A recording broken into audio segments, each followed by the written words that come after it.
I'm always sticking my hands in my vagina. A Methodist and the son of a bitch! I hope you die. What is the major problem, do you think? Too much hormones. God-awful bunch of malcontents. I hope you all kill each other. Oh, buddy! I'm white, you know? I'm white. Okay, faggot, what's next? You can act like a man! What's the matter with you? Oh, no! Oh, jeez! And there will be gorilla shit all over down there. Wow! Is very obviously gay. I look at him and I'm like, well, you're gay. Enough. I will hear no more of this Hebrew nonsense. And you guessed it, a Jew. Kennedy! Do you personally dislike homosexuals? Of course, they're disgusting. You little bastard, you attacked my stepson? Nobody's saying you can't own a gun. Nobody's even saying you can't carry a gun. All we're saying is you can't carry a gun in town. Well, I can't understand none of it. This one begat that one, and that one begat this one, and begat, and lo and behold, someone says some shit to someone or another. Just how retarded are you? Rest now, brother. We have the watch, and I'll see you in Valhalla. In certain extreme situations, the law is inadequate. In order to shame its inadequacy, it is necessary to act outside the law, to pursue natural justice. This is not vengeance. Revenge is not a valid motive, it's an emotional response. No, not vengeance. Punishment. Tonight we have a chance to say, yeah, you're right. We're too extreme. We're too wild. We're too out of control. We're too full of our own shit. Or we have a chance to say, hey, fuck you, you're wrong. Fuck you, we're right. Because you have all made it to the dance. Because believe me, this is the dance. Start the show.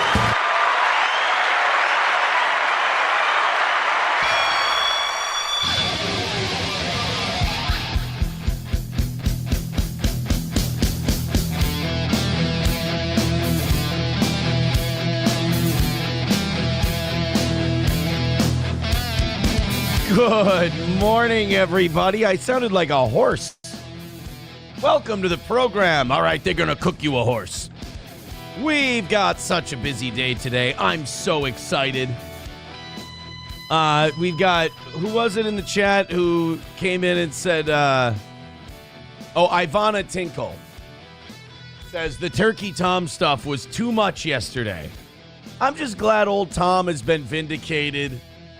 You know, I'm glad that Tom isn't guilty of the things he was accused of. And again, I'm not believing any woman who was recently broken up with unless they bring receipts. I just can't. There's just too many lies. There's just been too many lies. And then Tom comes in off the top rope. How can she say, what was it? I'm paraphrasing here. How can she say I filmed her without her knowledge when she's holding the camera while sucking my dick? Attaboy, Tommy. Oh. I believe at Wimbledon they call that game, set, and match. Welcome to the Steel Toe Show. I'm very excited about today's program. We do get to do a check-in with Minneapolis because things are happening again. All of them embarrassing. None of them good for any of us who live here. And the church guy's back again. You know, Don Lemon got charged with did he get charged? He got arrested for going into that church. Well, the other guy who went into that church, the crazy beard guy that I met at Whipple. And again, I keep saying about these protesters, you talk to them one-on-one.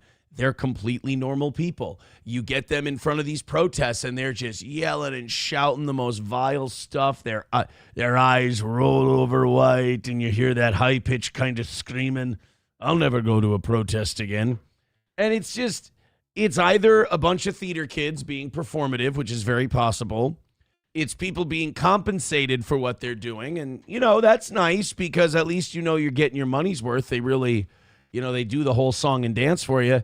But it's so strange to watch these people. Oh, hi, honey. How are you? Do you need any hand warmers? Fuck you, you pieces of shit. I hope you all get AIDS. And Jesus. It's not a lot of love your neighbor going on here on either side. But we've got all of that coming up. We've got that nurse we checked in on yesterday who wanted, he's a nurse who was, encouraging other medical professionals to, cut the femoral artery of ICE agents. And, just a really weird, and he posted it on TikTok. You're not going to believe this. He got fired yesterday. What? I know. I can't contemplate. I mean, all the censorship. Joey Caravello starting us off today with $2. Says, did you know Johnny said on his show yesterday that you're a retarded piece of shit and that he would piss on your corpse when you die? Pretty heavy stuff. I mean, it is heavy, but in deference to Johnny, it is straight to the point. Honky with $1 says, why is the Witch King of Angmar standing on your head? Stuck your finger in a socket? Hold on. There. Is that better? I can't win. Last night, SP goes, oh, you did the comb over. I hate that. So I'm like, I'm going to do something other than the comb over. The Witch King of Angmar. I don't get that reference. I have sex with girls. I don't understand a Witch of Angmar reference. I love how I spent part of yesterday's show fantasy booking the road to WrestleMania, and now I'm acting like I can tell other people about nerd shit. Chef Lou Who with a text message coming in. It just says, good morning, faggot. Thank you. Thank you very much. Veldrain with $1 says, I agree with Joey Caravello. I just don't remember the last time I saw Joey in one of Johnny's streams. Well, Joey's a very busy guy. God knows what he does all day, but I'm sure it's very important work. Joey Caravello, I don't want to ruin anything. I don't want to ruin the mystique or the gimmick. But I will say this. Joey Caravello is actually a really nice, cool guy. You know what? No, I'm not going to ruin it. I'm not going to ruin it. Hulkamasha Baby says, Aaron, that was a Lord of the Rings reference. That's why I don't know. I tried to watch those dumbass movies. I got part of the way through the first one. I saw Sean Bean. Here's where I tapped out of Lord of the Rings. So you can say I gave it a fair shot. When Sean Bean and all those guys are gathered around in a circle in this fairy place and they're talking about what they should do. And it's just going on and on forever. And like I said, Sean Bean is there and Orlando Bloom is there. And as I'm watching, I'm just like, God damn it, go somewhere. Do something. Be entertaining. Those movies suck. I don't understand how they enjoy them. I just don't. Maybe it's because at a certain point of the movie, there's a part where you either immerse yourself in that world and you're living it with them, or you just go, I'm out. But I can't get into Lord of the Rings. Nice cowlick, Aaron. Don't you own a mirror? I'm just going to... Oh, God, that is bad. Oh, my God, look at that. Look at that. How do we even go about fixing that? There ain't no fixing that. That's just tragic for the rest of the day. It's from Lord of the Rings. To be fair, the Witch King is the most badass character. There is no badass character in Lord of the Rings. It's all just fairies. Annoyed Wawa Supervisor says, don't worry, unless Johnny starts dating women within 500 miles, there will be no one to hold it. He won't be able to hit your grave. Well, I mean, it's the little things in life that keep you going throughout the day. McBuster says Bad Taste was Peter Jackson's best movie. Hulkamasha Baby says, good, save them for us. Go watch Trumbo again, you faggot. Look, Trumbo's a good movie. Will you not like Bryan Cranston? It's an interesting movie about a topic that is very important to American pop culture, and it's a story seldom told. The Hollywood blacklist of the Cold War during the The House of Representatives had the, what was it? The House Un-American Activities Committee or whatever. Like John Wayne and all these people are like, we're going to fucking kick you out of Hollywood, bitch, for being a communist. And like, in fairness, some of those guys were communists. Dalton Trumbo was a member of the communist, he was a commie. And we were fighting the commies, so we had to kick out all the commies. But like those commies compared to today's commies, I mean, I'll take a Trumbo any day of the week. At least those guys were smart. Now it's just like Trumbo would have blue hair and a fucking nose ring. It'd be tragic. Although John Goodman in the movie Trumbo is incomparable. He's fantastic. So don't, Hulkamasha Baby is like, some of us like Lord of the Rings. Go watch Trumbo again. In fact, I will. I'm going to tell you right now, I'm going to guarantee you something. I'm going to watch Trumbo again. It's just a matter of when.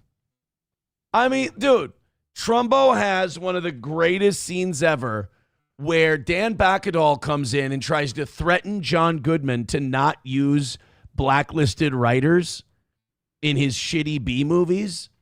And John Goodman threatens to kill him. Hold on. John Goodman, Trumbo. And my favorite part is at the very end of the scene, Dalton Trumbo walks in and John Goodman goes, fuck you on. This is the greatest. We got to get the longer version of this where he threatens to kill Dan Bacadol. We're already demonetized on YouTube anyway. I make garbage. You want to tell people I'm a pinko in all the papers? Fine. None of the people who watch my fucking movies can read. She walks into her boss's office. There's broken glass everywhere. She's like, just another day working for... Fuck you want. There's a problem with... this is a very good picture. There's just one problem. Expensive? Worse. It's good. $1 from Veldrain says, I approve of your hair. Very Ed Grimley. Here, we'll do this just for you guys. Since we're already working on demonetizing our YouTube today, we'll do a little side-by-side comparison for the audience, an Ed Grimley comparison.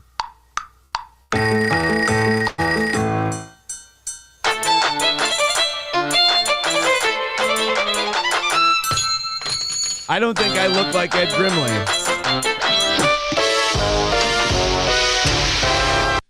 I don't see the resemblance. I totally lost on me. What do you do? Joey Caravello says Aaron's hair is very R. Bud Dwyer. Yes, after the press conference.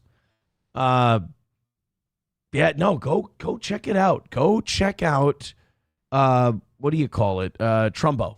Great movie. Awesome movie. The only problem with Trumbo is you're gonna kind of root for a communist.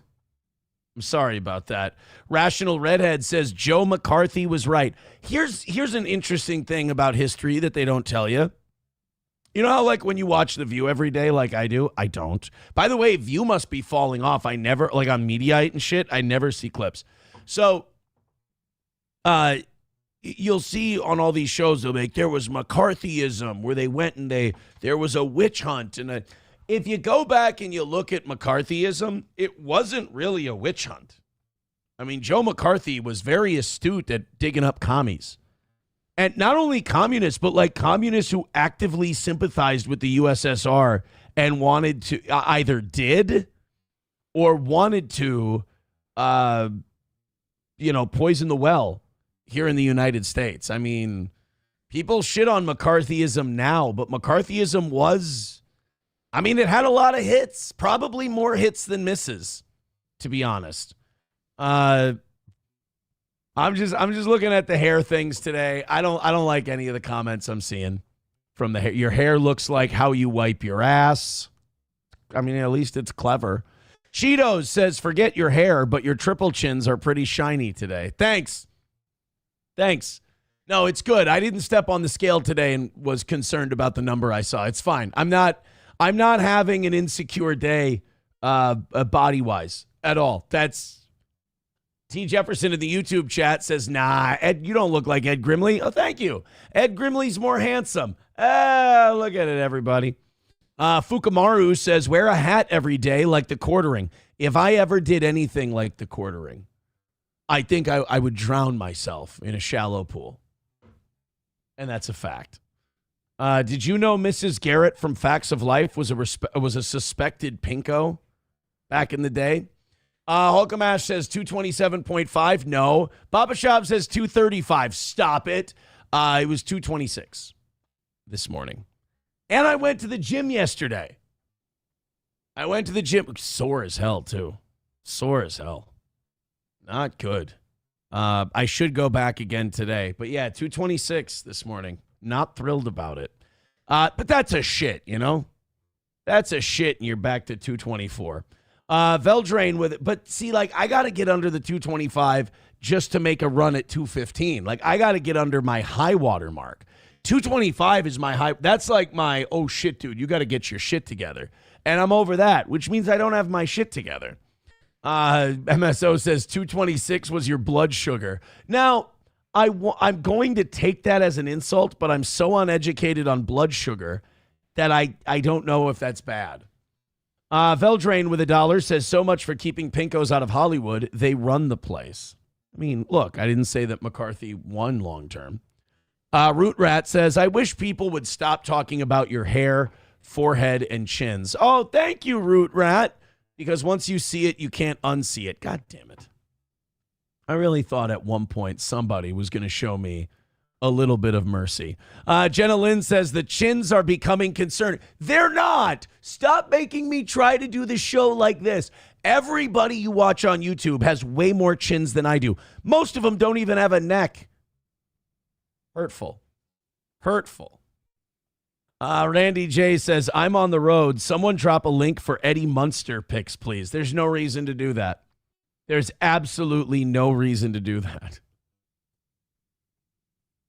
You know, usually I go back to Rumble because I'm like, oh, the Rumble chat's always nicer. They're the mean ones today. McBuster letting us know Dan Bongino blocked me. He's such a pussy, like NLO, Kiki, and the Ginger Minge, Karmic and Drag, or Haley. Dan Bongino has people doing his blocking for him. I'm going to guess that Dan Bongino doesn't even see what people are writing. Somebody brings it up on the screen for him if he ever reads it. Honky with $1 says the Venona files that got declassified did vindicate McCarthy regarding commie infestation within government and entertainment. We got Jews giving us fag rights, feminism, and degenerate entertainment. And you look at those Epstein files, and it's a confirmation of everything said by everyone who's been unfairly called anti-Semitic. And the worst part about it is that nothing's going to happen. That's the most depressing part. That's part of getting old. Part of getting old is realizing like everyone's going to know what's going on. And that's the good part. The bad part is they're not going to care. Return Trip says, I always preferred Dan's brother, Don Bongino. It's not getting better, guys. It's not getting better. Danny Deep State is back, and with PTSD from seeing the unredacted Epstein files, that's what got me blocked. That's not even that bad. I would think they wouldn't even have time to, see that one. The way he had 180,000 people watching him yesterday. I would have thought that chat would have been moving way too fast to catch something like that. Not to shit on your line there, McBuster. I just don't think it's a bannable thing. Annoyed Wawa Supervisor says, damn, you got blocked by Kiki. Sounds like that time Discover Card blocked Michaeline Thompson from accessing her credit cards because she owed them $13K. You don't get, do you get blocked for owing? You get blocked for not paying. I don't think they like it when you owe a lot. Like if you owe a credit card company $13,000, you're a well-valued customer. They're making a boatload off your interest payments. It's when you stop paying them that they don't like it. Always pay your bills, guys. I don't understand. Don't get into a spot. The only way I understand is huge health problem or losing your job. Otherwise, how do you not pay your bills. Like, don't, like I said, unless there's like a crazy emergency. I kind of have less sympathy for that than I used to after like all the legal bills I had the last 2 years. And it's like, you get through it. Like, it's this thing where it's like, everything is pay-forable. You know, everything is payable. But you get, you just get people like, oh yeah, the $13,000 credit card bill. Well, pay the fucking thing. And it's, oh, well, I can't pay the fucking thing. Well, then why'd you run it up? Like credit card especially. Credit card's one of those things where it's like, you know you're running up this debt. It's not like there's an auto pay that hit you on something, or it's not like you broke your leg or you got, you know, or somebody died and you had to cover their debts or whatever. I don't know. I don't understand running up a credit card debt over time and then go and like you have the same life you always had. Like I said, barring a medical emergency or losing your job, you're running it up. You're conscious that you're running it up. Would you think they weren't going to make you pay it back? I don't get it. Waylon with $5 says, please play a little snippet of Erica March now. It's never too early to start sweating. What? $5 from Shuli Madoff says, Patrick Melton on suicide watch, Bitcoin below 80K, and rumor has Epstein started Bitcoin. One of the emails in the Epstein files was him saying that they were investing heavily in Bitcoin, and he talked to the people who created Bitcoin. And, you know, I don't know. It's hard to tell what's bullshit and what's not. But I wouldn't doubt it if Israel and Epstein had their hands in Bitcoin from the very, very start. All right, let's. I want to hear people's stories. We got a very lively chat today. Papa Shop says, "Do you measure your life expenses in goals?" No. Honky says, Kiki blocked for calling her a cunt who slithered back to Aaron after her weapon to go after him, April, started malfunctioning on Twitter due to whippets. People do malfunction due to those whippets, and sometimes it can cause very long-term brain damage. If only there were a case study to watch in real time. I don't, I mean, if somebody wanted to do the research, they could. MSO says, fuck credit card companies and their 30% interest. 100%. I agree with you. Absolutely. It would be great if we had like a president who said we should cap credit cards at 10% and then did something about it. That would be really cool, wouldn't it? Yeah, Jfish says motherfucking YouTubers cannot even get the Bitcoin email straight. Yeah, the Bitcoin email was, I don't know if that was as much a smoking gun as like the satanic worship, ritual shit. Tim the Toolman Taylor says it seems easy to pay off a credit card thinking you can make a couple $200 payments to make pay off that $600 charge. It's the extra 21% on top every month that gets you. 100% accurate. But when they give you the credit card, there's a thing that comes with the credit card that tells you what the interest rate is. You got to read. I understand. Look, let's hate credit card companies all day. I'm for it, but you gotta be educated. That's for sure. T. Jefferson says whippets are bad. Okay. Yeah, Shuli Madoff with that $5. I think he is. I think he's desperate. I saw that he can. He says Patrick Melton on Suicide Watch. He can't even get to Steel Toe Morning Show numbers on his streams anymore. Like he can't crack 600 or 700. And he's desperate enough now where he's going on at the same time as other shows, which is, no offense, I mean, incredibly hacky and amateur. But I guess if you want to keep your thing going, and you don't have actual content, you gotta try gimmicks. I think you just gotta try gimmicks, and I think maybe that's what he's down to. I mean, you can't live on Aaron forever. It's great for my ego. I'd love to think you can, but unfortunately, I guess I'm just not that interesting. All right, let's get into Minnesota. We got some updates. The land of 10,000 lakes is making news again, and none of it's good. It's all douchey. It's all just, we got to stop making so much noise. My whole life, living in Minnesota meant You kept your head down. The rest of the country kind of forgot you existed. Once in a while, the Twins would win a World Series. The Vikings would show up in an NFC Championship game or a Super Bowl, not since the 70s.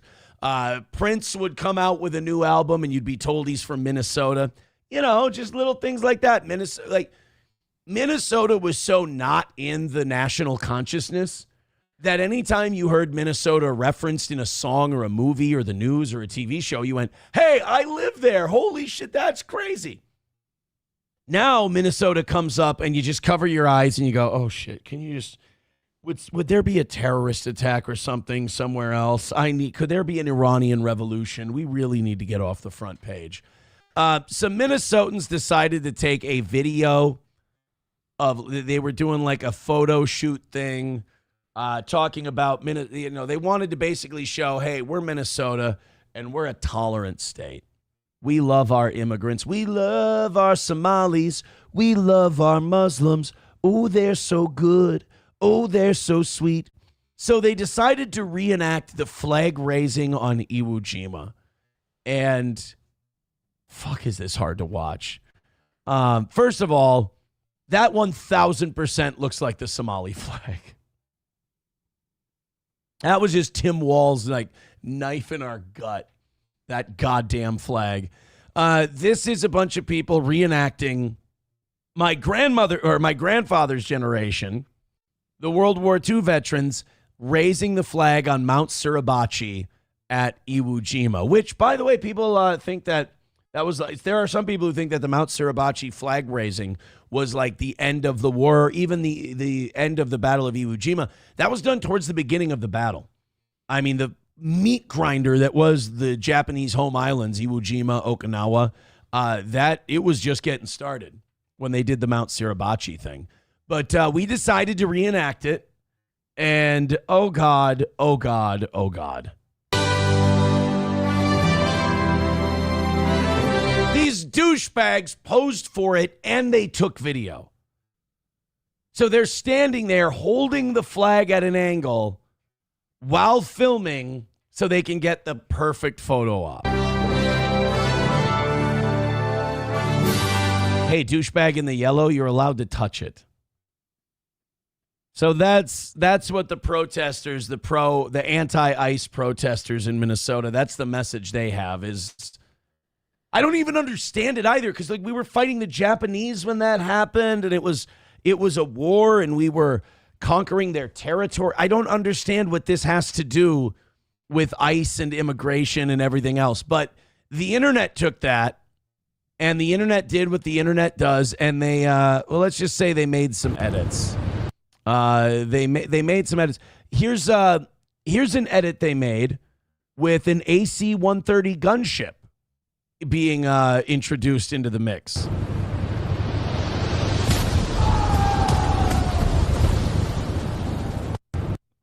All right, so that, you know what, that makes it a little watchable, but that's not the only one they did. Here's it's wintertime in Minnesota, and in the wintertime, the plows are out. There's Donald Trump. You got to dump the snow from the plows somewhere. And Trump decided to dump it. Oh, I'm sorry. He decided to dump it right on him.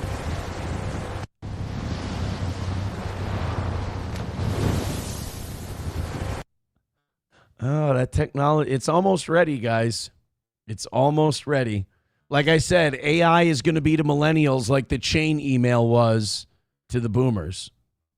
That's for sure. Now, what's this? Okay, now what's Trump dumping on him in this one? Is this just like red clay? Is it cow shit? What's this one?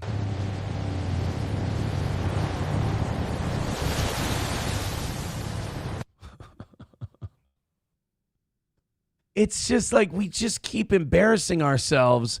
And like the more the rest of the country goes, hey guys, you should probably stop.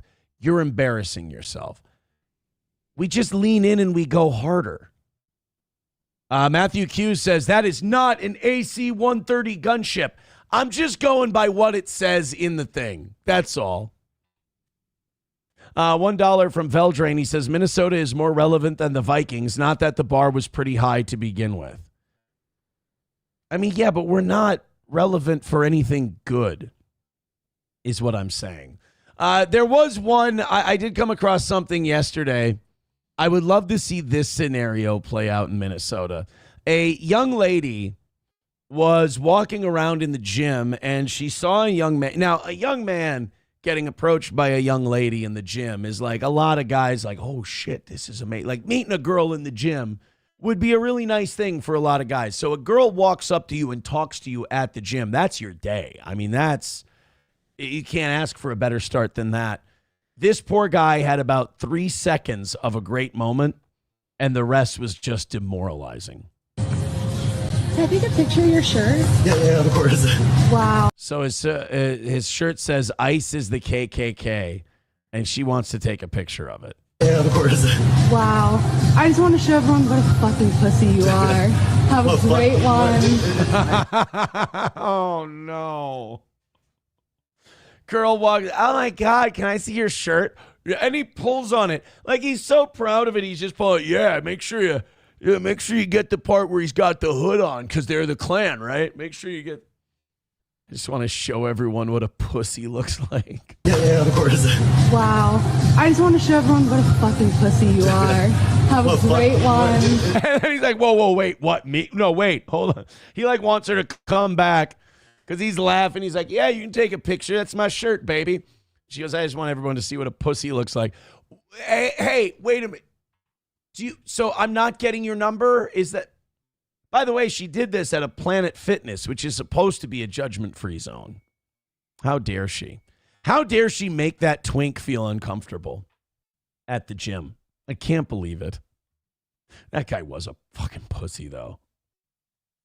He was a fucking pussy. Sparky Rose says, I mean, she's not wrong, but I noticed she wouldn't show herself on camera. So I think we should hold off on who really the winner is here until we see, both sides of the story. But, I mean, imagine you go to the gym. Like, the gym is for a shitty T-shirt that you don't really wear out anymore. You wear, like, a T-shirt. You go through your closet and you go, I don't really wear this anymore. All right, this will be good for the gym because you're going to get it full of sweat and shit. Imagine going to the gym and being like, you know what I'm going to do at the gym today? I'm going to make a statement. Ew, gay. Really gay. Okay, faggot, what's next? Speaking of which, do you remember this guy Chad from yesterday? Chadrick13 again. Chad is a nurse, or I guess was a nurse, in Chicago. Until Chad decided that he would make a video, and I'm pretty sure it's he. I kind of was thinking yesterday when we played this on the evening show that this was a female to male trans. But I think it might just be a gay nurse, which, kind of redundant. But Chad decided to make a video yesterday saying that you can cut an ICE agent's femoral artery when they come into the hospital. You can give them the wrong drugs. I mean, really sadistic stuff Chad was getting into. So it went everywhere. Chaya Raichik from Libs of TikTok, who, by the way, has not addressed the Epstein files yet. Weird. Her and Jack Posobiec and all these other people. You remember when they were at the White House and they got those binders, and those binders were supposed to be the Epstein files, and all of those grifting scumbags were like, look at the access we're getting. It's amazing that now it's shown that this country is pretty much blackmailed by Israel, and that our elite perform satanic rituals and are actively working against us. And old Chaya Zionist Raichik doesn't want to talk about it.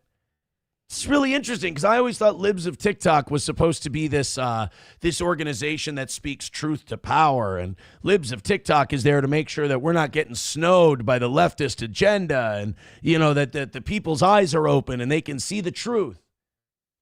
Chaya doesn't want to seem to talk about the Epstein files. I don't get it. Yeah, I would think that it would be liberating if you were Jewish to go, oh God, these people are fucking monsters. I don't want to be on this side of history. I'm going to join with the Goyim here because it seems like they're being taken advantage of by truly evil people who are like, aren't Jews the ones who complain about radical Islam and violent Islam and this and that? And then they always poo-poo Islam's excuse, which is like, hey, that's like less than 1% of us. That's not what most of us are about. Blah, blah, blah, blah, blah. And then Jews will go, well, why don't you speak out against the extremists in your bunch? And then we find out that Jews have been trying to blackmail and conquer America, and the Jews who aren't doing that do not call them out at all. Don't call them out at all. It smacks of just a little bit of hypocrisy. But Chaya Raichik can't be talking about the Epstein files, and she can't be, speaking truth to power on who really runs this country. She's got a tattle on nurses in Chicago because, that's where the real power lies. Bipolar gay nurses.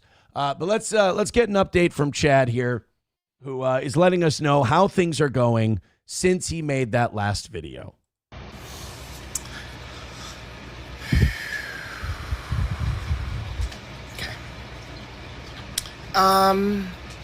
Maybe lighter on the eyeliner for the next video. Just to. By the way, I'm going to say not trans because I think, I'm not going to tell you why I thought not trans because I just realized how gay it is to even point it out. You guys who follow me know me, and you know who I am as a person. And you know that I'm really passionate about everybody being treated equally. You talk like a fag, and your shit's all retarded. No matter what. And I think it's really annoying that a post that I made talking about nurses who are MAGA, basically questioning if they could treat people equally. And I don't believe that you could if you believe those things morally.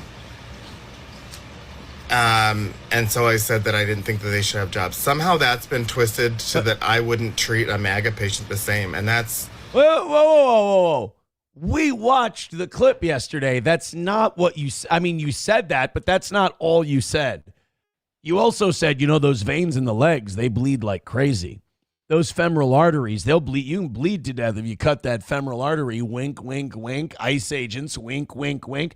And then, you said, I think all MAGA nurses should be fired because I don't think they can treat people equally at their job. Which is such projection on this guy's part because that's what he would do.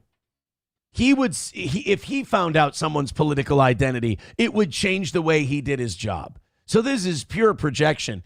But the thing I hate most when shit like this happens is the playing victim afterwards, the classic cry bully syndrome. When you go, yeah, fuck these MAGA nurses, and those femoral arteries sure do bleed, wink, wink. And then the hospital goes, are you out of your fucking mind? You're fired. And then they go, I can't believe that me just speaking out for my beliefs got me in so much trouble. It's like, what did you think was going to happen? Not at all. That's not. I often treat them, and I treat them just the same as I would treat anybody, because I believe that everybody should be treated the same when they come into a medical office. This is a very different tone. I mean, we'll play you the clip from yesterday. Well, this is a very, very different tone from what you were saying last night. Just, it seems much more conciliatory. But he should be listening. I believe this is what we call grabbing the pedals on the bike and spinning them backwards. The old back pedal. Listened to and heard, and everybody's concerns are valid. And those of you that have been following me on my platform since I've been here, it's a stupid little platform where I don't talk about much. My platform. Really? But you guys know who I am as a person. And, I can... I'm very obviously gay. I look at him and I'm like, well, you're gay. Take a lot of stuff on the internet. Like, I can take all the gay bashing and stuff that's been thrown my way. That doesn't bother me. Okay, faggot, what's next? But seeing people go after your character... Your character? ...is really... hard. I hope you die. I know they're just doing it because it's what they like to do, is sit here and play on the internet all day and yell at people. Play on the internet all day? You're the one who posted on the internet about femoral arteries and MAGA nurses and shit like that. Again, this is classic cry bully. You can't go and talk a bunch of shit. And then when people go, wow, I really don't like the shit that nurse is talking, the person that might be responsible for my health and wellness one day, I'd rather they weren't around. How dare you interrupt my platform? Your platform. There's some words we gotta redefine. But, you know, it does affect real people's lives.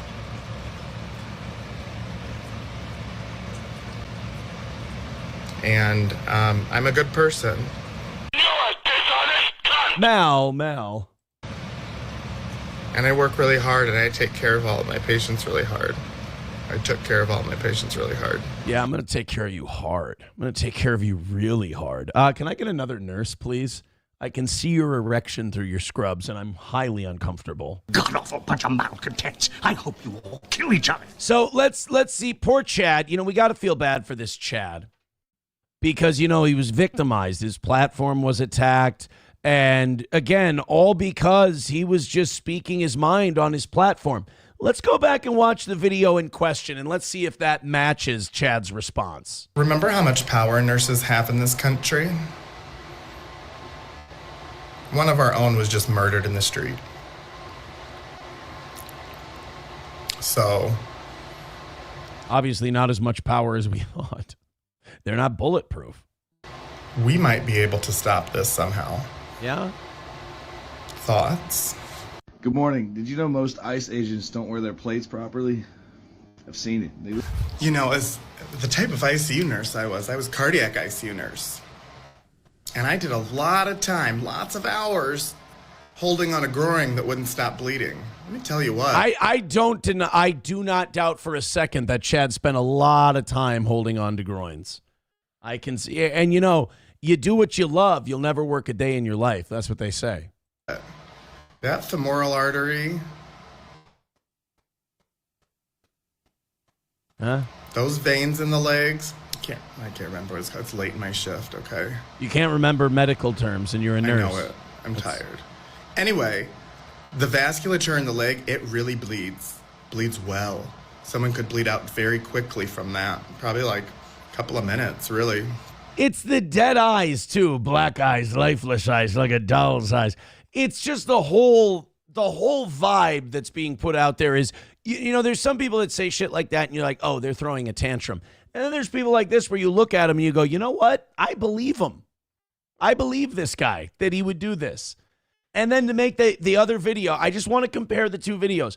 All I did was talk about MAGA nurses. I mean, yeah, if we forget the part where you talked about cutting people's femoral artery.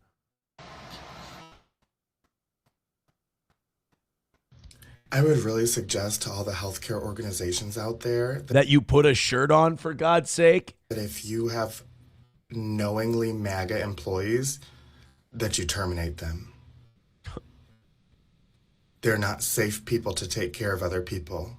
So you say this about all nurses who voted for Trump and you say they should all lose their job. Then you make a video crying that you lost your job. I mean, come on. This is beyond jumping the shark. You can't have people who have open racism in the healthcare system. I mean, we already know that exists because if you're a black woman in healthcare, you know. Oh, you sound racist. Good. Yes, I am. That sounds like you're saying Jews. Do you personally dislike homosexuals? Of course, they are disgusting.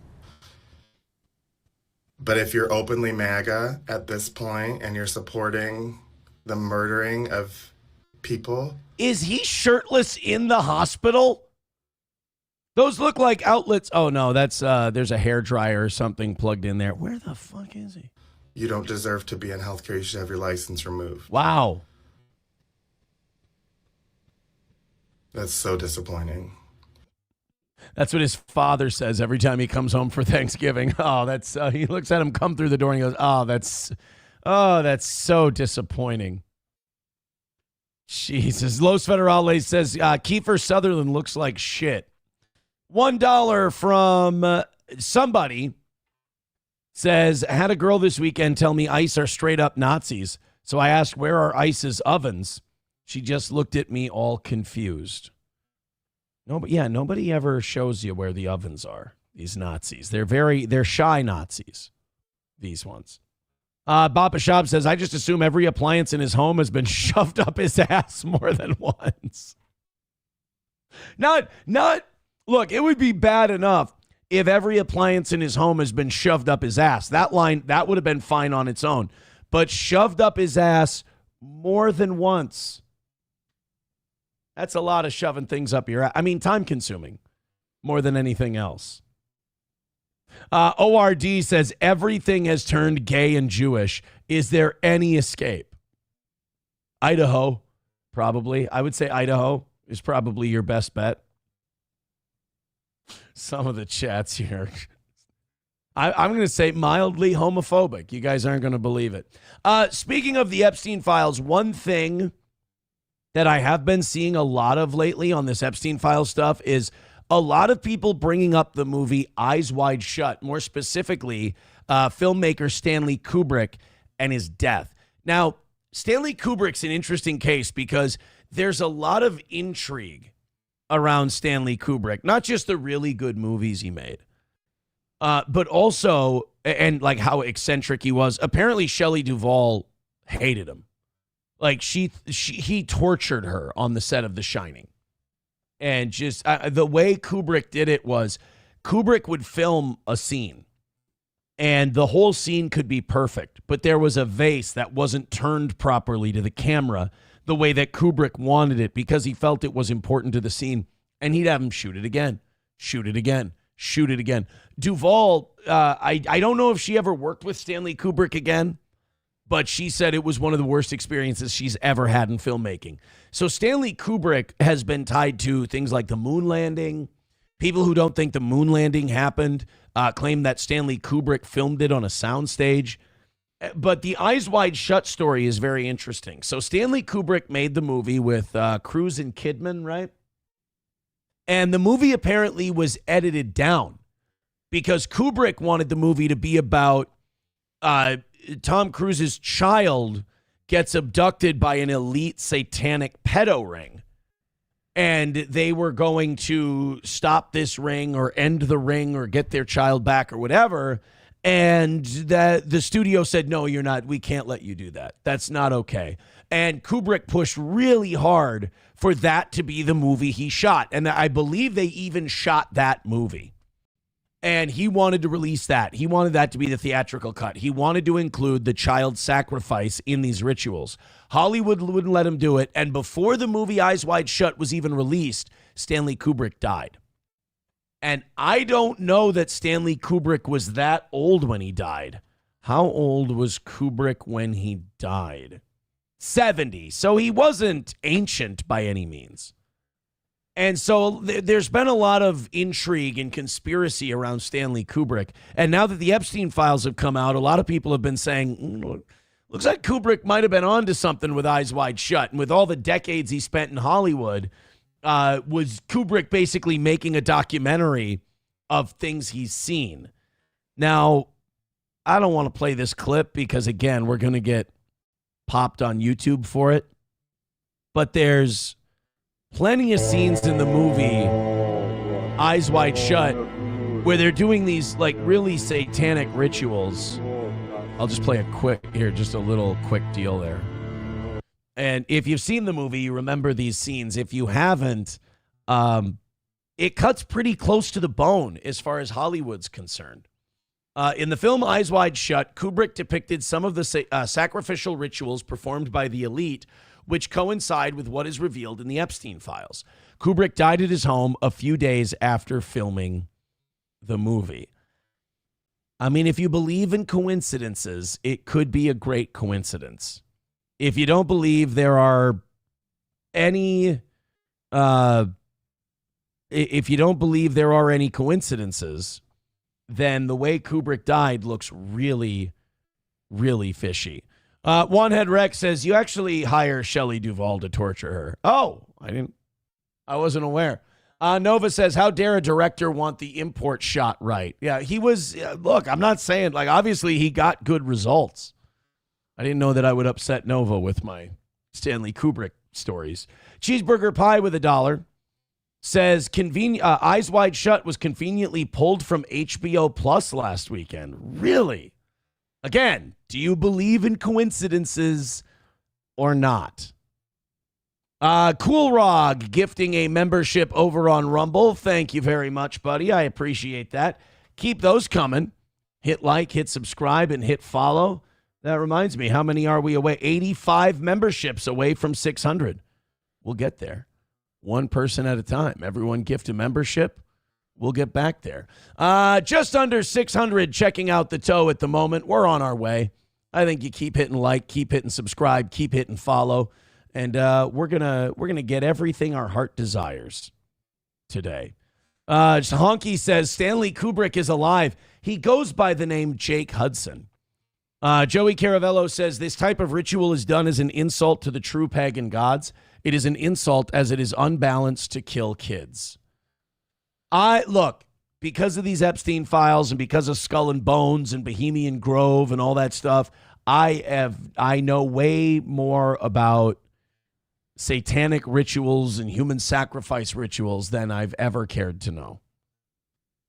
It's just, and again, there's too much smoke for there not to be something behind it. All right, we got one more. I think we've got one more Minnesota story, two more Minnesota stories. Three more. Oh my God, we really are humiliating ourselves. I think we got off on a tangent on the Minnesota stuff. Watch the AJ Gentile interview on Tucker Carlson, says G. Shepardini. Supposedly Kubrick argued with the studio over the story.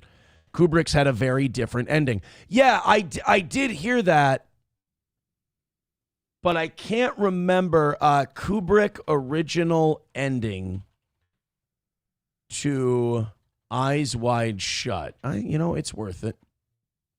While the theatrical cut ends with Bill and Alice Harford resolving to have sex after Alice confesses her sexual dreams, claims from filmmakers like Roger Avery suggest Stanley Kubrick's original unedited version was darker, potentially showing their daughter being taken by the cult. This alleged alternate ending involves the Harfords giving their child to the two men who pursued Bill, implying total submission to the secret society. And they didn't want Kubrick making that movie. And then again, Kubrick died before the movie was released. You know what? Since we're on it. And speaking of Kubrick, this is crazy. I've never heard this before. We'll watch this, and you guys can decide if Kubrick was killed or not. If you haven't figured it out yet, I love Kubrick. If you don't, that sucks for you. This is a clip from, I think it's the Joe Rogan podcast. Quentin Tarantino and Roger Avery. They, of course, wrote Pulp Fiction, right? They won the Oscar for Pulp Fiction. So Roger Avery is talking about Eyes Wide Shut. It was released after Kubrick died. And studios said that they finished editing the movie according to his wishes and his instructions. But one big controversy was that they censored out the orgy scenes by placing CGI characters to block out certain giblies and bits to avoid an X rating, which is a box office death. So they didn't want to cut those scenes because it would be disrespectful to Kubrick. And according to the studio, he agreed to put in those CGI characters. But according to Roger Avery, he's got an original copy of the original screenplay that has a completely different ending to it. And according to him, Kubrick was fighting with the studio from things that he's heard through friend of a friends and whatnot. So this is him talking about that original ending to Eyes Wide Shut, and it's really messed up. It's fucked up. And there's a lot of conspiracy theories around Kubrick about The Shining. Kubrick's like, why won't you let me make this movie and release it? And Hollywood's like, because it's what we do, and we'd rather people didn't know we were doing it. About 2001. Yes, we abduct people's kids. How do you think we got Macaulay Culkin? Especially Eyes Wide Shut. People are not really quite sure what he was trying to say with this movie because it's really weird. It's got all these really dark themes to it. And there's a certain scene in Eyes Wide Shut that always stuck out to me where Tom Cruise is at the tailor and the tailor has a young daughter. She's a teenager, like a very young teen, and she's fooling around with these old Japanese businessmen. Near the end of the movie, we find out that the tailor accepted a reward to basically keep his mouth shut about his daughter and these businessmen. And he even offers her to Tom Cruise. And then nothing ever comes of that. This Roger Avery interview, he explains a different ending. Let's just watch it here. Pulled my script from Eyes Wide Shut. I had a script that was from set, and I was reading it over the weekend, and I saw that it has this. I mean, I've known this for a long time, but I started really thinking about it over the weekend. It's missing a narration. It's missing a third-person narration that was originally in the movie. And that's because... so according to him, there's a narration in the script. The movie was recut and changed after his death. And they will deny it. But as a student of Kubrick, I'm watching the movie and I'm like, oh, Kubrick wouldn't do that. Kubrick wouldn't do that either. Kubrick would have trimmed this scene. I didn't know they recut it after his death. Okay, so apparently I think they finished it. Well, that's the party line. I love how Tarantino's like, look, I still got to work and be around those people. Maybe, you know, it's always funny to watch a guy who doesn't give a shit and wants to really just lay in and tell the truth. And then a guy who still has to play the game. And Tarantino is playing the role of the guy who still has to play the game. And Roger Avery's like, I don't give a shit. They killed Kubrick. He's like, yeah, they added a bunch of shit and they edited it and they chopped it to bits. And Tarantino's like, well, they just finished the movie for him because, you know, he died. And it was, well, it's not about the sacrifices. That's how you know that Quentin Tarantino has seen some shit. It's the party line, but I think that they changed the notes, the close-ups, the inserts of the notes. I think those are changed. It's missing a narration. It's definitely missing a narration. That's interesting. A third-person narration. What's like that the scene where he narration? sees the prostitute who's died. He's at the morgue and he's looking at her and he's like leaning over her. It's a bed for narration. There's this whole thing. What they do instead, because they couldn't say that Kubrick finished the movie because they hadn't done the recording of the narrator yet. Huh. And so maybe they just kind of kludged it together, except there's an entire thread that's kind of been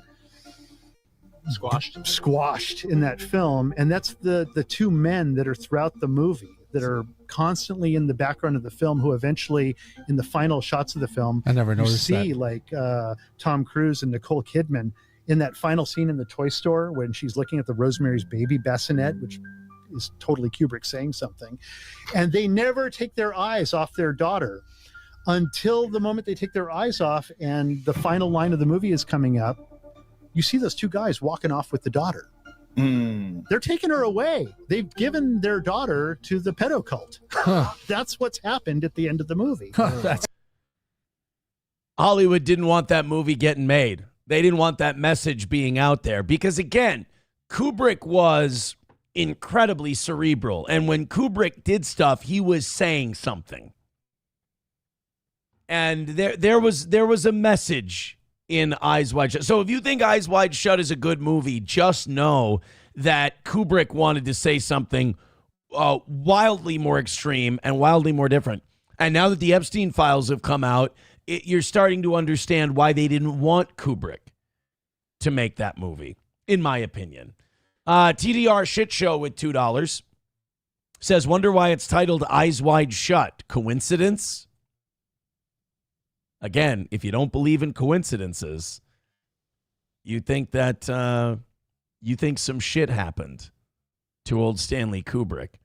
Skousko says Hollywood is disgusting. Fact. Kubrick wanted to say Johnny Crutches is a fag, says Joey Caravello. Is that true? Is that what I've been trying to figure out what that was? And I've been trying to figure out what the message of Eyes Wide Shut is. Well, you know what? Let's bring him in because I have to know. Johnny, did you know? Uh-oh. Did somebody sleep in? I don't have a message.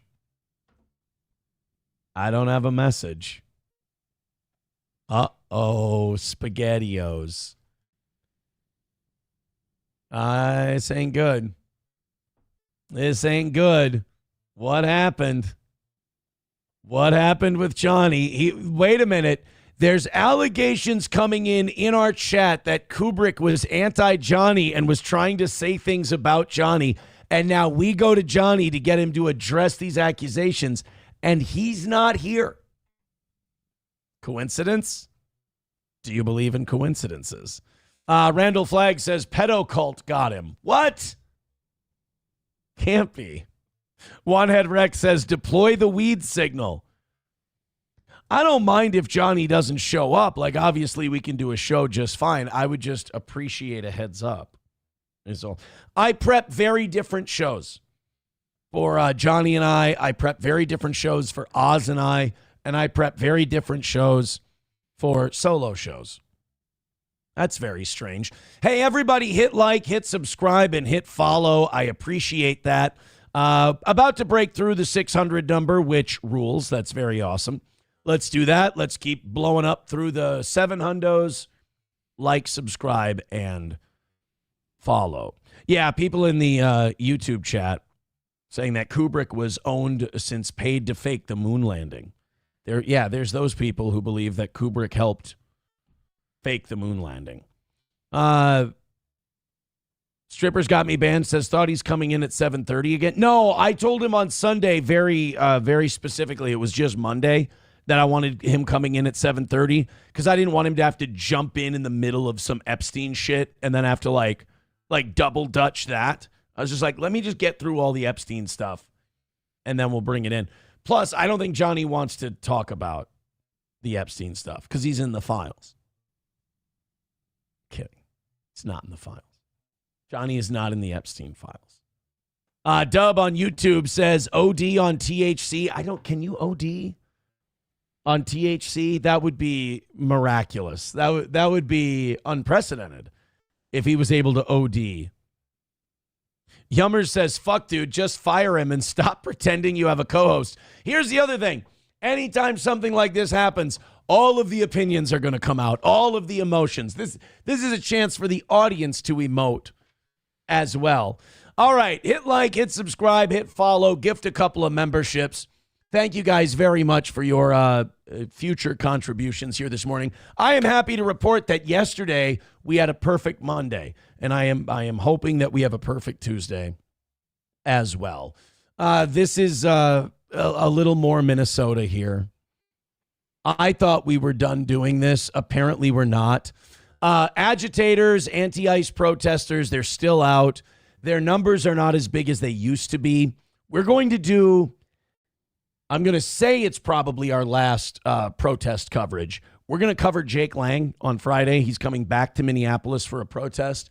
That was our big 250,000 view live stream. So we'll see what happens. Guys, I'm sorry. There he is. Oh, they were coming. There were all kinds of theories bandying about. You're in the I was having, I'll end the rumors now. I was having difficulty in the bathroom and I kept having to go back to the bathroom. Taking a big old shit? Several. Like every time I thought I was done. Every time my body doesn't work as well. So it kind of goes through feast and famine, if you will. And we were in the feast phase, I guess. And it just everything at once. And then every time I'm like, all right, we're done. Let's go get ready to go do a show. I walk away from the bathroom. I immediately have to turn around and go back. So it sucked because like by the end of it all, I'm even more tired than normal because I've made several trips. You know, as a guy who stood on the scale and it said 226 this morning, I'm very jealous of you. I'd like to be able I'm under 226, but I wouldn't be jealous of why. No, I would kill to just not be able to stop shitting today. You say that now. If I was you, I'd come out of the bathroom and I'd go, I don't have to go to the gym today. This is fantastic. I'm just running my insides. I'm just scraping the sides of my intestinal lining and just, sending everything through. Yeah. Well, it's less awesome in the moment. I'll say that for sure. It's not as enjoyable. You don't enjoy like a good emptying out the guts shit?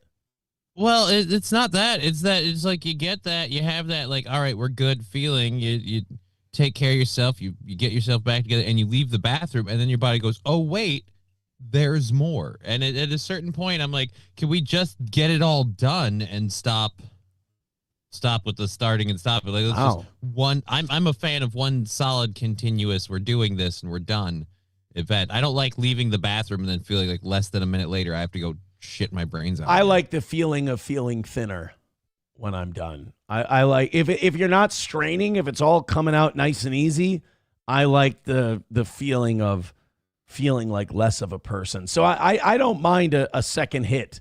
Like, oh, wait, oh, I thought we were not quite. I don't mind it. I don't mind it when I'm there. Like I said, it's when I've taken the time and effort to like sit there for a minute, be like, all right, we're done. And then like get myself together and leave the room. And then suddenly have to turn around and go back. And all of that while still having to be like, I've got to go get ready to be on a show. I can't sit here shitting my brains out for 20 minutes. Fair enough. Bird Collector says, I recently had C. diff. Aaron, Aaron, you should try that. You will drop some weight. I've heard about C. diff, and it does. It sounds like you would really, if you could have a good solid bout of C. diff, you could, be less of a you'd be thinner. What is C. diff? Oh God, let's watch a video today. I'm excited. Education time. We were talking about Kubrick a little bit ago and Eyes Wide Shut and the conspiracy around that.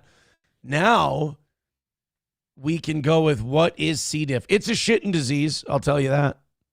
Okay. It's Clostridium difficile infection. C. diff. Here you go.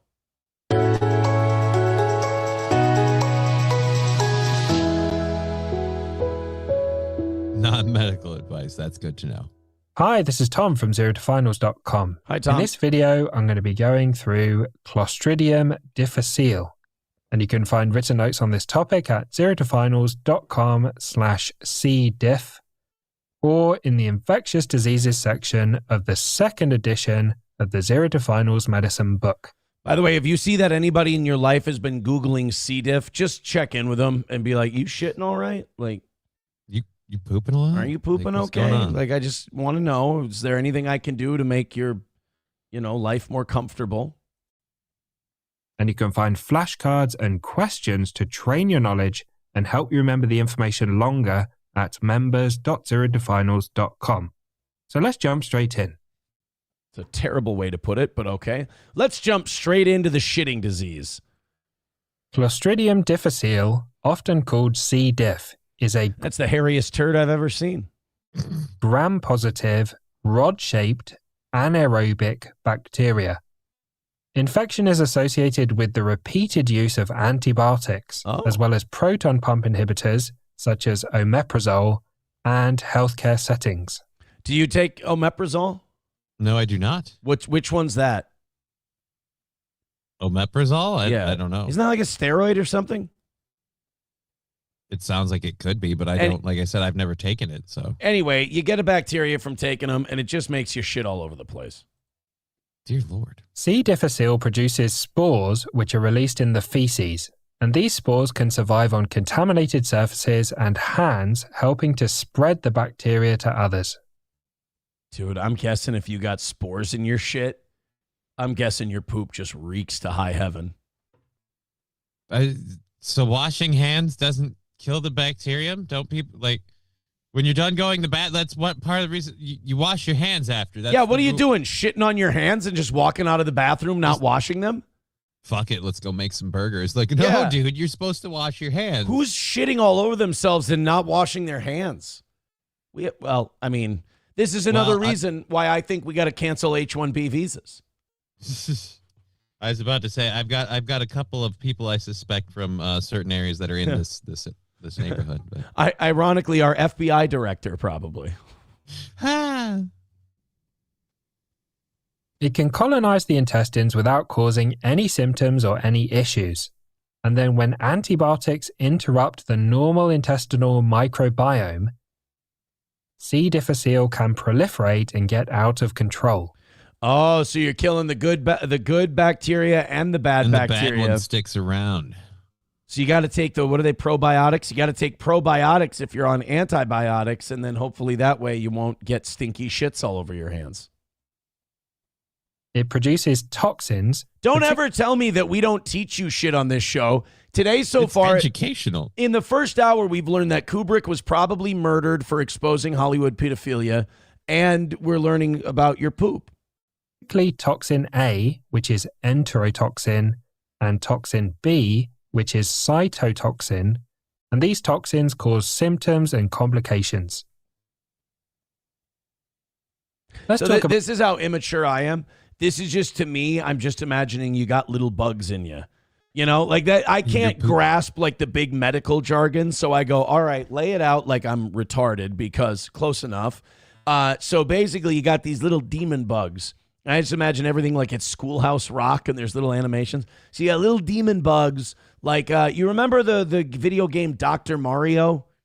Yeah. Yeah. I just imagine you got little rodent, little buggy things inside your guts, and it's making you, shit water, stinky water. About the antibiotics associated with C. diff. The antibiotics most associated with C. difficile start with the letter C, and they include clindamycin, ciprofloxacin, and other fluoroquinolones. Of course. Cephalosporins. We don't have time to go over all of them, right? Carbapenems, such as meropenem. Did you get any of that? I don't know what the... Dude, right? Talk to me in layman's terms. Okay, you started with shitting all over yourself disease. I get that. I can grasp that. You're using way too technical. Like, none of us are in medical school. Again, show me the little bugs that go into your guts, and then show me how it makes you poop. That's all. You're going way too far with this. So fuck the... Most of these don't even look like words. Right? He might be making this Next, shit up. let's talk about the presentation. Colonization, where the bacteria live harmlessly in the intestines, is usually asymptomatic.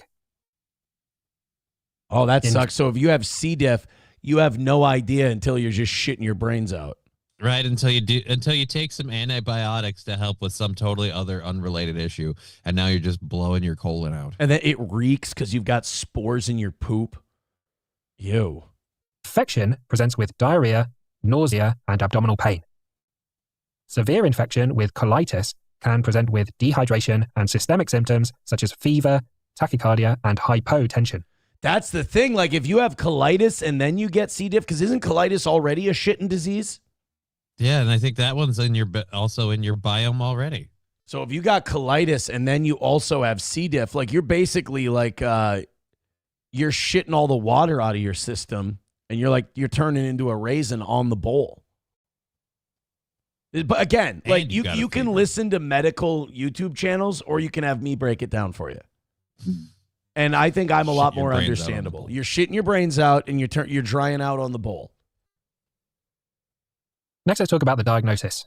Diagnosis is based on stool samples. The doctor just comes to your house and smells your toilet. Oh. He goes, "Oh my God, you've got C. diff, dude. Oh, Jesus Christ." That's got to be a pretty bad setup if he can get it by smell. Just in the stool sample. On the bowl. Can you shit in this box? By the way, nobody's poop ever looks like this. Where did this become the symbol for shit? I don't know.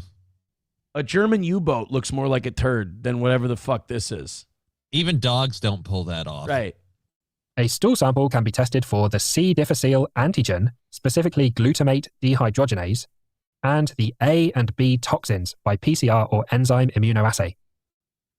The antigen test shows whether C. difficile is present, but not whether it's producing toxins. The antigen is the initial screening test and is followed up with tests for the toxins if C. difficile is identified. Next, let's talk about management. Management involves supportive care. I mean, I feel like you could just shit it out like you do it the old Native American way. Just let it run its course.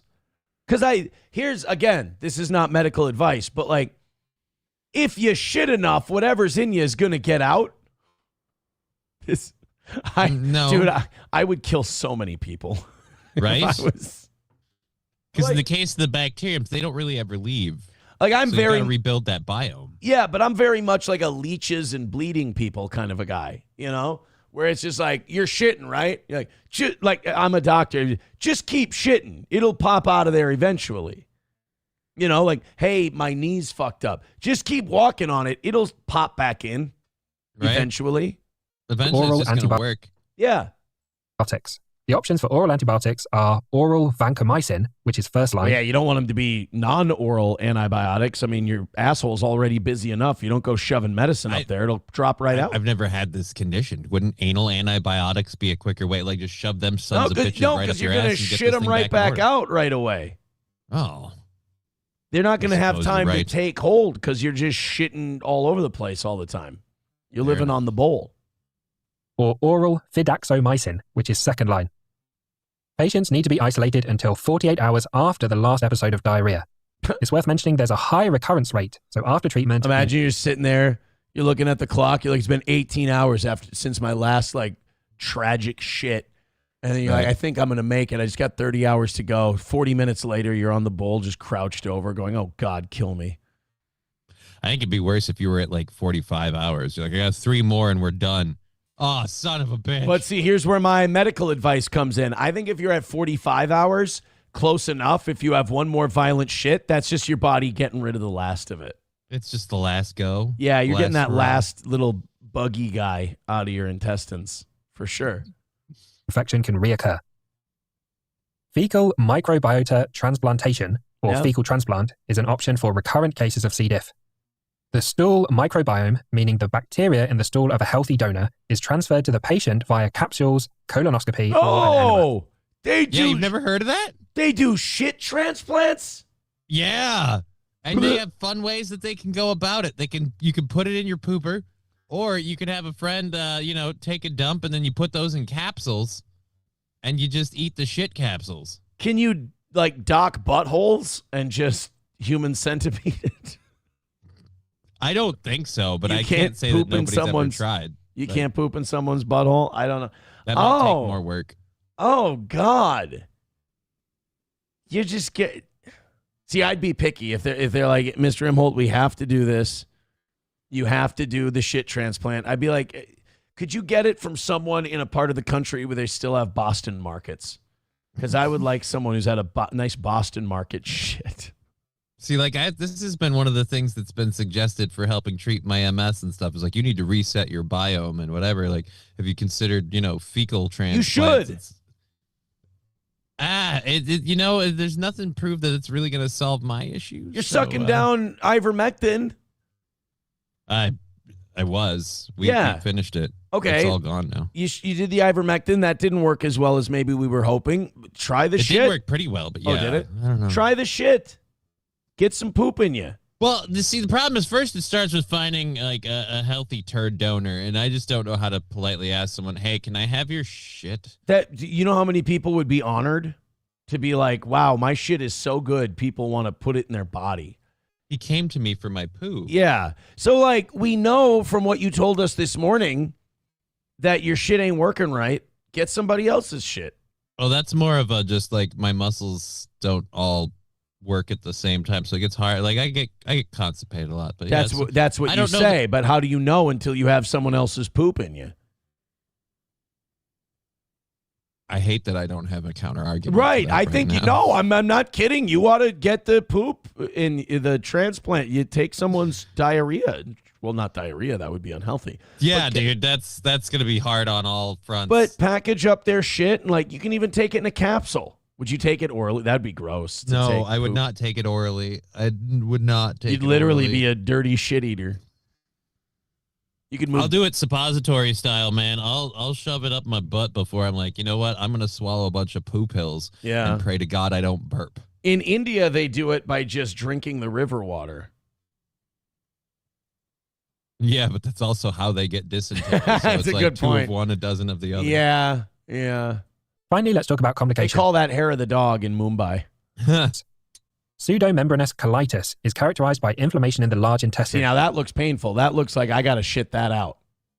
Yeah, that's what it does look. Yeah. With yellow-white plaques that form pseudomembranes on the inner surface of the bowel wall. This is seen during a colonoscopy and confirmed with biopsies to examine the histology. Toxic megacolon is a complication of severe inflammation in the large intestine and involves dilation of the colon. Oh, God.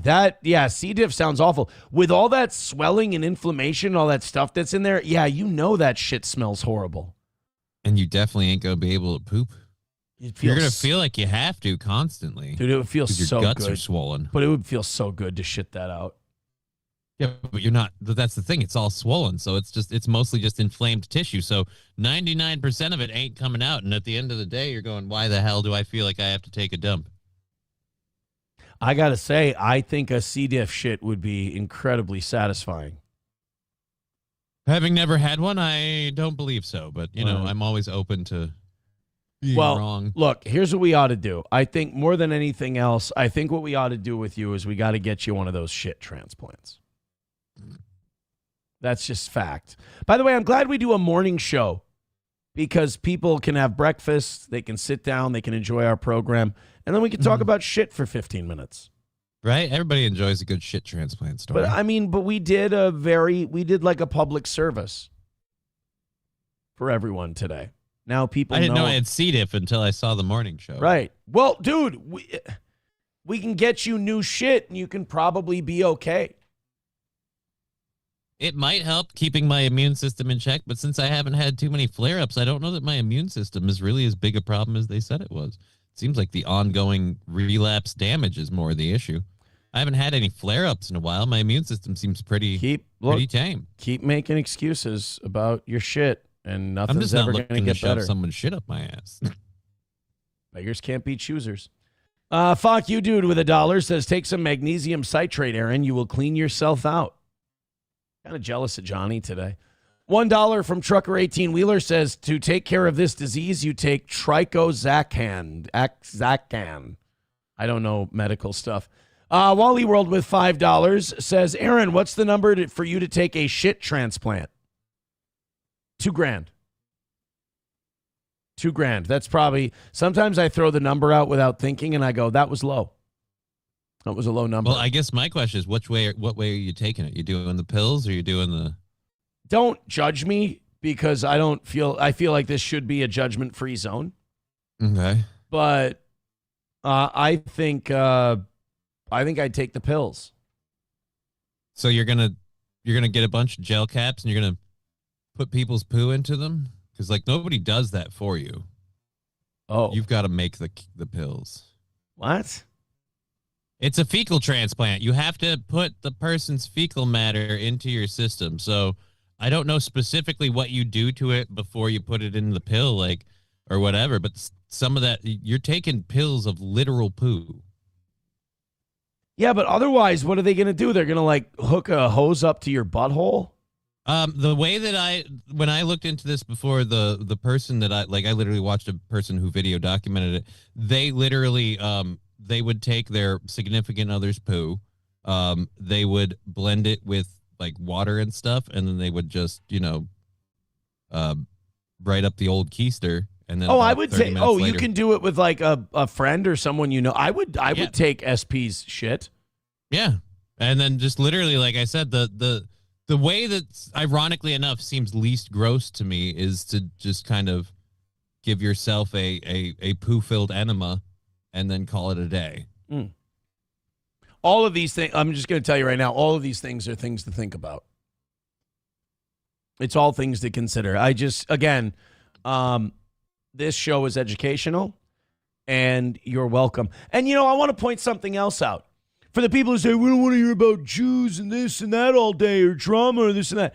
I just gave you mountains of content that has nothing to do with any of that stuff. It was casual. It was funny. There were jokes. There were laugh out loud moments. I don't know what to tell you.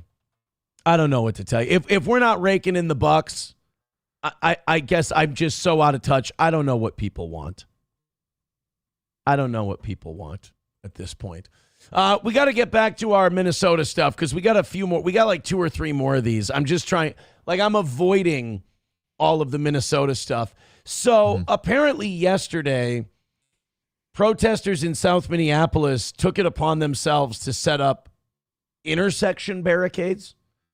It was just, instead of protesting ICE and, don't take our immigrants away, they just got a wild hair up their ass, probably C. diff, and they decided that they were going to set up pallets and furniture and shit and just block roadways off. Okay, that's so for the people that aren't ICE, they're just fucked and they can't use intersections and roadways. Yeah, 32nd to 34th and Cedar Avenue roadblocks were set up. And there you go. Yeah, no honking. Which, what? You're blocking my way. I'm going to honk. I'm sorry. And then Minneapolis police arrived later in the day yesterday and broke it up. to shut down the checkpoints. Well, yeah, you can't. It sounds weird to say this. You can't just take it upon yourself to block the street. You can't just take barricades and set pallets and couches and chairs up and not let people drive. That's highly illegal. What can we do to hurry this up? Because we have fire trucks and ambulances that might need to get through here. They can come and through here. You're talking about the community, and we're talking about making sure that your neighbors can get access to emergency services. By the way, listen to how pussy and how emasculated the Minneapolis Police Department has become. Like, instead of them going, move this shit out of the way. I mean, look, they got firewood stacked, for God's sake. They're in it for the long haul. But, like, instead of going in and being like, you guys got about 3 minutes to get this shit out of here, or we're going to clear it out. Instead, they're going like, now, guys, it really sounds like a parent trying, like, a new age parenting technique with their kid. Like, they're going, now, guys, you understand that your neighbors aren't going to be allowed to get medical care, and there's not going to be ambulances, and emergency vehicles won't be able to get through. And they're like, well, we'll move it for that. It's totally fine. Well, no, guys, you don't whatever happened to the cops just being like, look, you're breaking the law. You're impeding a roadway. We're going to fuck shit up if you guys don't. You got two choices. You can clean this up right now, or we can clean it up. Or we can arrest you. And you're not going to like the way we clean it up. So handle it. This has been easily passing, so I suspect. And we're all here. When they come, we'll move it for them, you know? Frankly, you're the one blocking it. By the way, when we come, we'll move it for them. Yeah, and the guy in the ER ambulance might die. I was just going to say, they're waiting for you to clear the road. I was just going to say, to the guy having a massive heart attack, I'm sure that's really, comforting to him. They're like, hey, don't worry. All the protesters are removing the barricades from the street we're using to get to the hospital. We'll be done in a jiffy. I know. Yeah, I heard there was some masked men running around over there abducting people. We're watching the community because you guys aren't. You're driving with swapped plates on their cars. Why aren't you ticketing them? They've got swapped plates on their cars. That's not legal in Minnesota. Honestly, I just expect the police to be like Shredder in Teenage Mutant Ninja Turtles 2 when Toka and Razor get revealed and just go, babies! They're babies!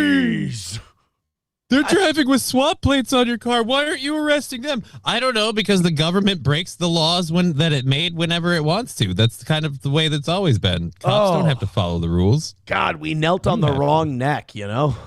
It's a bunch of white people who would never be in this neighborhood, but they're being paid. A lot of them are being paid. And so they're there, and I haven't heard conversations as immature as this since, like, kids argued with their fourth grade teachers about, like, detention or discipline.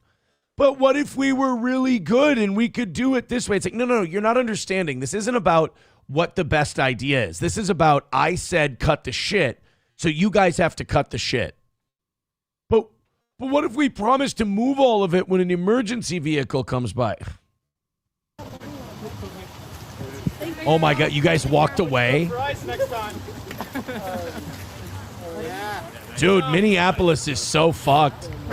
Yep. And like, we have a mayor who sees this and he goes, well, good for the protesters and their First Amendment rights. Instead of having a mayor who goes, I'm firing the police chief if he doesn't get down there right now and clear this shit out. And if those people went against the mayor, like, who's he going to call? The cops? Probably not. I mean, the cops literally went in and said, hey, take this shit down. And they went. And they said no. No. And the cops went, well, we tried. Well, what else are you going to do? That's unbelievable. That's really something that the cops can just go there. And like, those two cops start grabbing this shit and you just start throwing it off onto the sidewalk. And then if anyone gives you shit, you pepper spray them. And if they keep giving you shit, then shoot them. What's that movie? If he gives you any shit, shoot him. I can't remember what it is, but that's a perfect way to describe this situation and how it should go. Well, I don't think it's going to go that way. And this is only after the George Floyd summer, we learned that people can lock down whole neighborhoods and the cops won't do anything about it. Literally, it's like a parent going, Okay, Jimmy, can you clean up your toys? We have company coming over. No, I don't want to. Well, I guess we can have a conversation and we can discuss the finer points of this. It's like, no, clean up your fucking shit or I'm throwing it all away. Like, it's time to clean up now. First of all, the cops are talking to these people like they're spoiled children, because a lot of them are. And then after the spoiled children go, no, we don't wanna, the cops get in their cars and they leave. This is Commander Bovino said that the Minneapolis Police Department is very demoralized right now because they feel like they aren't allowed to do their job. I just imagine that scenarios like that cause those cops to be like, I'm going to put in for transfer. Like, I can't work here anymore. I'm going to go somewhere when I get called out to a call, I actually get to do something and I don't have to go, oh, well, no, I guess you won't listen to me. Bye. And again, imagine, like, the mayor definitely is on the protesters' side and think this is totally rad, and the police did a great job in handling that. But I'm not so sure the police chief that we have here in Minnesota isn't supportive of what just happened. I think he is. Right? And meanwhile, nobody can use that intersection. Great. Baba Shab says, Aaron, look into the doctor that invented fecal transplant surgery and then look up the origin of his last name. I don't. Let me guess. Jew. Joey Caravello. I was going to guess Indian.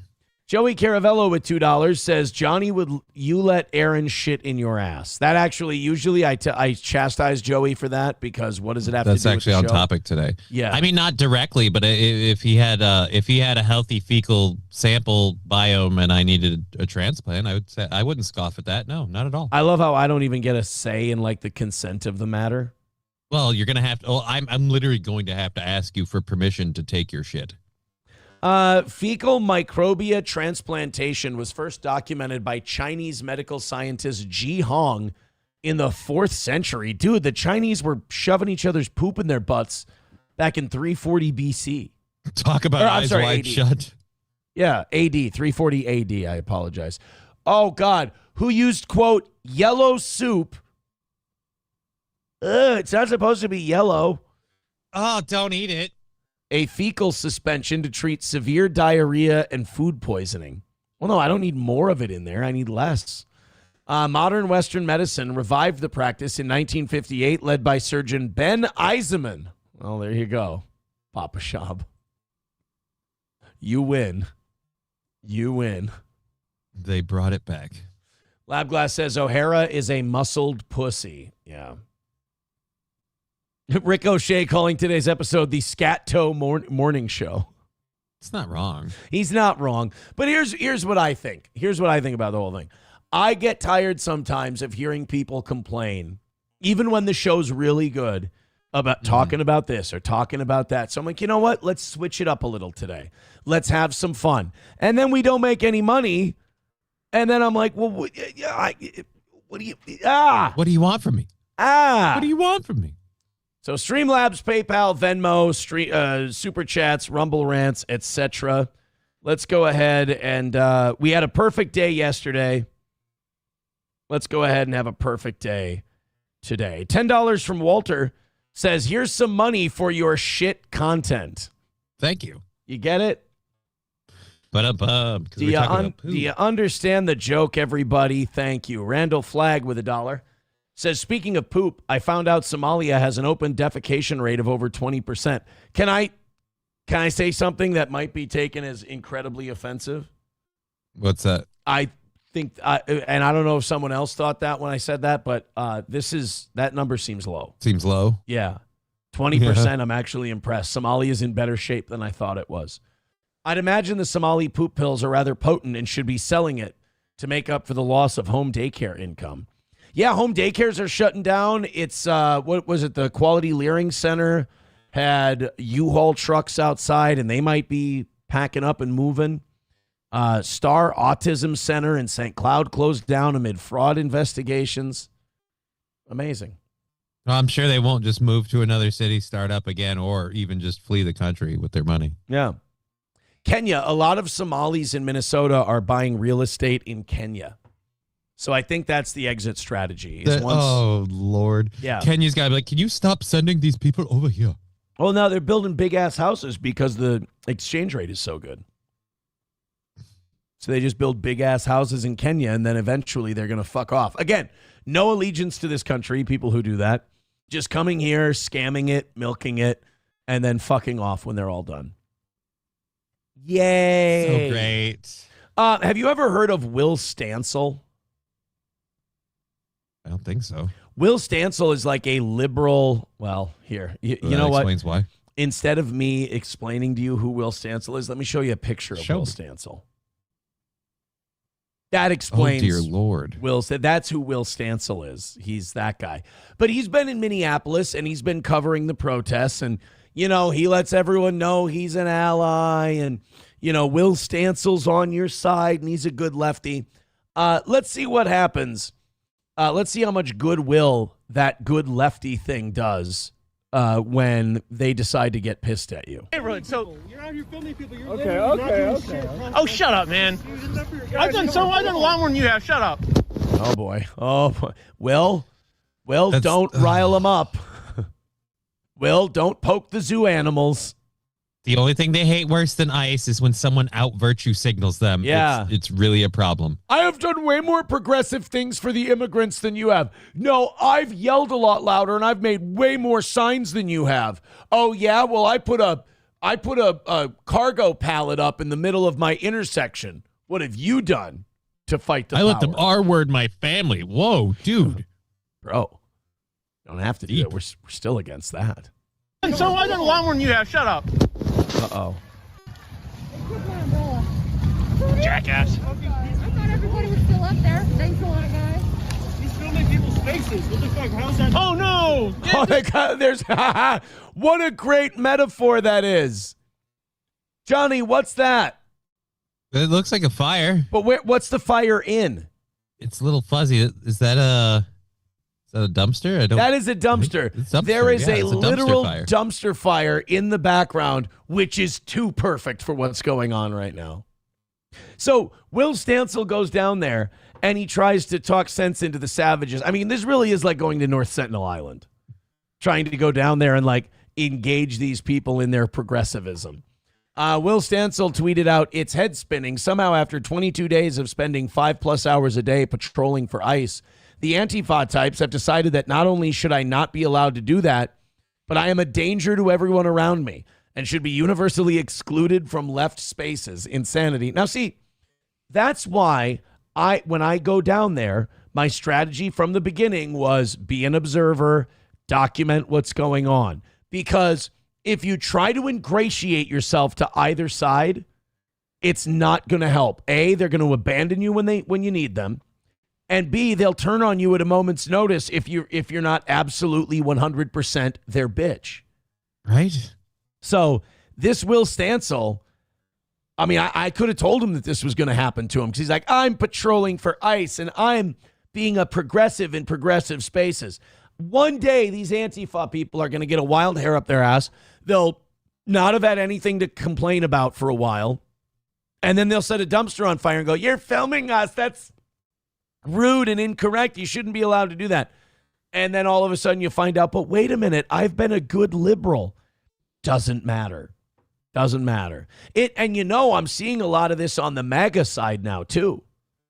How so? That you can be like, I voted for Trump, man. I wanted him to do this, but he's breaking his promises. I don't support him. What are you, some kind of a lib? What are you, turning lefty? Now, what an immature way to think. On one hand, you could think that because someone voted for something and they don't feel like they're getting what they voted for. You could, I guess you could have the attitude that they all of a sudden changed their political philosophy overnight. Or they're a voter who's pissed that they're not getting what they want.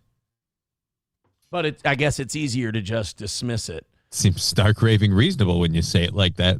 So then Will Stansel says, "My crime, talking to mainstream press about what was happening, posting a handful of videos of public spaces, edited to ensure no one else is identified, stating my disapproval of agitators lighting fires in my neighborhood, and getting punched in the head for the trouble." Well, I could have told you that doing all that shit gets you punched in the head down there. If you tell them, "I disapprove of you guys lighting fires," they're going to go, "Shut up, you gay bitch," and they're going to punch you in the head. I disapprove you guys agitating the ICE officers and stuff. That's making things worse. Peaceful protest. Shut the fuck up. We want people getting shot so we can say we're the victim. Well, not only that, I mean, these people are getting paid to agitate, so you're actually interfering with someone's workday. Like, you wouldn't be pissed if someone was, you're working outside in sub-zero temperatures, and here's this little douchey guy in Rachel Maddow glasses telling you that you're being a dick. Like, motherfucker, I got a job to do. If I don't break a window a day, I don't get paid. See, but that's what I'm saying, though. Those people need to be arrested. We need to make that illegal. The whole, paid agitators in protests thing. Like, if I found out somebody was paid to be a protester, I'd be like, you should be in jail for that. Like, you're coming here, you're starting shit because you've got a financial interest in it. You're not from here. You don't believe a single ounce of what you're standing for. You're doing it for the paycheck. It's just all I wanted to do was tell the people on the left that they were being unreasonable. Yeah, you're going to get the shit kicked out of you. I could have told you. You're not allowed to do that. Yeah. What are you doing? It's like telling a bunch of MAGA people, hey, I think Trump's wrong on this one. What are you, some kind of a liberal now? I guess so. I guess. Coltrane with $1 says, my cousin left the police force after the George Floyd bullshit, and he wanted to be a cop his whole life. Another friend, Minnesota trooper, retired after being told to stand down during a gunfight. Yeah, it's, I'm sorry, but I don't think there's a guy in the world who, when shots are flying past him, are going to be like, all right, I'll just chill behind the door here. I'll be fine. Cheeseburger Pie with $1 says, if all the Somalians move to Kenya, I can see an uprise of Kenyan slaves in the future. Is that something you want? Mommy says, serious question. Why do Americans love illegal alien invaders so much? I think it's first world people wanting to feel morally superior. So I think a lot of people who tend to be more left-leaning see themselves as elite, and they see themselves as kind of above these third world people. It's like a daddy complex. Like, they want, hey, look, we're taking care of them. Hey, look at this poor little starving Marvin. We're advocating for him when nobody else will. It's a way to make it self-aggrandizing behavior. It's like you said, virtue signaling is a great word for it. Yeah. And then there's a small minority of people that literally just are like, well, if I were struggling and I had to fight to come to somewhere better for my family, why, I'd walk all the way to America. And if I got there, I'd just be a good illegal immigrant. So I wouldn't want someone just picking me up and kicking me out for no reason. Like, right, but the people we're talking about are child R-worders and criminals. No, but just they're probably good people. And it's like, fuck off. They came here legally. I've said it before. I'll say it again. Like, if I were in their position, I would try to get to the United States as well. And if I got caught, I would expect it to be deported. Right. That's all. We got a few people who want in on this one that I thought had some good points, but I'm scrolling too much and I'm losing them. It's a lot of stuff about Will Stansel and his sexual proclivities. These are all theories that people have. I don't know. I saw that picture. I've got a few theories. Kick George Soros and his money out of the USA, says Mommy. Yes. By the way, I was going to say this. Mommy was not in the chat either time I said this before. After going through the Epstein files and after listening to some Vladimir Putin speeches, it's going to sound wild. I think Putin might be the good guy. You're a Putin man now? Not necessarily a Putin man, but I think if you offer me a binary, like who's occupied our country and what's seen in the Epstein files and who's in charge here in the occupied United States of America versus the kind of virtues that Vladimir Putin extols, yeah, I think Vladimir Putin is more in tune with the majority of Americans and their beliefs than the people who are hijacking, blackmailing, and running this country. And isn't Russia as a whole like a large Roman Catholic culture? No, Eastern Orthodox, but Christian. Eastern Orthodox. Yeah, but Christian. But Christian, yeah. But they, unlike us, they don't do that whole Judeo-Christian mashup deal. They kind of really commit to the one. Judeo-Christian. Next time you hear someone say Judeo-Christian, go, hey, do Jews believe in the divinity of Christ? And when they say no, go, there is no such thing as Judeo-Christian. You don't get to shit talk my savior and then lump your faith in with mine. And by the way, Judeo-Christian was just invented by Jews because they don't have the numbers. Right. The Jews would unite with the Muslims against the Christians in a heartbeat if it was more advantageous for them. But they don't have the numbers. They want it both ways. They want to remain pure. They don't want to have a lot of converts and shit like that coming in. But they also want to attach themselves to another religion so that they can So they have a larger amount of people. Yeah. Judeo-Christian, my aching ass. I mean, try to tell me you feel anything but good when you see Jesus up on that cross, you lying bag of shit. You guys are the ones who put him there. Yeah. So they probably feel very accomplished. So, yeah, I don't know, man. I'll say that maybe good guy is too aggressive for some people. I think Vladimir Putin dislikes the people who have co-opted our country. Wouldn't mind if we did that too, honestly. And I don't think Vladimir Putin's ever a kid. So, I mean, it's a low bar, but we're talking about politicians here. You got to set the bar pretty low. Shuli Madoff with $2 says a lot of Russian models in the files. Do they still got people going over those 3 million pages? And, you know, the other thing about those 3 million pages is that I was under the impression that we were getting to the end. Mm-hmm. There's apparently millions and millions more pages of this stuff. So the working theory is that the deep state is releasing these because Trump won't bomb Iran. Okay. And so they're kind of slow rolling these. And they're like, here's 3 million more. Donald, there's a few. Now, the reports about Trump that have been released in the Epstein files. Not incriminating. Not only that, but the stuff that is incriminating, like he raped people and things like that. It came from an FBI tip line. And each time the FBI decided that the person making this report needs psychological treatment. Like they're basically a lunatic. So someone's got a little Trump derangement syndrome, so they called the FBI. You know, he does this, he does that, right? And he's literally the reincarnation of Satan. Like, but I think Trump's in these files more than that, and I think what they've held off. The Israelis who run our country said, like, "Are you going to bomb Iran now? Because we can make this look a lot worse. Do you want? Because we'll release more of these. And now Trump announced yesterday we're sending a couple ships over towards Iran. So we'll see how much the blackmail works. Just takes one guy, though. It just takes one guy to say no. No, new. And live. Boys. He just has to say no and live. Right. That's the tough and that's part. That's why I got my hope up. Because it seemed like he said no, and they took a shot at him. And I'm like, ooh. But apparently, whether or not that was the case, doesn't seem like he's saying no anymore. So yeah, might have. The last guy said, let me take a look at your nuclear reactors. And they said, let us take a look at the inside of your head. And guess who won? Ryan the Garbage Man texting in says, wouldn't it be wild if Putin had an unredacted copy of the Epstein list and released it? I wish. Hey, remember the crazy lunatic guy who stormed into the church not too long ago? Yeah. Pam Bondi said she was going to get him and the lady that led the thing and Don Lemon, and I think she got Don. And she arrested the crazy bearded guy. Oh, she got him too? No, a long time ago. He got brought in early on.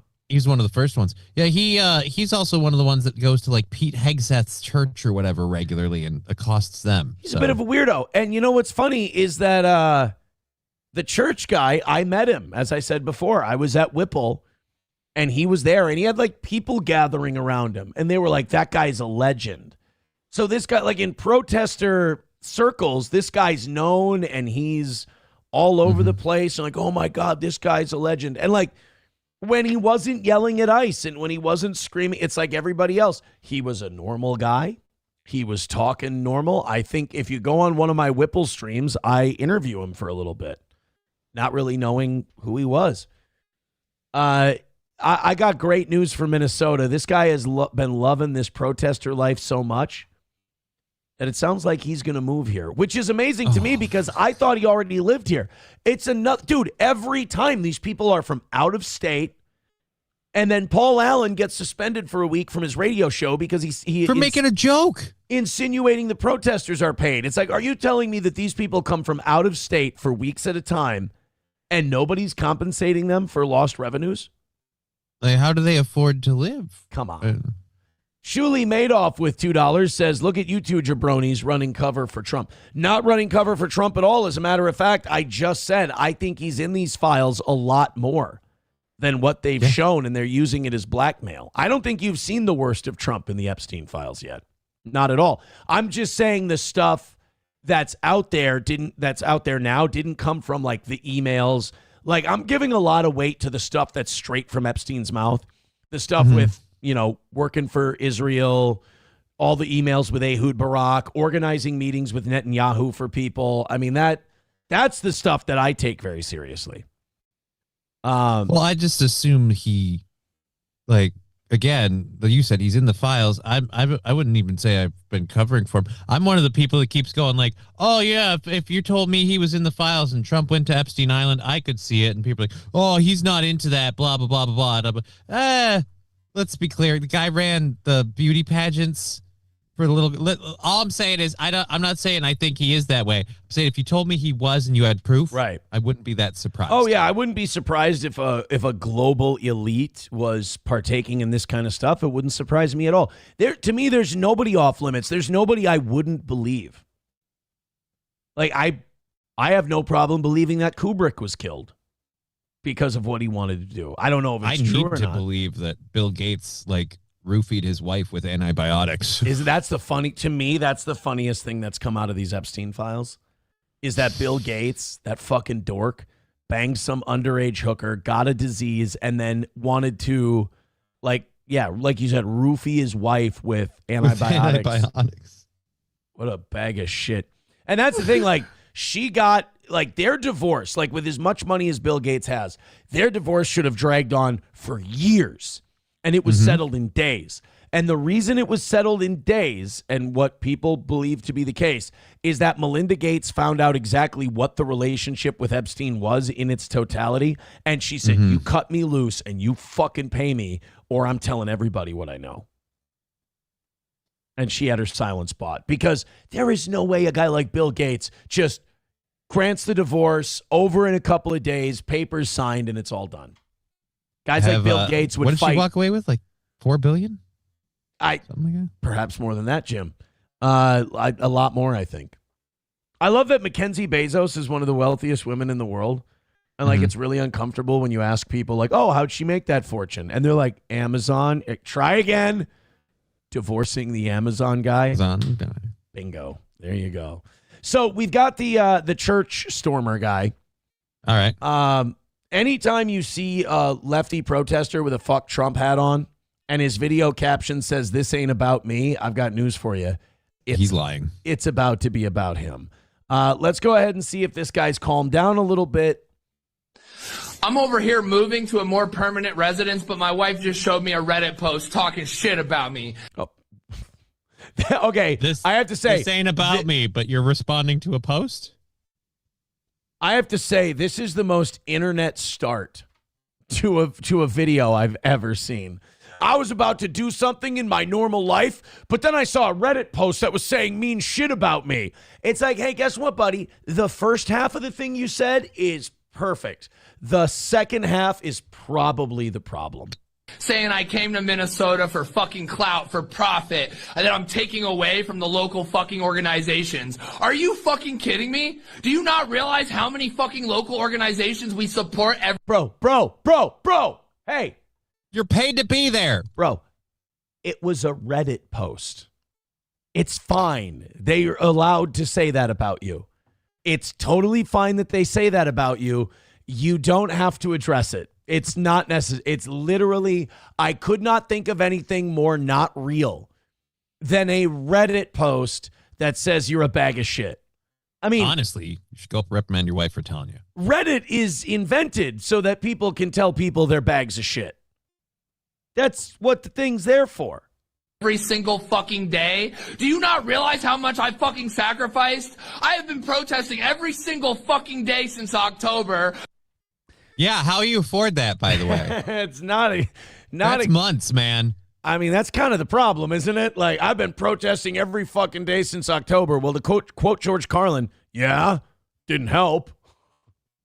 I mean, that's why his voice is so gruff. He's been Are you yelling. Posting videos? He's been you yelling. Clicks and shares? every day since October. I've been beat down, arrested, shot right in the face with a fucking OC cannon fucking spray. I've had a knee on my fucking neck. I'm facing 10 years in fucking federal prison for supporting a local organization's protest. And No, you're facing 10 years in federal prison for breaking the law by impeding on the church. Again, you kind of opened the door for that one. I can't imagine why people would say that this guy's taking away from the local protests and overshadowing the proceedings. And I called it. I told you, if a video starts with "This isn't about me," the whole video is about you. You're telling me I'm taking away from what Minnesota's doing? Every single dime I spend is going back into the community. I fucking share fundraisers for local organizations every single fucking day, but That's right, guys. He's hitting the share button. Hey, that's more than a lot of you are doing right now.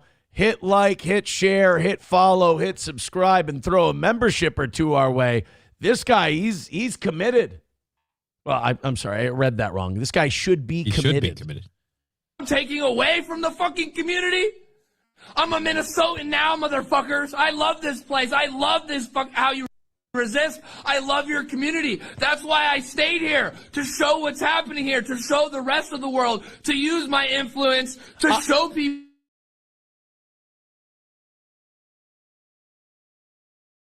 you know how to resist already, how you're building the framework for the fucking revolution. So anybody that's... There we go. Sorry, this video's locking up on me. I will say this, pal, if you could... Everything up because we froze too. If you could, buddy, do me a favor. And why don't you... Yeah, this is what scary. The fuck is going on here? There we go. Now it's back. Yeah, the whole browser locked up. So, buddy, I think what you ought to do is you ought to go back home and let them know. I think you should go back home and tell them about all the resistance. Go back to where you came from and spread the word. That's the way you got to do it.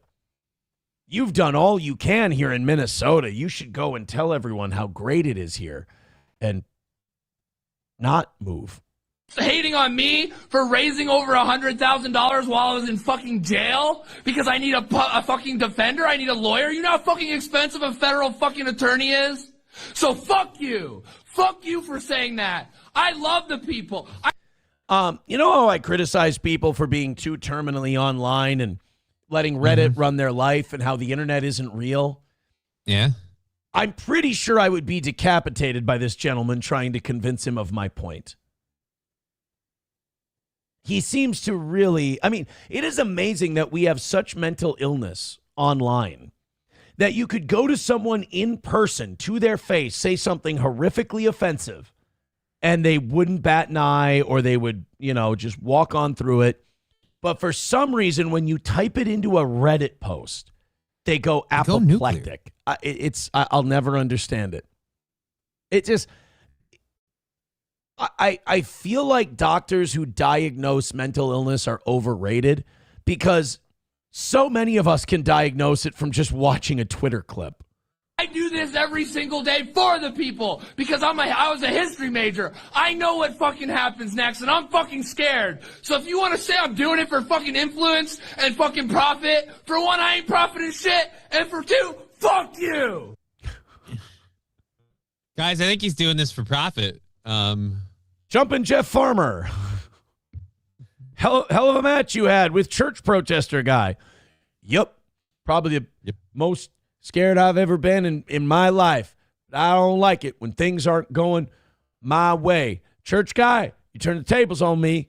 Turn the tables in the wrong way. You got me posting on Reddit now. Jesus, I mean, he cut a hell of a promo. But I want you guys to remember, this isn't about him. This isn't about him. Because I'm just getting the feeling that a lot of people watching that are going, wow, that's really self-aggrandizing. This guy seems to be making it about him. Again, He said it in the very beginning. This isn't about him. It's not about him. I hope you guys aren't thinking that he's making it about him.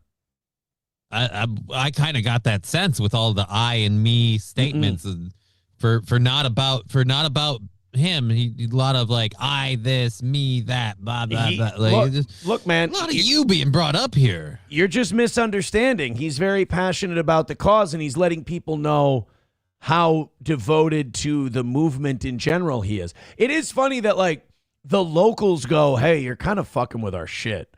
And he's like, "Fuck you. You don't know what I've done. I'm doing so much for you guys. I got arrested." Like, you made all of them look stupid. You walked into a Christian church and interrupted people with their children worshiping their God.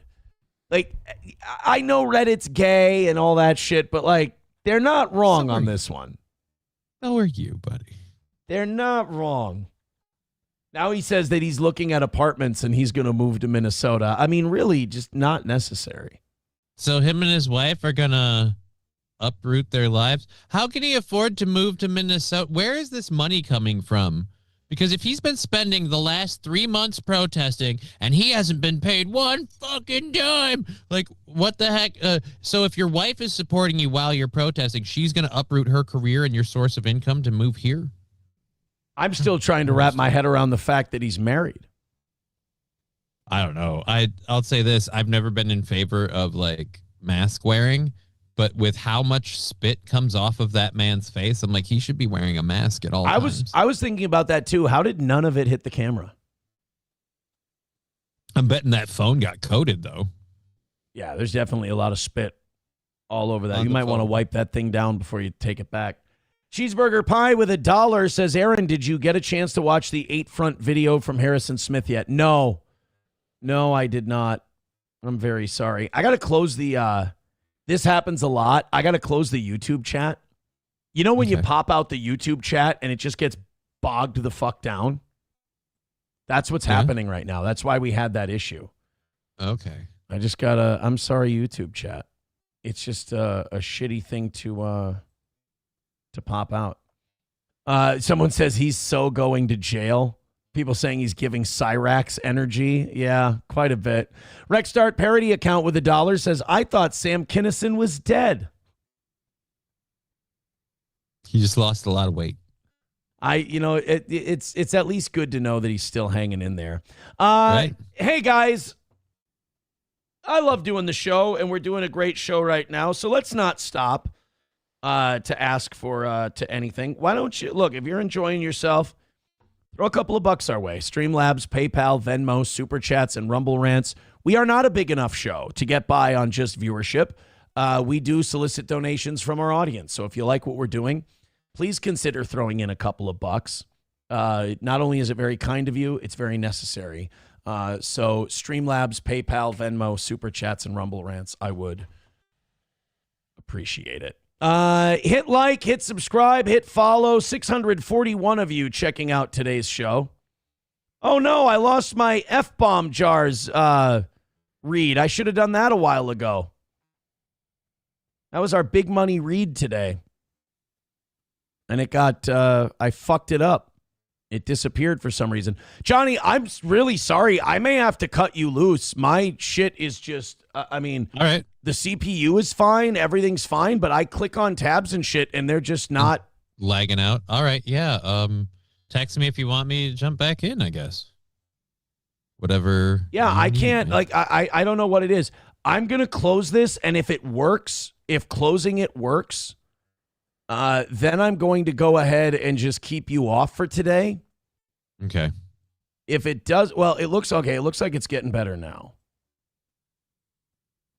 Auto playback yeah, it's a fucked up deal. You know what? It's when I go to the Rumble Studio tab. Rumble Studio has been being a real shitbag lately. Oh. I don't like they it. changed some of their stuff recently where I was just like, but I don't use Rumble Studio, so I don't know how that's going. Yeah, we're already struggling today. I don't need tech issues need help popping up. That's for sure. Yeah, I'm gonna cut you loose and see if it helps because all my shit's frozen up. All right. right, Take man. it easy. We'll see if that works. I think it did. I think it worked. Yeah, it did.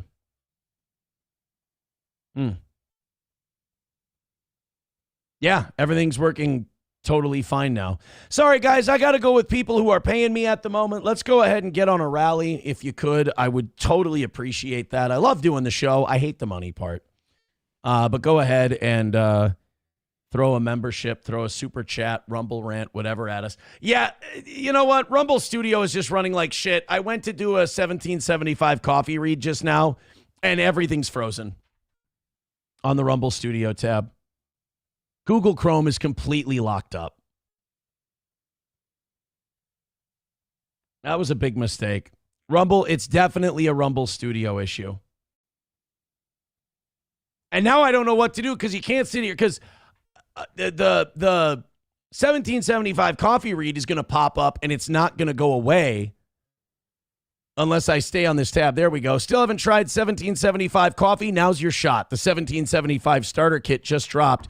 Only 1,000 units.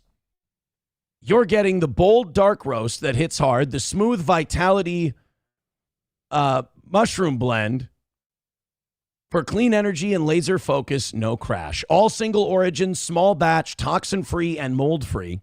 Plus, you're also getting a gold spoon clip because freedom isn't scooped with plastic. A frother strong enough to stir up your coffee and your mother-in-law's opinions, and a black 1775 tumbler. $170 worth of coffee and gear, yours for $99. This is for the ones who've been watching 1775 blow up on Rumble, wondering if it's actually worth it. Spoiler, it is. Go to 1775coffee.com/studio. That's 1775coffee.com/studio and grab your starter kit before they're gone. Bold beans, clean fuel, and a morning routine that stands for something, just like Rumble does. 1775 coffee. Yeah, if I click anything on Rumble Studio, everything locks up. Well, there we go. All right. Well, hit like, hit subscribe, hit follow, throw us a couple of bucks. Sorry about this, guys. I apologize. All right, let's dig into something else here. Let me move on as the stress sweat of the technical aspect of today's show fails fantastically. Let's go. And oh God, you know, I'm going back to the radio days here for a second where it just frustrated over tech shit. I gotta fucking shake out of it. Jesus. More fraud. You know, I've been talking about this a lot. Sorry for the really sloppy transition in the shitty show. That's fucking annoying me. Minnesota was kind of the epicenter for fraud because Minnesota just seems to be completely snake bit from a PR perspective. But I've always been saying, like, if you would go to other states, if you would go to states much bigger than Minnesota, they're all doing this. And so if you just leave us the fuck alone for a minute and you go to these other states, they're all ripping the country off for, I mean, if we're at 9 billion, places like Texas and California got to be at 15, 20, 30, 40 billion. And then if you were to go to, like, this is how you know this isn't about fraud. This is how you know this is about getting poor people to fight with each other and getting white people to fight with Somali people. And I do get really frustrated over this one for a very simple reason. I'm right. I'm 1,000% on the fucking ball, and people are so goddamn cocksucking tribal that they can't see it. And they act with such arrogance. They go like, hey, what are you, some kind of a libtard? No, motherfucker, I'm right. Listen, pay attention. You're a lot closer to being a fucking Somali than you are a Rockefeller. You're a lot closer to being these fucking daycare fraud people than you are being Donald Trump. You have, and this hurts a lot of Americans. And this frustrates them. And until you get this through your fucking head, the shit you complain about will never get better. You are a lot closer to being a Somali daycare owner than you are to being Donald Trump. That's a fact. These people don't give a fuck about you. You are goyim. You are there to fight with each other so that they can reap all the riches. All your hating of all these other people. Has it stopped hedge funds from taking all of your money? You have to work later and later, and you have to retire older and older, yet all these billionaires get more and more money. Did you ever think that maybe while you were yelling and screaming about all this other shit, which is an issue, by the way, that's the other thing, is they'll go, oh, you don't think that Somali fraud is a problem? I do, but I put it in the proper fucking perspective. Yes, Somali fraud is an issue. You know what a bigger one is? Israel has conquered our country and taken it over. Bankers are stealing your birthright and your money and your grandkids' money, and you don't fucking care because as long as it's black, is inbred, and has fucked up teeth, it's a lot easier for you to hate because the other shit, just be honest, scares the fucking shit out of you. Doesn't scare the shit out of me. I have no problem calling it out. But this Somali fraud thing, it always comes up when there needs to be a distraction from something else. Here's how you know that this Somali fraud thing is not the biggest issue we need to be focusing on.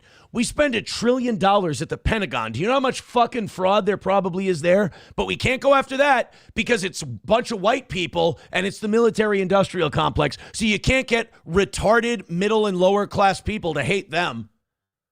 But hey, here's a fucking perfect symbol for something you can be frustrated by. It's a dumb bucktooth Somali inbred guy who's getting a few $1,000,000 for his daycare. Shitty, should be stopped, should probably deport everyone. But hey, guys, if you're worried about fraud, they're fucking raping you blind. And by they, I don't mean the Somalis. I mean the military-industrial complex and these fucking bankers. But no. No, you know what's the biggest issue? Here's how you can tell an uninformed person. The biggest issue right now is Somali fraud. Dude, it's not even top 10. Not even close. Doctor billed the government $120 million. So this is the new fraud going on in California.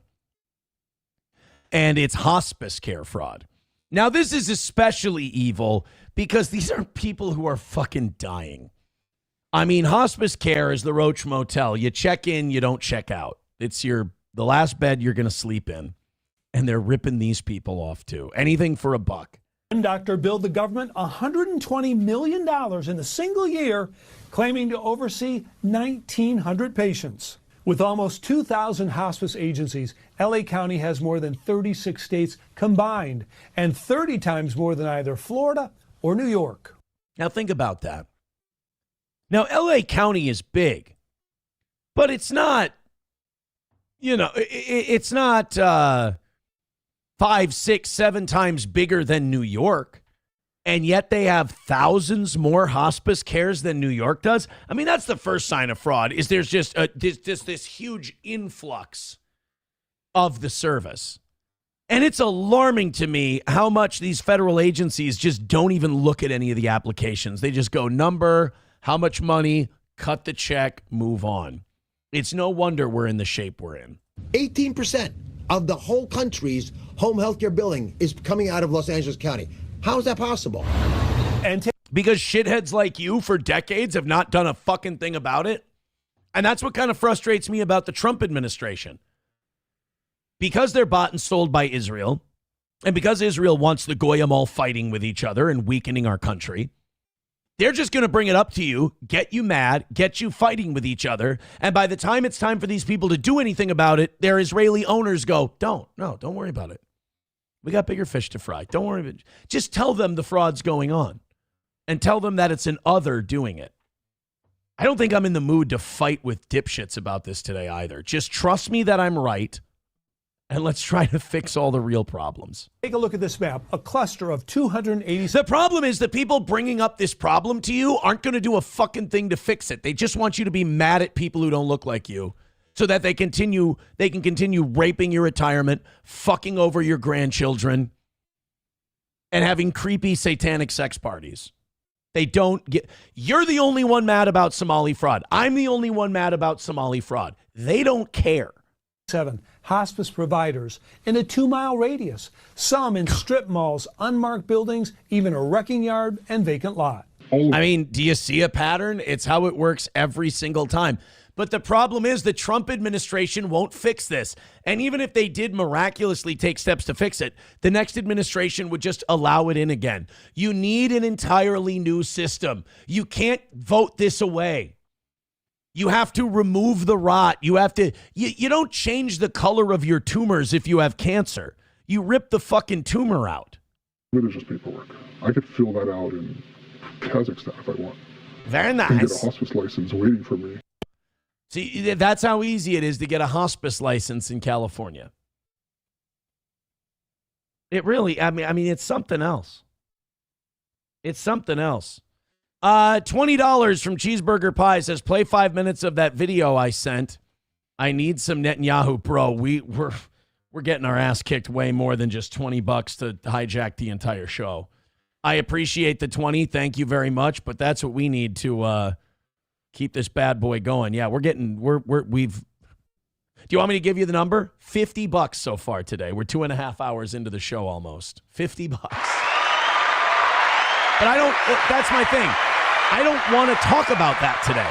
That's not what I want to talk about on today's show. I want to do the stuff we have for today's show. So please, couple memberships, Streamlabs, PayPal, Venmo, Super Chats, Rumble Rants, or at least tell me what you don't like about the show, what sucks today, so I know what to change.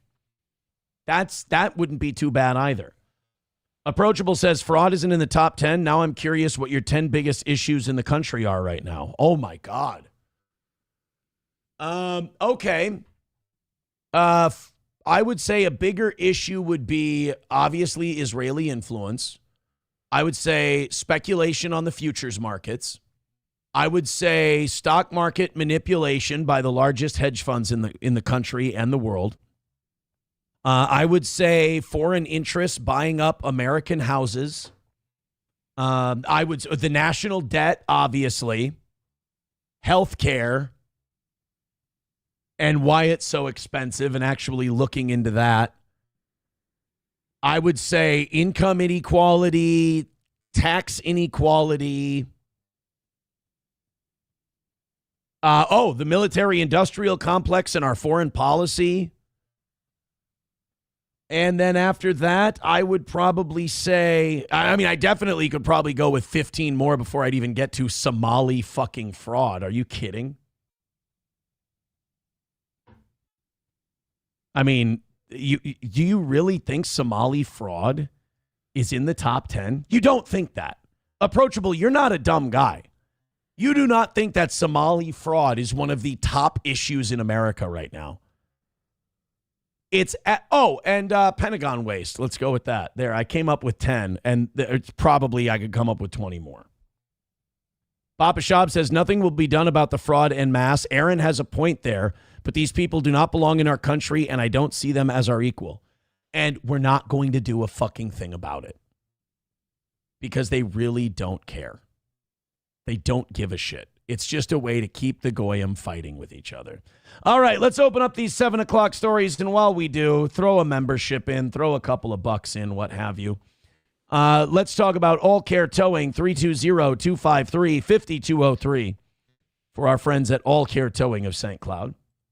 Love Tim and the team. If you go in the ditch, if, you slip and slide, you rear end somebody rear ends you. Our friends at All Care Towing are going to be able to pick you up quicker than anybody else. That's All Care Towing. Put their number in your phone. Better to have it and not need it than need it and not have it. 320-253-5203 for All Care Towing of St. Cloud. Midland Armory in downtown Foley, midlandarmory.com. Of course, Greg and Stacy are very good with finding out what you need for home defense, personal carry, whatever. They've got it for you at Midland Armory. So go visit them in downtown Foley, Minnesota. They handle the suppressor process start to finish. That's Midland Armory in downtown Foley, Minnesota. MidlandArmory.com. And Stoney's in downtown Rockville. That's Stoney's. Of course, Cheetos and the team have a great St. Patrick's Day celebration coming next month. We'll tell you more about that. Live music on the weekends. The Super Bowl is this Sunday.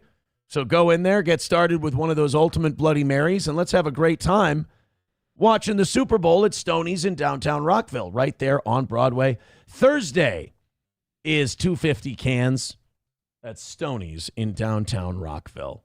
Fuck you, dude, with $10 says, good show so far. What do you think about the sudden cratering of gold and silver? It's fucking organized. It's a giant rug pull. All of these hedge funds own a shit ton of gold. The game is rigged. You're not allowed the same access to the markets that they are. Again, another way bigger problem than Somali. Like, again, none of this fraud is going to get fixed as long as we have the system we do. It aids and abets fraud. So if it ain't Somalis, it's going to be someone else. And by the way, if you want to see real fraud, go ahead and look into like what the whiteys are doing. Because we're a lot smarter and we know a lot more shit. We're ripping people off way worse than the Somalis are. But they know you're fucking racist and they know you fucking hate Somalis. So you know they know you'll latch onto that one. Why do you think their Zionist errand boy, Nick Shirley, was the one who did the documentary? I get frustrated. Because while it is a big issue in our state, we could quietly handle it here in the state of Minnesota. But instead, it becomes this national fucking embarrassment. And the more it becomes a national clown show, the less likely we are to do anything to fix it. Because it's just like Social Security, which that would be another one. That's 11. It's just like Social Security and healthcare, where they're all going to bitch about it come election time, but they're not going to do anything to fix it because then they're not going to use it as something to bitch about during election time. Just wake up and know that these people that are ginning you up about this, while it is a very serious issue, these aren't the serious people to figure it out. They're just trying to rile you up. So yes, the gold and silver cratering and the Bitcoin cratering, it's all organized. It's all happening with permission. It's all a giant rug pull. They got all the dumb poor people now to buy up silver and gold when the price went up.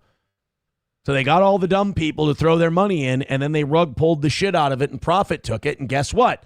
Now that money goes from the working class people's pockets into the billionaires' pockets. That's how transfer of wealth is done. So yeah, I'm sorry to be embittered about it.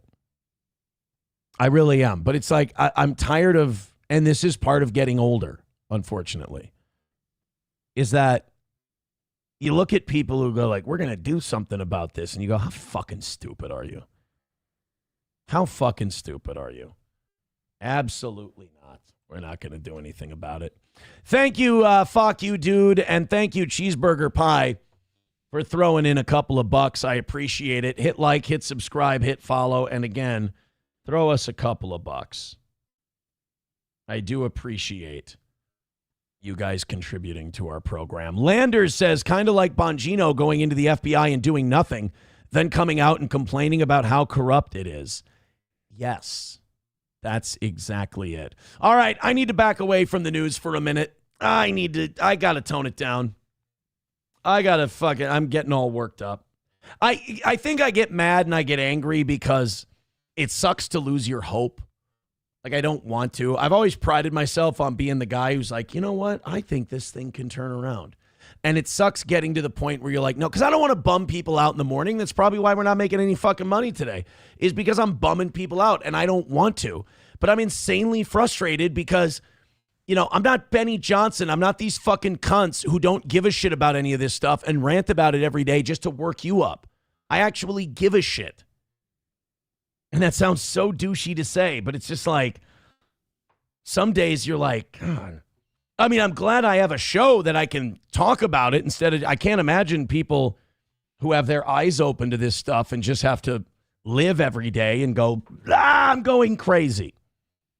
But let's get into something that's a little more retarded and a little less newsy and everything else.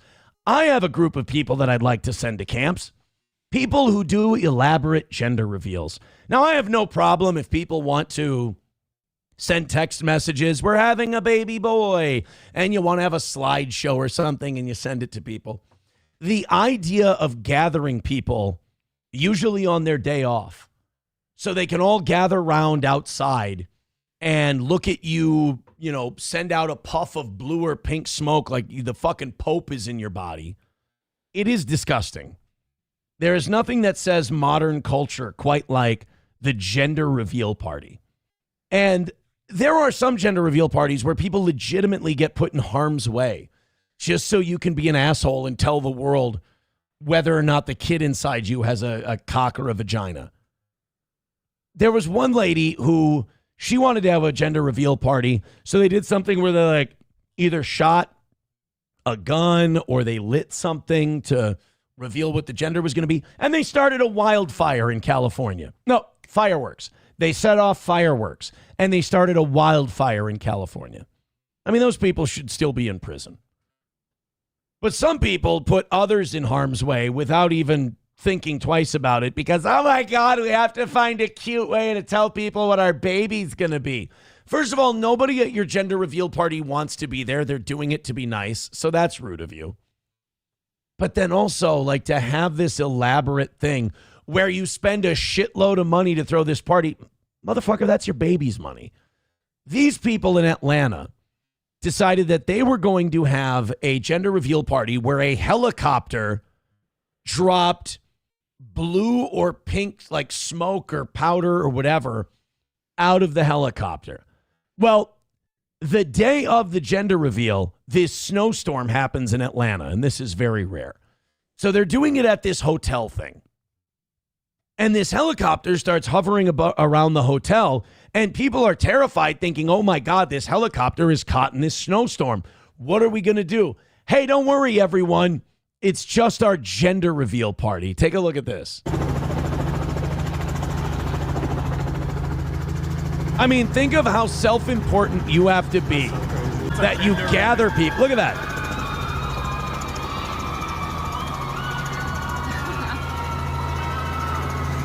All to let people know that you're having a boy. I wish those were Hellfire missiles. Gender reveal. I don't know what. And this is, again, everybody loves these. Everybody thinks they're great. Nobody considers what it says about us. I'm just the party pooper. Gender reveals are a monstrosity. They're an awful thing. And they should be outlawed. They should be banned. Onawall says, just do the damn pink or blue cake. Dude, I'm even more extreme than that. Just send a fucking text. That's all you got to do. Send a text message. Let people know, hey, we're having a boy.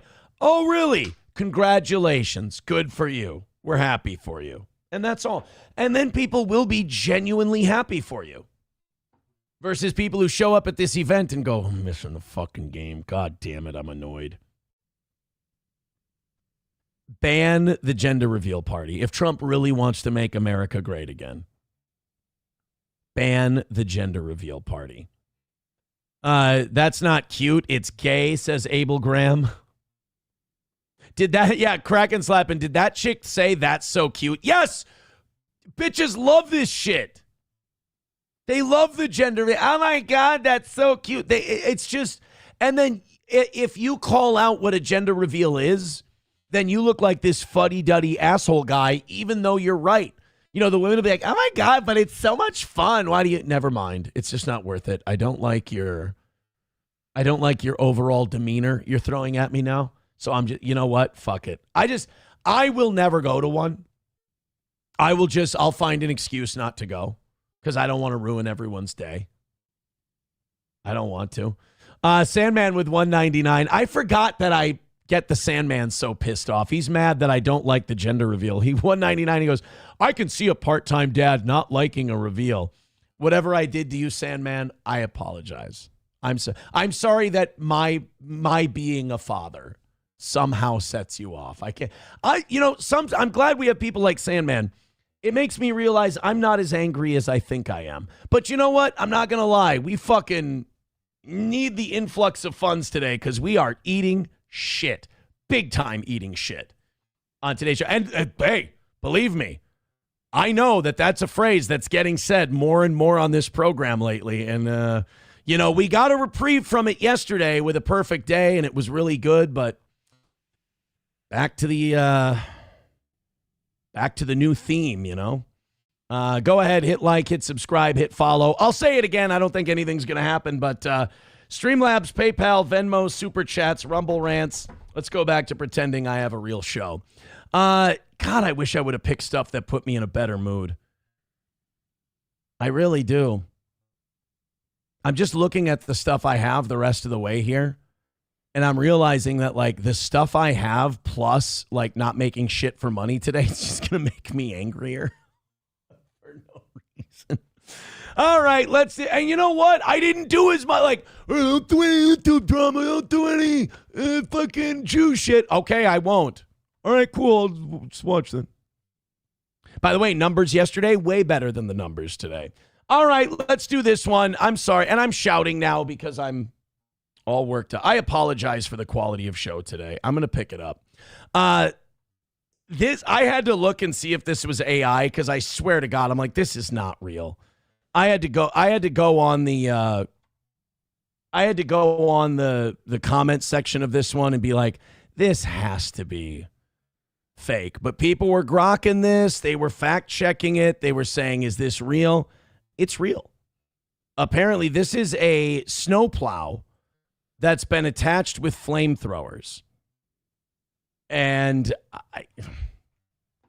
they're gonna fire up the roads and they're gonna put salt on it. Now, this has to be just some kind of fuck around viral thing they were doing. This can't be something they actually have, because this would be so terrible for the roads.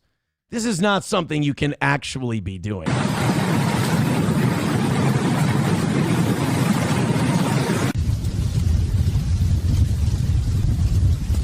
Like, I was watching this part, I'm like, this is fucking fake.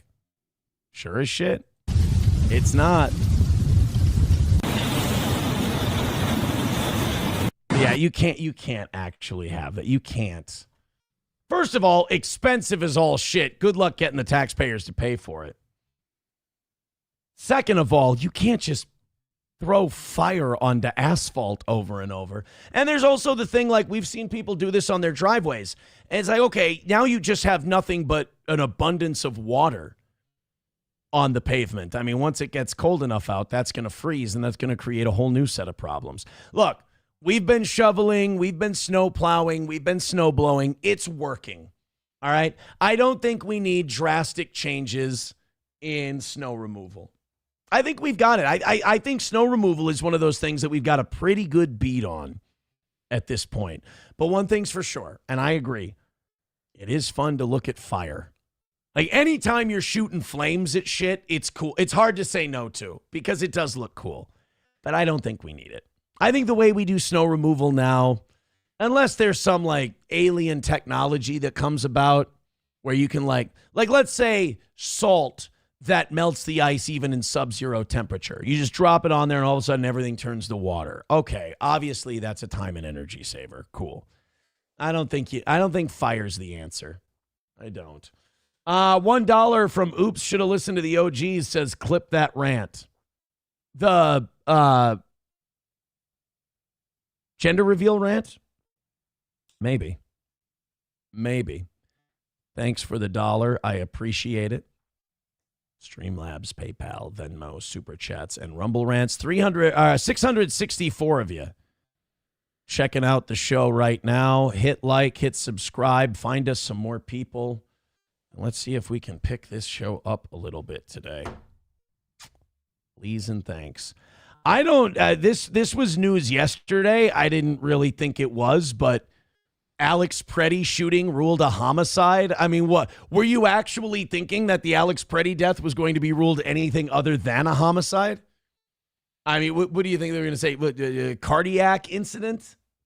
Accidental death? I don't think so. I mean, this was as cut and dry a homicide as possible, but you technically need to make this ruling so that you can, if they ever were to charge the people who shot him, which they're not, by the way. They're not going to, the two guys that shot him, they've been placed on leave, but they're not going to charge these guys with Alex Pretti's death. But his death being ruled a homicide. Oh, breaking news. Guess what? What? Alex Pretti? Oh, you mean the guy who was capped like 12 times by ICE agents? Yeah. Turns out his death, homicide. No shit. What'd you think it was going to be? Tay-Sachs disease? Alex Pretti's shooting death in Minnesota has officially been classified as a homicide, according to the medical examiner in the case. A new document from the Hennepin County Medical Examiner says Pretti's manner of death is homicide. The document obtained by TMZ lists multiple gunshot wounds as the cause of death. That had to be the easiest money that doctor ever made. And under this is one of those rulings where you're like, oh shit, I could do that for a living. And under the section, how injury occurred, medical examiner Dr. Andrew Baker wrote, shot by law enforcement officers. Pretti stood 5 feet 10 inches tall, weighed 147 pounds. He was a welterweight. He was 37 years old and divorced, according to the doctor. Well, the way I saw him karate kick that taillight of that ICE agent, he seems like he's got some anger issues. Well, had some anger issues. As you know, Pretti was shot by a Border Patrol agent and a Customs and Border Protection officer on Saturday, January 24th, about a week and a half ago. The document also indicates Pretti's body was sent to a funeral home. He would have turned 38 next month. Barely. Just almost made it. Yeah, I don't think there's anything they're going to do with this. Maybe wrongful death lawsuit. If you want to file a wrongful death lawsuit against the federal government, you could do that. But this isn't going to help get anyone charges. Those guys will have their guns taken away for a couple of weeks. They'll be suspended. They'll get reassigned, but nobody's going away for that one. Conditioner on my D says 5'10", 147, LOL. If you look up like height and weight, it's not, it's probably pretty normal. I bet you 5'10", here, BMI chart. Let's take a look. Let's look at the BMI table. So if you are 5'10", put this up here. 5'10", 146. Yeah, that's healthy weight. That's right in the middle of healthy weight right here. 156 and 153 are 21 and 22. So if you're 5'10", 147, you're healthy as a horse. Let's see me, 6'3". Oh, yeah, man. Dude, I'm overweight. I'm at the 27, 28 range. I got to come down. Holy shit. I got to come down to 192 pounds to be at the high end of healthy weight. Get fucked. 192? What am I, not allowed to have any meat on my bones at all? I'll tell you right now, if I get down to 210, I'll be solid. I'll be looking real good. I get down to 200, I'm going to look like a ghost. I've been 192 before. It's the lowest weight I've been at this height. I look like a Holocaust survivor. Holy Jesus. That BMI thing, though, they've got to find something else to go off of, because Muhammad Ali, for example, was 6'3", 216. So he's technically overweight. But obviously he's got a lot. He's muscular and everything else. The BMI healthy weight chart is like you're hardly allowed any muscle mass on that damn thing. T. Duden says 6'3", 265. Yeah, let's see where you are then, T. Duden, 6'3", 265. That's obese. That's well into obese at that point. I'm not supposed to be here says, why was his face so unproportional to his height, like a sideshow circus freak? Who? Pretti? How did his face look? I don't understand his face didn't look like the rest of his body. He looked like a skinny Jewish guy from his face. The cleaner says you're coping. I'm not coping at all. I'm telling you I'm overweight. I'm saying for other people. I'm trying to help out other people here. Other people who look really good and look like they're in really good shape would technically be considered overweight. No, I'm overweight. But I have to lose about 15 pounds. 30 pounds? Nah. No. 30 pounds is, I don't know where it would have to come from. Mikey Two Milk says, never in a million years will you hit that weight. You have 60 pounds in neck alone. Well, then I just cut off my head. So we're good to go. We're good to go. All right, hit like, hit subscribe, hit follow. 670 is the number. YouTube, meh. Rumble, shit today. Let's hit like, hit subscribe, and hit follow. And, of course, you know what? I'm not even going to say it. We're going to lose like winners today and just We might set a record today, though. That's for sure. Secretary Noem said that DHS agents are now going to be wearing body cams starting immediately in Minneapolis and will be rolling out nationwide soon. I would have thought that all law enforcement officers were wearing body cams at this point. And also, I don't know what you know about body cams and the stats around it and everything else. Body cams tend to be good for law enforcement officers. You know, I remember when Black Lives Matter was just starting out, and one of their big gripes was the whole, we need these cops to wear body cams so they can be held accountable. We're talking like 2012, 2014. And then they started making cops wear body cams all the time. And what they were finding out was the amount of officer-involved shootings in the places where they mandated body cams went up. Because the officers felt more justified in using deadly force when they had documentation via the body cam. So body cams have historically aided law enforcement in proving that they had a right to act the way they did. So I don't think it's seen by protesters as this big win anymore. I think, if anything, protesters see the body cams and they go, oh, shit, that's usually never good for us. Because, I mean, name how many times that body cam footage has come out and you've gone, oh, this isn't how it was pitched to me at all. I think one of the best examples is George Floyd. The George Floyd body cam footage is one of those things that goes, oh, my God, if we would have never known about this and the only thing we saw about the George Floyd thing was this body cam and that's how the news came out, it never would have been the kind of reaction it was. Because you would have saw a guy who tried to pass off a fake 20. They were called in. The guy's foaming at the mouth when they take him out of his vehicle. He's clearly under the influence. As they try to put him in the vehicle, he keeps kicking and struggling, and this large man keeps squirming out of the car. I mean, it doesn't look like the story that was pitched to us at first. So I don't know why Kristi Noem and Donald Trump weren't fixing these guys with body cams from the very beginning. I don't think it would have helped, like, say, in the Alex Pretti shooting or even necessarily the Renee Good shooting. But just for, like, everyday encounters with protesters and everyone else. To just go, look, this is what we do. Basically what we do is we walk from raid to raid while people yell Nazi scumbag fascist fuckhead at us and call us Hitler. Monday afternoon, Noem posted on social media that she had spoken to Tom Homan, Trump's border czar, recently, sent to oversee the situation in Minneapolis after Border Patrol Commander Greg Bavino was removed and sent back to California. And they had decided that effective immediately, they would be deploying body cameras to every officer in the field in Minneapolis. This just, to me, seems like a no-brainer. Again, I mean, when it first started, people were like, oh, body cams, these cops are fucked now.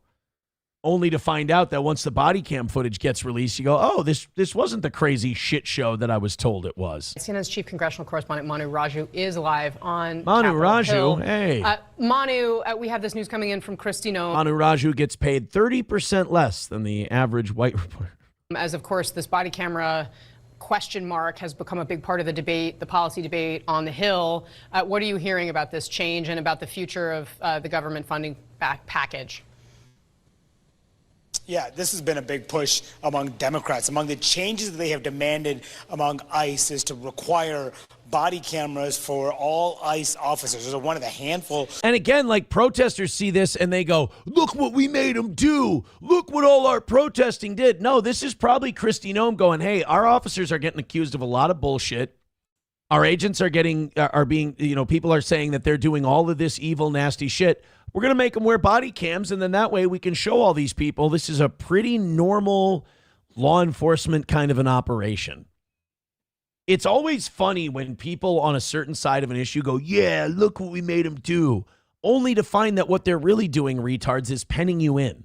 Of changes. And just moments ago, Secretary Kristi Noem made a policy change in this area, saying effective immediately we are deploying body cameras to every officer in the field in Minneapolis. As funding is available, the body camera program will be expanded nationwide. We will rapidly acquire. That just seems weird to me. I don't know what you think, but I'm having a hard time wrapping my head around the fact that, like, Body cams have been mandatory for a lot of local police for a long time. I would have thought that the federal government would have been ahead of the locals on that. And deploy body cameras to DHS law enforcement across the country. Now, this is a step towards the direction that Democrats have been demanding, but Democrats have been asking for a lot more beyond this. They want ICE officers to remove their masks. They want to change how judicial warrants are being issued, and they also want to change. There's two things about the masks. One, it's really fucking cold in Minnesota. So I understand the masks in that context. But the other one is these protesters are like running face scans of these guys, finding out who they are using like AI technology and shit, and then doxing their like where their families live. Like, look, I think a lot of the shit they're doing with ICE right now is performative. I think a lot of it's theater to make dumb people think we're accomplishing something when in reality, Trump backed down on mass deportations a long time ago. And this is his way of publicly saving face.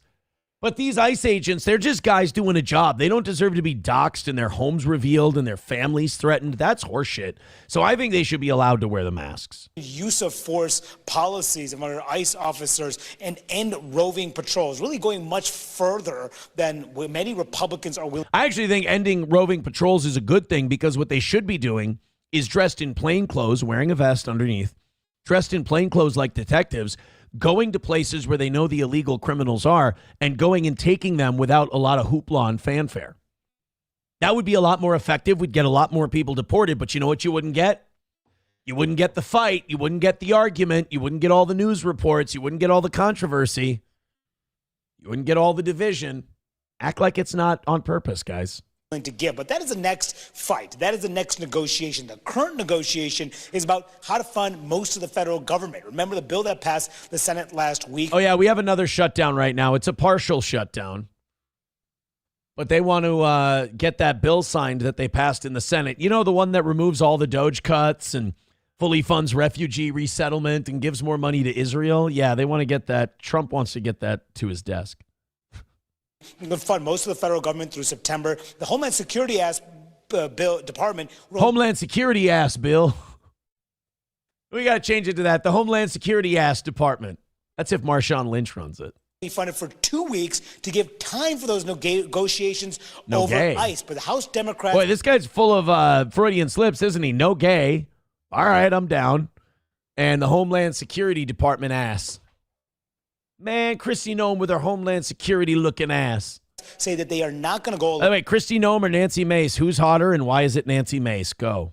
Along with this, putting pressure on Speaker Johnson to pass the bill with Republican votes alone, meaning he can only afford to lose one Republican vote on a party line vote. And there are several Republicans who are holding out. And that's where Thomas Massie? Yeah, and then Trump goes after all those guys who are like, hey, we'd like Trump to do the things he said he would do, like cut spending and all of this. And Trump's like, your wife's a whore. That's what he's doing. He's going after Thomas Massie's wife the other day.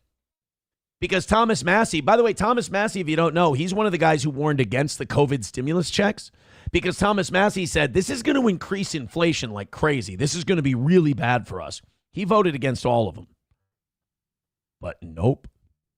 Nobody listened to Thomas Massie. Now Thomas Massie pushed on the Epstein stuff. Now he's trying to say, hey, Trump, stick to your promises. Let's do this MAGA shit, man. Let's be America first. Let's cut spending. Let's do all this. Shut up, Thomas. Your wife's a piece of shit. Damn it. Trump comes involved in the picture. I'm hearing from Republican members telling me that Trump himself is on the phone urging Republicans to fall in line. Does the president need to get involved here? Oh, my God. I didn't know Fred Gwynn was still alive. Mr. Gambini, are you going to be voting for this budget resolution? Well, the president actually has issued a tweet this afternoon. I just read it. And he's called individual Republicans. So he's working it hard. He wants this bill passed. Is it going to take the president to pass this funding bill tomorrow to reopen the government? I think he will. I think he's already engaging. And I think it's necessary for him to engage. I have never seen a man more nervous and less confident about ending a shutdown in my entire fucking life. That guy just sounded hopeless. Who's letting him talk to the press? And the way this process will work out, Casey, is that tomorrow there's going to be a key procedural vote before the full package can come to the House floor. But that procedural vote is what we will all be watching, because Democrats are going to vote no, and Johnson has to keep his members in line, and Trump needs to strong-arm those members to fall in line. That's going to be a pretty bumpy process. Can they get there? And if they can't get there, that's when they'll need Democratic support. And if they need Democratic support, then forget it, because as watered down as it is now, it's going to be even more watered down if you need the Democrats to. Put it this way. There's a lot of Democrats out there that don't think we have a fiscal problem in this country, or that our fiscal problem is we don't print enough money and spend enough on things. So if you need their support, you think it's bad now, the promises that are getting broken. Wait until they need Democratic votes. Then it's going to be, an absolute treat, if I do say so myself. All right, we got quite a few $1 to go through here over on Rumble. Here we go. $1 from the Grand Poobah says, just wait. 6 months, the Dems will be complaining that body-worn cameras on DHS agents will be violating privacy laws. $1 from Cheeseburger Pie says all the protesters wear masks. Accurate. $1 from Veldrain says, on top of things Democrats want, let's also include having Democrats stop the problematic rhetoric. Yeah, that won't happen. Oh, ye of little faith. I'm sure they'll chastise their own side. That happens in politics all the time. Spunker says, Massey's wife is dead. Trump didn't say anything about her. That's not true.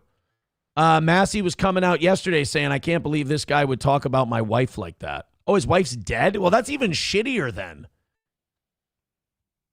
That's even worse. There was some Truth Social post where Massey, here it is.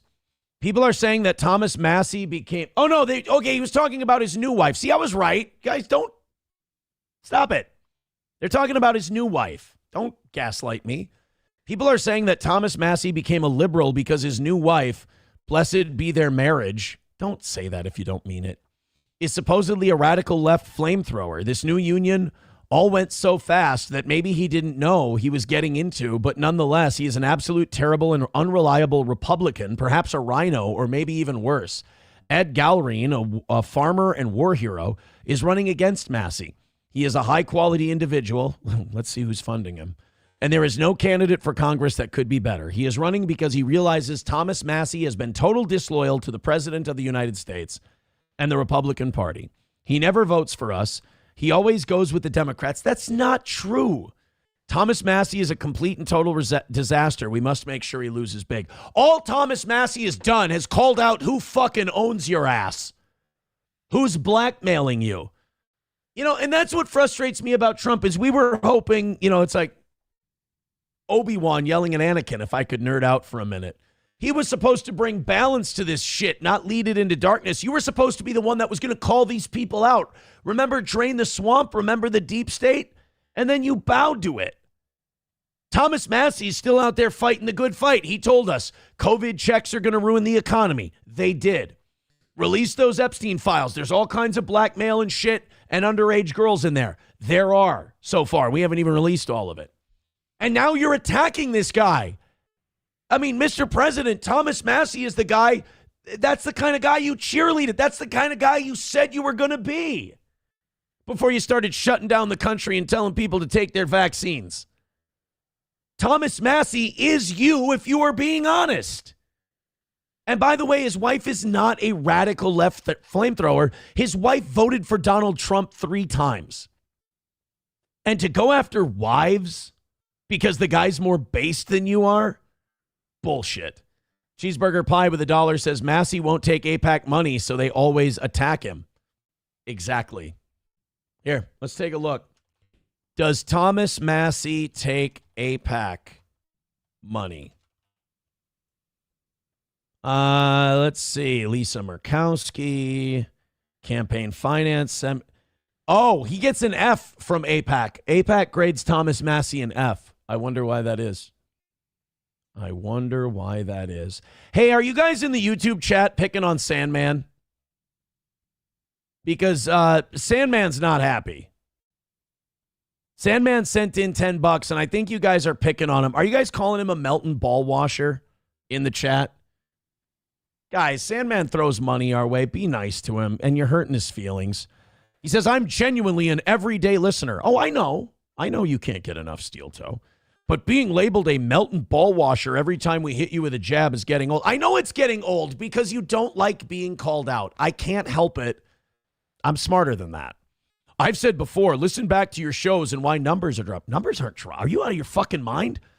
On our secondary platform of YouTube, we just had literally our biggest month ever. Our Rumble creator checks get bigger and bigger every month. Sandman, no offense, buddy, but I think this is why you get attacked a lot. You're sensitive. Not only are you sensitive, but you have this problem, and I'm sorry I call this out, but you make up a reality, you live it in your head, and then when it doesn't happen, you get mad at me. I'm sitting here doing a show and bullshitting. I mean, you're acting like this is war. Sparky Rose becoming a member for 43 months. Thank you very much. $1 from Oops, should have listened to the OG says, who gives a fuck about gender reveals? No, left and right against each other or getting played against each other. Oh, that's what you want me to clip out. Okay. Where I went apoplectic and lost my mind. I apologize. The Cleaner says Sandman is a faggot. See, Bigot on Socialist Media says, is Sandman ever happy? Das Optic Nerve, Sandman is a fag. See, Sandman, if you can't handle people saying mean things to you when you're a dick, you got to stop being a dick, buddy. Sometimes you got to look in the mirror. Like, you decided to, like, make this about fathers and my children and shit like that. You're like, what a part-time father would say. Like, you say this over-the-top, egregious, crazy shit, and then people go, oh, well, that sounds like a Melton ball washer. And by the way, I never called you that. Other people did.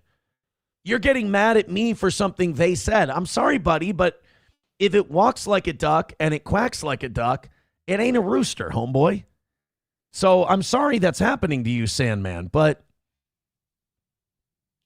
I guess I don't know what to say to you other than if you act a certain way and people call you out, don't get mad at me. I'm just sitting here doing a show and thanking you.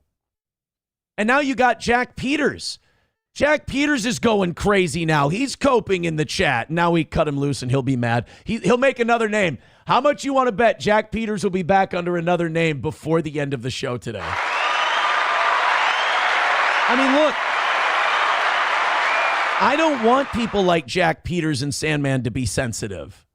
But like you guys, I apologize that the only people softer than you are the podcasters you like, who are also very sensitive. So I guess it makes sense. I just want you to enjoy a good show and have some fun. You guys get so emotional over it.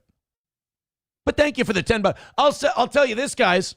You know where Sandman's got? I know you guys are all calling him gay and shitting on him and everything else. Sandman gave us $10 on a day where we haven't even made $100. We haven't even made $75 yet today. And I got to tell you, at least Sandman's giving us $12 today. You got to give that to Sandman. So, Streamlabs, PayPal, Venmo, Super Chats, Rumble Rants. We're breaking records with how shitty we're doing today. All right, you want to watch two probably gay guys cope with each other about the Epstein files? It's been really funny to watch how the conservative Inc. guys have responded to the Epstein stuff because they know they can't not talk about it. They know they can't just ignore it like Ben Shapiro does. So they have to address it. So when they address it, they're going to be very selective about what they talk about, and it's going to be stuff that's not very controversial and won't go against their donors and the people who give them money, because Benny Johnson's not a talented guy. This is a better show than anything Benny Johnson does. But Benny Johnson is propped up by Zionist money. So Benny Johnson is paid that money, so he'll prop up a certain message. There's a reason Benny Johnson sounds like shit and he's not any good. It's because he's not speaking from his heart. It's because he's carrying water for somebody paying him. And that always sounds shitty. He plays on the dumbest people among us. Well, he had Rudy Giuliani on recently, and they were going to talk about the Epstein files. Now, I'll be honest with you. I'm surprised Rudy hasn't shown up in the Epstein files. I mean, he seems like the guy. He's a cross-dresser. You know, he strikes me as a guy who might dabble in a little gayness. I don't know. And then Benny Johnson, like, go ahead and remember when he was going to sue Milo because Milo said he's a gay guy who goes up and hangs out with young, late teens, early 20s boys in hotel rooms at conservative conferences, and his wife gets drunk and is crying in the lobby because he's fucking around with dudes.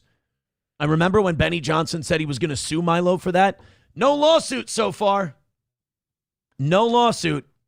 So Benny Johnson had Rudy Giuliani on, and they had to address the Epstein files, but they couldn't address it in a way that told the truth about them. Kind of like Matt Walsh. Matt Walsh was tweeting about the Epstein files, and he has to be careful because his boss, Ben Shapiro, said there are no Epstein files, and there is no Epstein list, and there's nothing about trafficking in there. Strikes 1, 2, and 3, Benny boy. So Benny Johnson has to talk about it so he can keep credibility with his audience, but he can't go too hard in the paint because the people doing the depraved shit in those Epstein files are people who support Benny. So what about the prison? What about Epstein's death? You know, you built that prison, didn't you?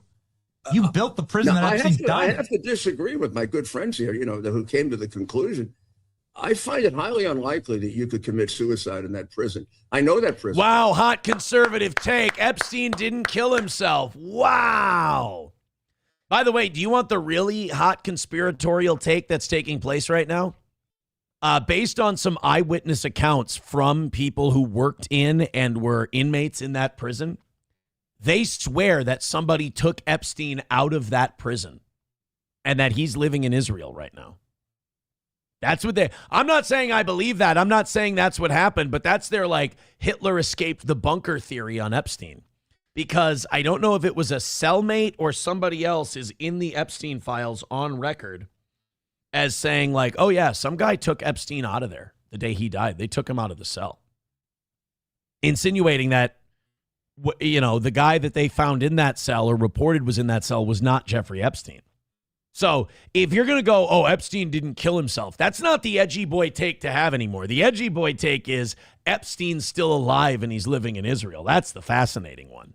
Not only did I put probably a record number of people in there. Really quickly, Mr. Mayor, because you have so much insight on all of this. Of course, look at this. Of course, Benny Johnson has a video up or a picture up on the screen of a giant ripped dude in a wife beater holding puppies. It's Benny. Just say you're gay. I mean, it's got to hurt. I feel bad for Benny Johnson. Like every day he has to live this lie. I'm a tough, conservative, red-blooded American. He just wants a bone in his ass. That's all he wants. And he's got to live this lie.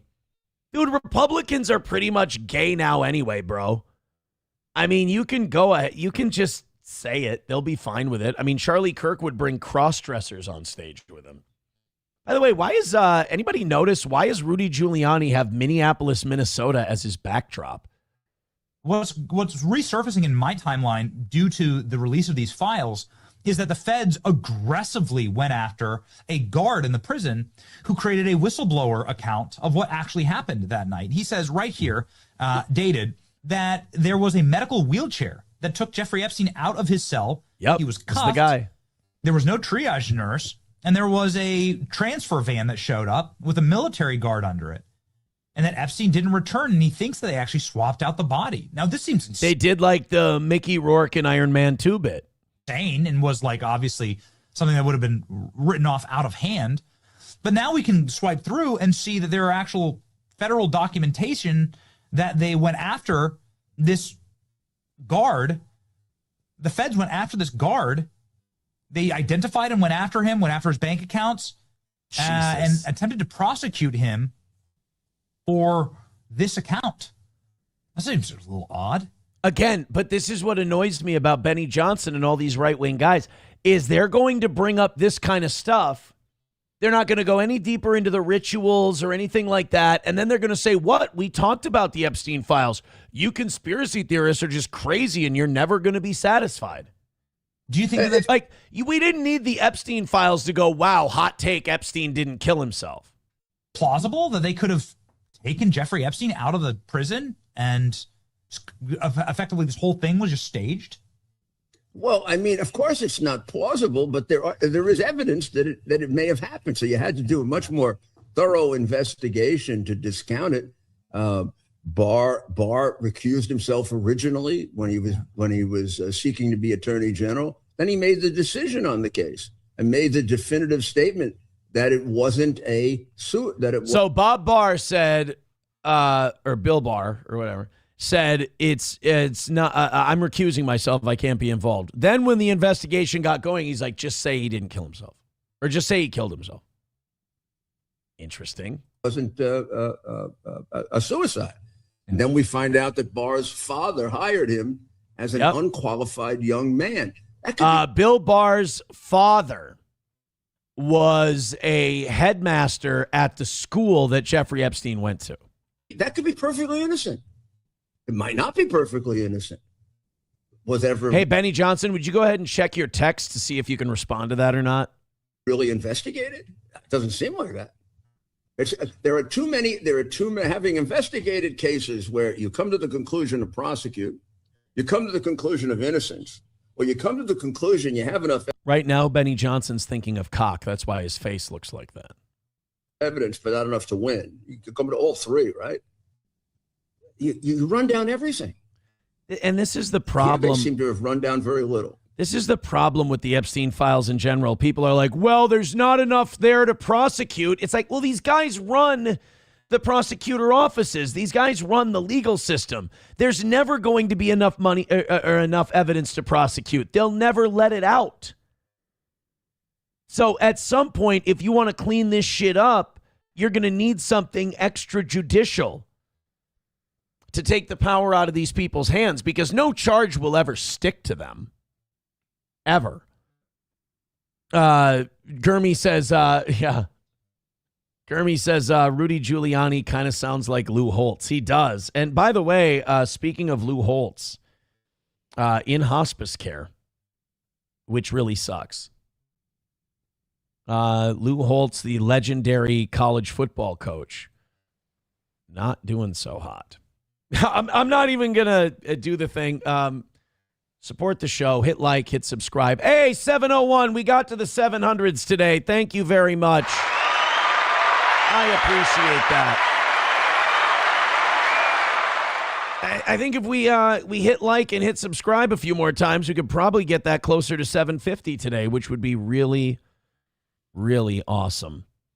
McBuster says the Bannon and Epstein interview is very educational. It's like listening to Manson, some nuggets of truth. Oh, is that the interview where Epstein called himself like a tier 1 offender? Anawal says there's that Luigi talk again. I mean, becoming an adult means realizing that Luigi Mangione did the only thing you can do when you're fed up with a system that controls your life. It's the only option you have. I mean, were we ever going to haul in healthcare companies, health insurance companies, and investigate them for fucking people over? No. Never. Same way you're not going to get any results on any of this Epstein shit unless someone comes to power and says, you know what we ought to do? We ought to just, you know what? We just got to remove these. We got to remove these guys from society. They're dangerous. They're bad. And they've undermined our country. And there should be a punishment for that. That's like the Constitution isn't strong enough to hold that level of evil. Go ahead and throw us some memberships. Desperation pity donos, essentially. This is a record-breaking bad day monetarily for the toe. I'll run the music for the last 5 minutes, but I ain't going to beg the last 5 minutes if it's looking like this, because this is... it would probably be the most pathetic I've ever looked. So I'll probably just run the music, step off screen in about an hour and 20 minutes and see what comes up. If you want to rally up before that, that sure would be nice. But yeah, today is just, it's another day in what's been a really frustrating run of the last couple of weeks for the old toe. And I'm sorry, I know things are tough. I know it's not your guys' fault. I'm not blaming you. It's just frustration in general. I hope you're enjoying the shows at least. The last thing I want to be is not entertaining for my audience. So Go ahead and show your appreciation, or show the appropriate amount of appreciation if the answer is no. Let's do the Piers Morgan interview. I'm surprised Piers is doing shows because old Piers broke his hip recently. I don't know if you heard about this, but Piers fell. He slipped on ice and he fell. He shattered his hip, did some serious damage. I mean, he's a man of a certain age now, and that shit can happen. And he had to get a transplant. He's out of the hospital and everything, but he's got a months-long recuperation, he said. But he's still doing his show. He's still having people on. And this is very interesting because Piers Morgan had Brett Ratner scheduled for his show, Piers Morgan Uncensored, and that to promote the movie he made about Melania Trump. Brett Ratner made the Melania movie that came out over the weekend. It also came out over the weekend that Brett Ratner is not only in the Epstein files, but there are photos of Brett Ratner with Jeffrey Epstein and a young girl. And this would not be Brett Ratner's first time he's accused of being a sex pest. It's cost Brett Ratner a lot in his career being accused of being a sex pest. And now these Epstein files come out, and he's in a picture with Epstein and a young woman. And Piers Morgan is going to ask him about it. And to me, this is one of the worst problems with journalism, is that all of these guys want access. All of these guys want to be able to talk to these people again so they don't burn bridges, so they don't ask tough questions, and they don't hold people's feet to the fire. It's really too bad.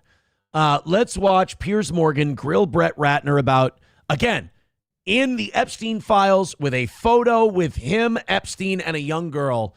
I don't think there can be a tough enough line of questioning that Piers Morgan could pursue here, but let's see the job he does.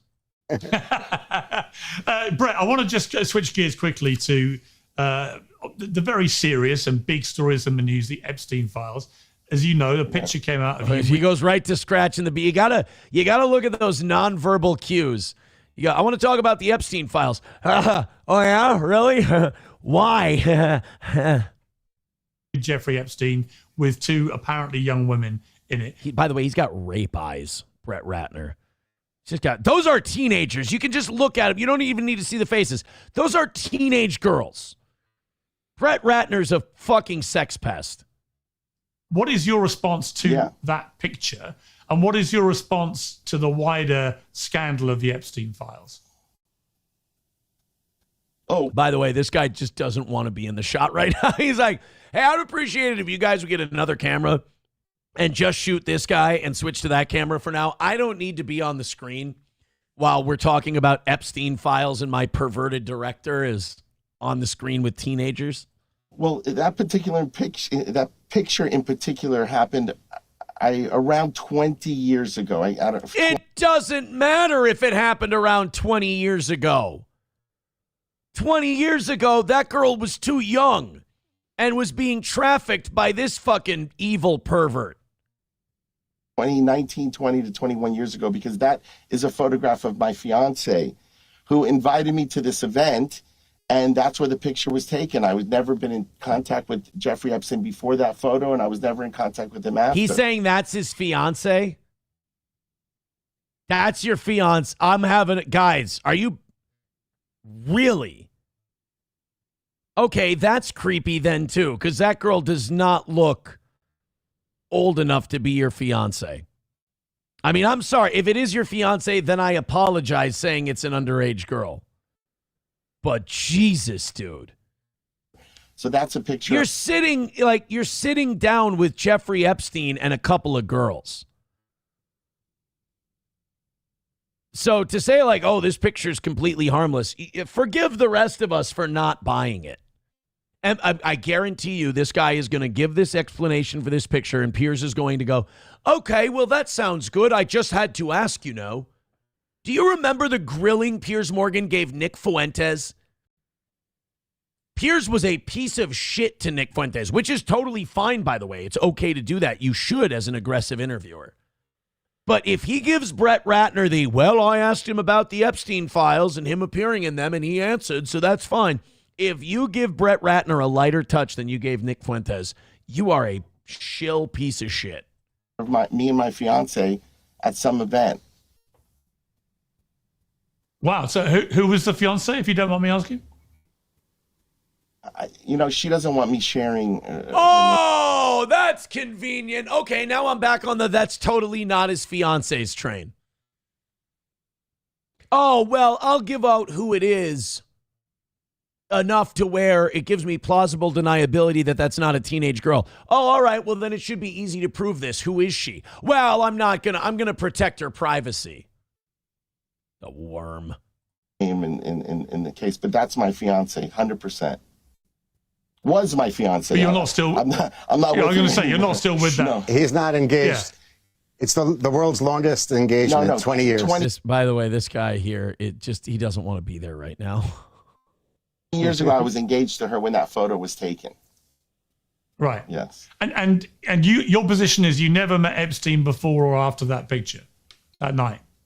No, never. What do you expect? This is why I don't trust him. Like, first of all, you've been accused of some fucked up shit in the past, but also, like, what do you expect the guy to say? If there was no proof, no evidence that Brett Ratner was with Jeffrey Epstein, there's no other pictures than that one, then that's all I'd cop to, too. I hope when more files come out, there's more Brett Ratner pictures. Explain this one, you fucking dolt. Never. What is your opinion of the Epstein file scandal? As this more and more stuff cascades out, more and more people, very high profile people are dragged in. What is your view of this? I mean, it's horrible. You see, look at how uncomfortable he is. Holy shit. I've been somehow sucked in, through an image. Somehow sucked into it?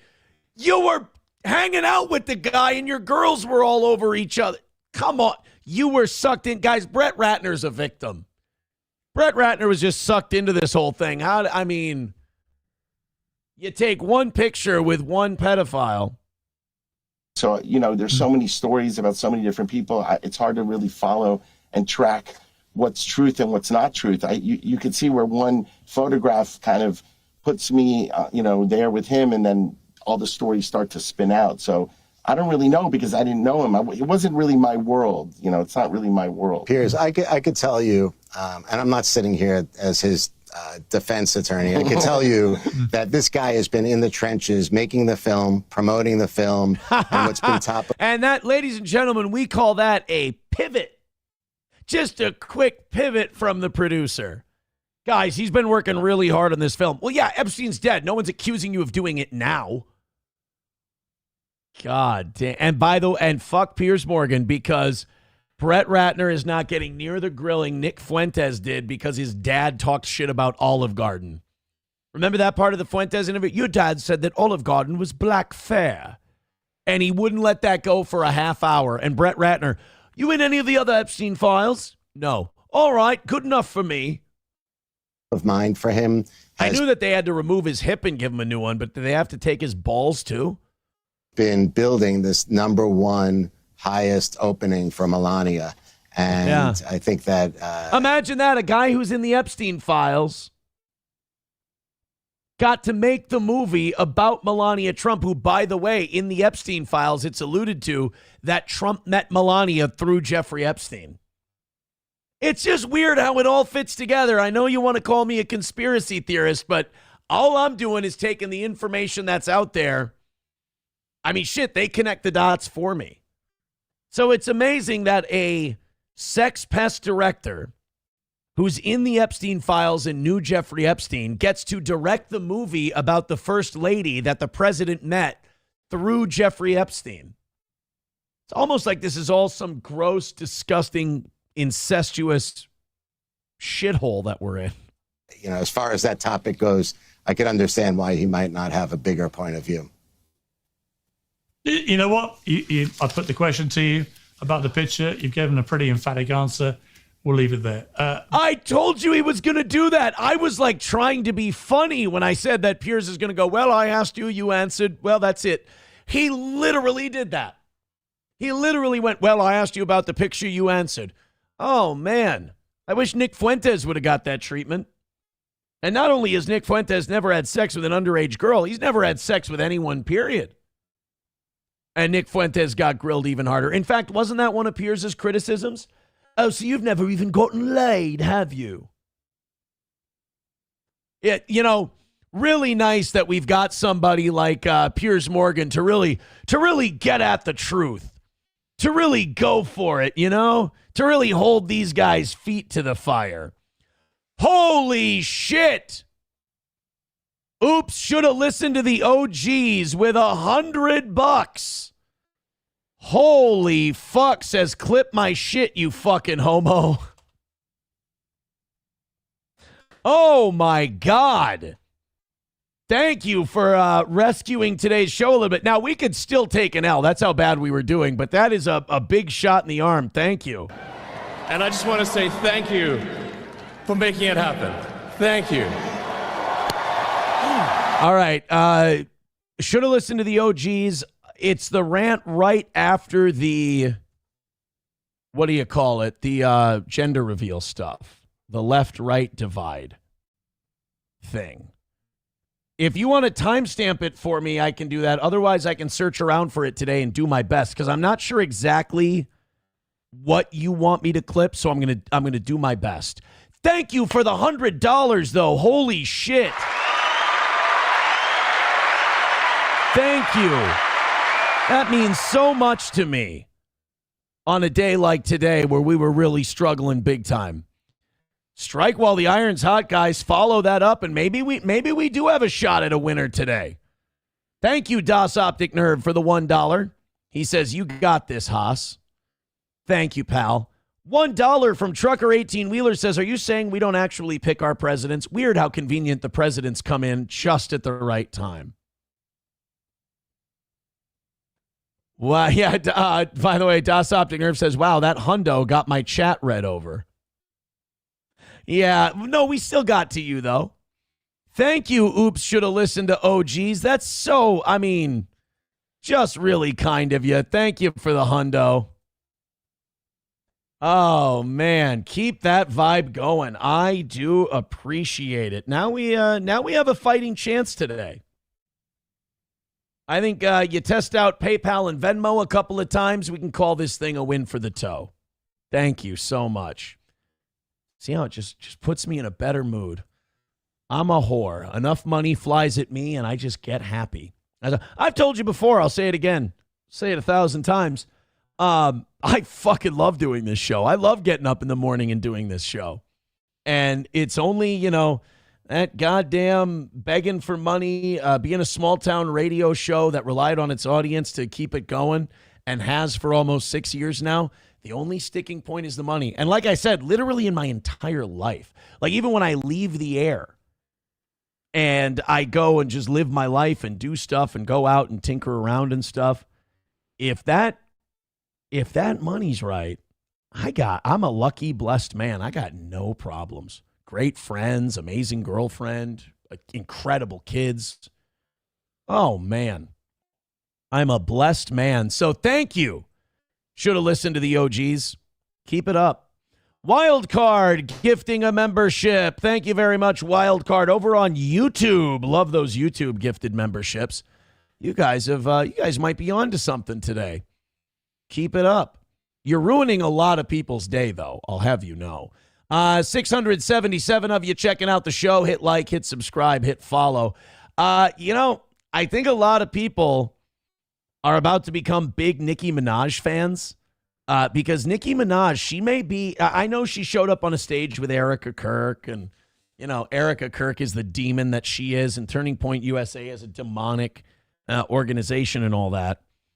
But Nicki Minaj is not controllable. Nicki Minaj is not someone who you're going to be able to tell her what to say. She just doesn't, she's got kind of like that Cardi B vibe where she's just going to, it's all just going to come out. Well, Nicki Minaj spent Grammy night unleashing on Jay-Z and a, quote, satanic cult she suggested was sacrificing children in a wild Sunday evening X tirade. You know what really, and I talked about this yesterday. What really sucks about these files coming out is that you're still going to get called crazy. You're still going to say they're still going to say you're a conspiracy theorist, even your own family and friends. You're going to be punished for paying attention. you're going to be punished for reading. You're going to be punished for being intelligent. You're going to be punished for doing the things you're supposed to do in an informed society, and that is finding out what's going on. And then when you find out what's going on, you're going to tell people this is what's going on, and then those people are going to look at you like you're insane. You're like, no, I'm not crazy. They're crazy. I'm telling you the things they're doing, and it's all so fucked up that they look at you like you're a psychopath. When in reality, you can just go, guys, look it up. Don't take it from me. Look it up. But it's like, it's all so wild. And I feel like that's part of the plan. Like, this shit is so insane. Like, do stuff that's so crazy that if anybody points it out, they're going to look nuts. Like, if you go, hey, did you know there's a pedophilic elite that is doing human sacrifices and doing all these weird Bohemian Grove satanic rituals, and they secretly control the halls of power? You say that to people and go, we can't hang out with you anymore. You're nuts. You're like, no, you don't understand. I'm telling you, this is a documentary. This isn't an opinion. Minaj, who has made headlines in recent days with her outspoken support for President Trump, began by boosting a post suggesting that Jay-Z has been predatory towards teenage girls. Jay-Z dated Foxy Brown when she was 15 and took her virginity. He was 23. Jay-Z was going out with Aaliyah when she was 15, 16, 17, and he was 26, 27, 28. Jay-Z met Beyonce at 16 and started dating her when she was 18 or 19, and he was 30. Jay-Z signed Rihanna at 16, and she said in an interview. So Nicki Minaj posted true or false, and then a Chucky meme with it. I mean, again, you don't have to come up with crazy conspiracy theories. You can just document the facts and you can come to the proper conclusions. So Nicki Minaj then said, are y'all understanding that these people have been sacrificing children as a way of gaining and maintaining power? I mean, there's been the theory that the wealthy and elite, and this isn't an American thing, it's a global worldwide cabal. That's something you need to understand. That there have been accusations and eyewitness accounts of human sacrifice, baby sacrifice, and the wealthy and powerful using missing children and trafficked children for adrenochrome.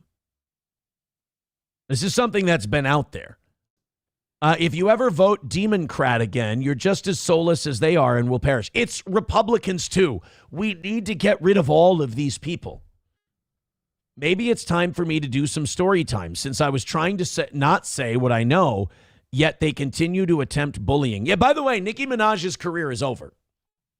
So that's another thing. People are like, oh, she's rich. Well, this doesn't cost her anything. She's done. And she's seen all this stuff and she knows all this stuff. And also, when it comes to Jay-Z and Beyonce, there's too much smoke for there not to be fire. Too many people have said that these guys are Illuminati. Too many people have said that they've seen who these people are controlled by. Kanye once said, if you knew what Jay-Z and Pusha T were up to, they'd both be in prison. And then sure enough, both of them are in the Epstein files. Also, I won't be releasing an album until my contract is renegotiated and until I tell you about all the sabotage this Rico is finding out about Billboard. So Nicki Minaj then says, should I do a daily story time about who's been doing what? See, this is the mistake people like Nicki Minaj make. Just come out with it. Don't tease it. Don't ask if you should, because who knows if you're on borrowed time or not now.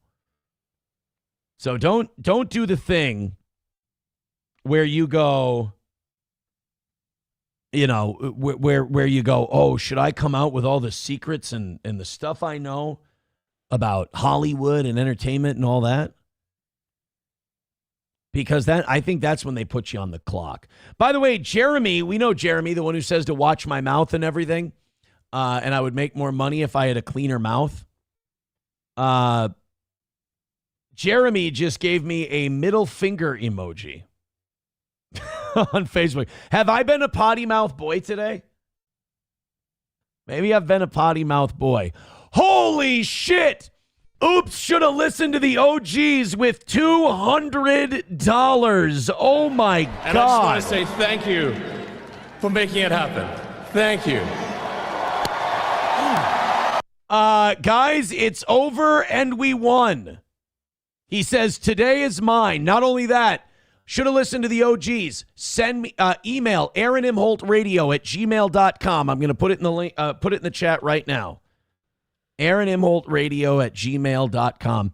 Email me your address, your clothing size. We're going to send you your VIP package out today. And to JD and John, well, John knows already.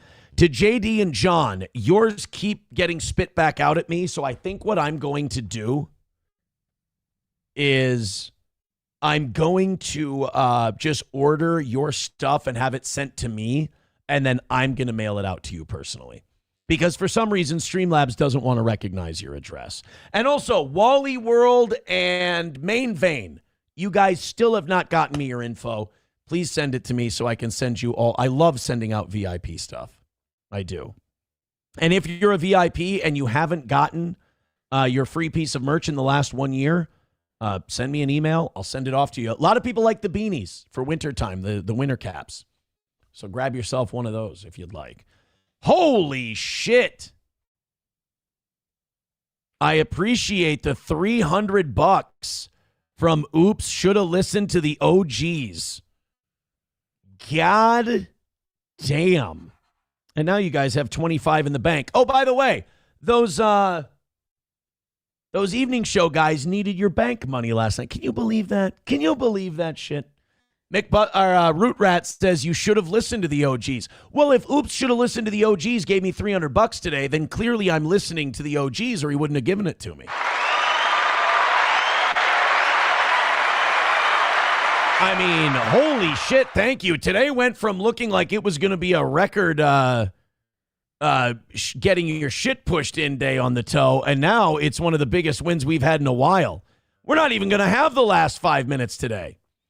Raymond Bryan over on YouTube says this world is a satanic cult, or haven't you heard? It's true, and a lot of crazy rantings by people and crazy actions by people are indications that this is going on.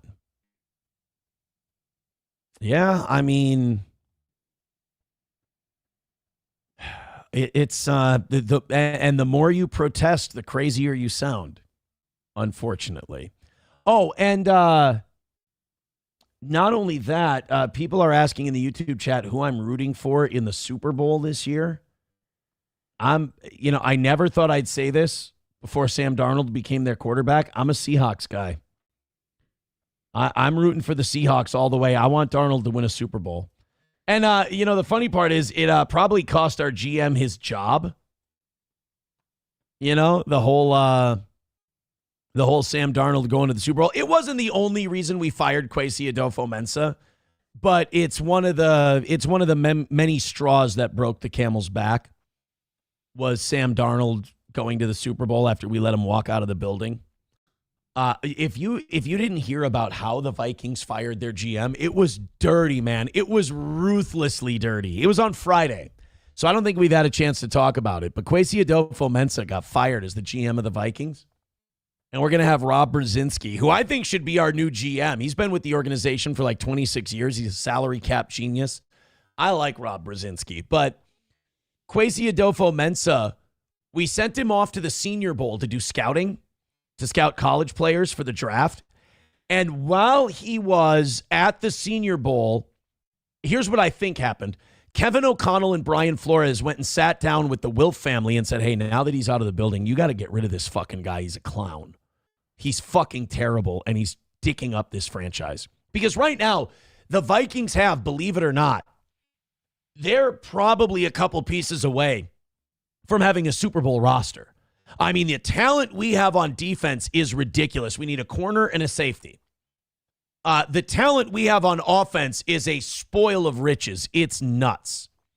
We're probably, and J.J. McCarthy maybe someday will be a great quarterback. I love him. I'm rooting for him. I think he's really good. But I think you throw a franchise quarterback on this team and a shutdown corner, and this is a Super Bowl team. So they don't want Kwesi Adolfo-Mensah going through one more draft where he fucks it up, picks a lot of shitty players that never play, and we ruin this great roster that we have right now. So and the rumors coming out are that Kwesi Adolfo-Mensah wanted to just hand over the keys to J.J. McCarthy this year. And Kevin O'Connell told Kwesi, he's not ready yet. He's 22 years old. He's coming off a knee injury. He's not ready to be a pro quarterback yet.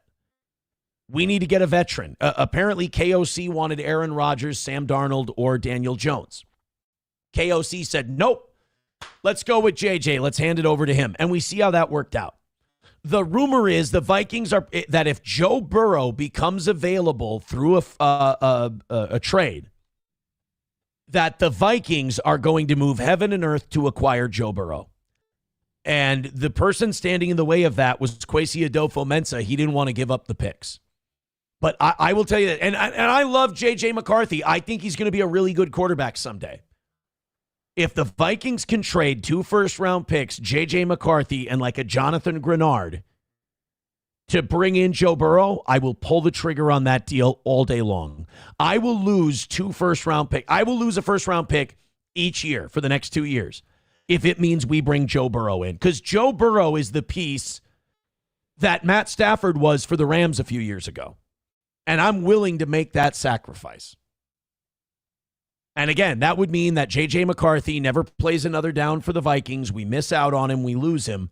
I'm okay with that because I think we've got something there. Sergeant Holka with $5 says, I really liked the hoodie in the VIP package. Thank you, Sergeant Holka, and thank you for being so generous. Give me tips with $1 says, did you kill Johnny? No, we were having some funky issues. And I cut him loose to see if we could get the computer to perform better, and it did. Root Rat says, you made $20 while Johnny was here. He deserves a good-sized cut of that $300. You understand I pay Johnny every month. Like, he gets a flat number. I don't take money away from him when we have a miss. MN Gal says, Vikings derangement syndrome, there is help. Go for Burrow, man. Go for Burrow. Burrow throw into JJ and Addison. B-Flow being the highest paid defensive coordinator in the league and just running with that defense. No Kwesi Adolfo-Mensah. I can't see us not going to the Super Bowl if we have Joe Burrow on this roster. Snafu the Hateful says, didn't Joe Burrow take Cincy to the Super Bowl? If you can go to a Super Bowl there, Joe could take the Vikings there. Thank you, Snafu the Hateful. Thank you.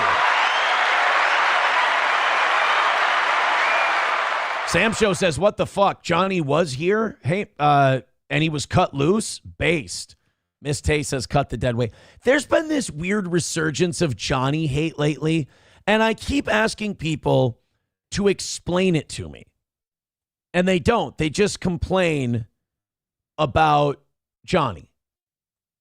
And my whole thing is, like, just tell me what the issue is. Because as someone who runs the business,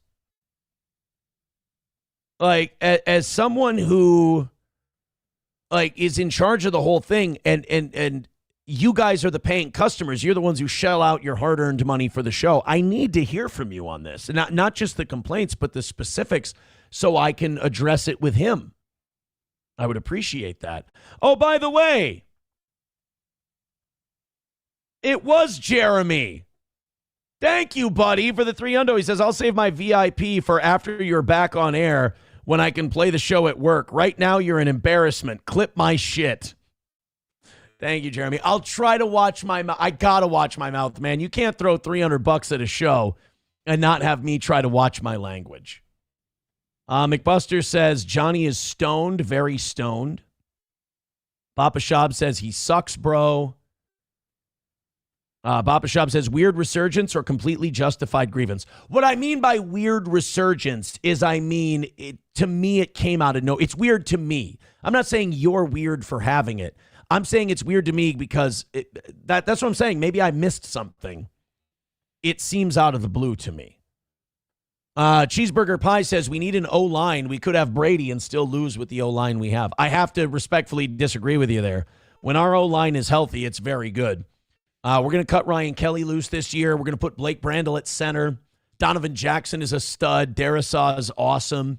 Ryan O'Neal's great. And our right guard, Will Fries, when he's healthy, is very, very good. I like our offensive line a lot. Joey Caravello says he offers little to nothing. Hey, can we find some Johnny compliments here? He's a bum. Johnny is integral. There we go. He isn't engaging with the chat or stream at all. The cleaner says we're not handicapped accessible. Cut the cripple. Sam Show says, we don't want you to address it to him. We want you to get rid of him.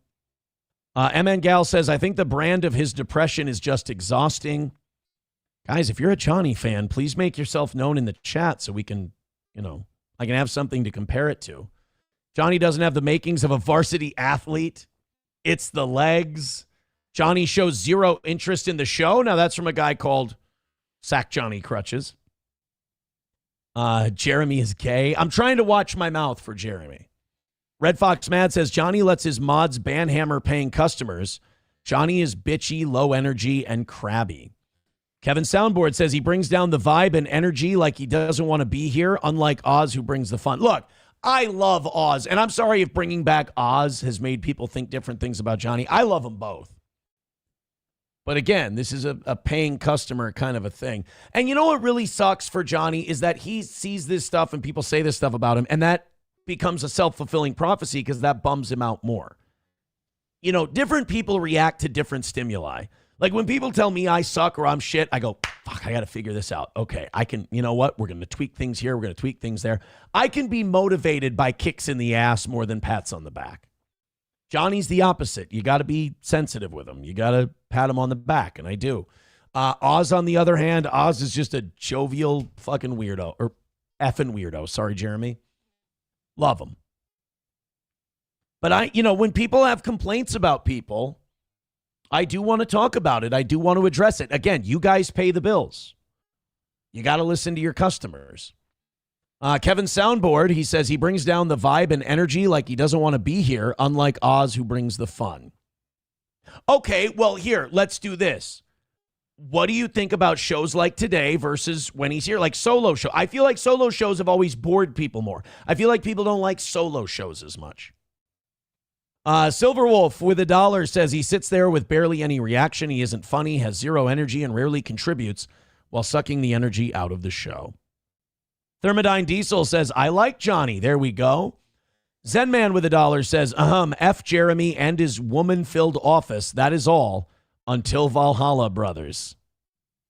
Oh. We have the watch, and I'll see you in Valhalla. Gurmy theorizes that Aaron has a potty mouth because he was hanging out with the protesters. Uh-oh. Silverwolf with $1 says, when he's on, he's funny and great, but it's becoming rarer and rarer, sadly. Brian says Johnny needs to switch to sativa. The indica he consumes makes him too down to podcast. I don't know weed well enough. Sam Show says you want a co-host to bounce jokes and banter off of, and he just absorbs it like a sponge. He adds nothing. I'm trying to pick out the pro-Johnny comments. Bigot on Socialist Media says no energy, constantly stoned, struggles to concentrate. Sack Johnny Crutchins. Also, Johnny faking MS isn't a good look for you. He very much has MS. Very much has it. Hostile Soldier says Johnny has great hair. That's a nice compliment. Miss Tay says Oz adds comedy to the show. Johnny, well, Z. Mad Max Mardigan, the Johnny hate is solely because he just doesn't care about dealing with your shit or these fucking rats when he's doing his show. Is that it? Is it because his solo show, he doesn't want to get into steel toe type stuff? All right, that's an interesting perspective. That's good to know. Zen Man with $1. Oh, no, we got that. We did that one. Grand Poobah with $1 says Johnny's fine. Fuck the haters. All right. Youngling Slayer with $1 says, funny, I still dislike Oz. Never really liked him. I miss Corey, though. I miss Corey some days, too. Like, this Epstein stuff would be great to have him. It'd be great to have him for this. I miss him. You know who I was thinking about for the evening show? Oh, by the way, Jeremy says Johnny is fine, and Jeremy paid our bills today, so Johnny's fine. That's the opinion. That's the opinion. If Jeremy says he's fine, then he's fine, my friends. Rachel says he's fine. These people are just being assholes, and that's a possibility as well. Zen Man with $1 says Johnny and Oz are both fine. I think people are being dicks just to be dicks. There you go. Digital Soldier says Burrow took the Bengals to the Super Bowl before they had to pay him, and they could pay for a defense. After they paid Burrow, they haven't been able to afford an offensive line or defense. That's another thing you have to consider. If we got Joe Burrow, we would have a 1-year window. Because understand, if we trade for Burrow, Cincinnati has to pay some of his 2026 salary. We would be on the hook for about $27 million if we got Joe Burrow. So if we got him, it would have to be because you feel you can win a Super Bowl with him in 2026. Because after that, you're going to have to really start taking a hatchet to this team. J-Zack with $2 says, chinectomy when? How many sports guys have 3 chins? I'm getting older and it's my neck. My neck is drooping. It happens to the men in my family. My weight has not changed for about 2 years, unfortunately, because I was running 215 for a while there. And now I've gone up for a little bit, but the weight hasn't changed. I'm getting old, unfortunately. All right, I love talking to you guys. I love hanging out with you guys, but let's give them a show here. Let's start getting them into the other stuff. Kevin Soundboard says, I actually liked Johnny. I'm just being honest. I watch his show a lot, and the energy is there. It just doesn't have the same feel here. Maybe it's a morning thing. Brian says, anyone who consumes indica at 6 a.m. is going to act like Johnny. That stuff makes you drowsy. Sativa is for morning or daytime consuming. All right. You know who I was thinking about for the evening show, by the way? Is if you said, Aaron, who's your dream co-host to do a show with you? And I don't think I could afford the guy. I really think he'd probably want too much money for what our budget is. And you tell me what you think about this. I would love to have Bob Levy as a co-host because I used to talk to Bob on the phone quite a bit when he was doing Shuli's show. And he would say, we do our show in the morning, the BS show. We do that because of your show. He said, this is what Bob said. He goes, I brought it up to Shuli.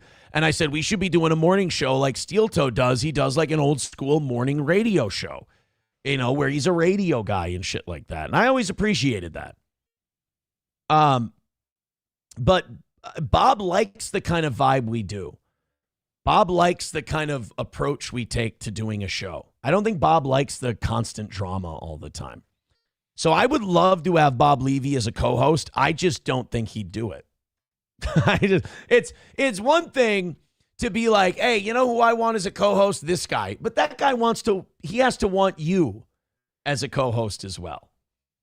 That's the issue. Miss Tay says, I love Bob. Bobby! I would love to have Bobby on this show. For sure. MSO says, we'll talk to Bob. Hey, you know what, MSO? You talk to Bob. Bob quotes me a number. If I can do the number, we'll do it. Kevin Soundboard says, that's actually gold. I think we'd do an awesome show together. I do. Gurmy says, Bob would be good too, but Tom Bernard won't let him do it. Perry and Tom own Bob right now. Oh, yeah. Tom hates my guts because I called Tom out for being a fucking user of Perry. As a longtime fan of Perry and the Windy City Heat and the Perry Project, yeah, Tom's a pretender for sure. For sure. Bill Grand says, did you take that video of you hitting that 3 yet? I don't think so because I know you can't make 2 in a row. I thought about filming myself yesterday. I was draining 3s yesterday in warm-ups. And I thought about you, Bill Grand, although I couldn't remember your name. And I was like, I kept calling you Bob something in my head. And I was like, I need to film this and show this to Bob on the evening show tomorrow. So Bill Grand, I'm going to film myself knocking down 3s. I did say $20 and I'll film myself. I'll film my shoot around. Youngling Slayer with $1 says, Aaron, also you need to get a new PC. Terrible timing, though, considering RAM prices are shit. Yes. New computer is next on the list. That's next on the list. Chevy Fan says, what's with you and boomer men? I don't know. Maybe daddy issues. MN Gal says, have Bob Levy call in 20 minutes a day. Oh, just have him do guest spots? MSO says, Dylan Mulvaney would be a perfect co-host for you. Maybe. Did Aaron get the $20 to make the 3-pointer video? No, I did not, but I would love to film myself shooting 3s.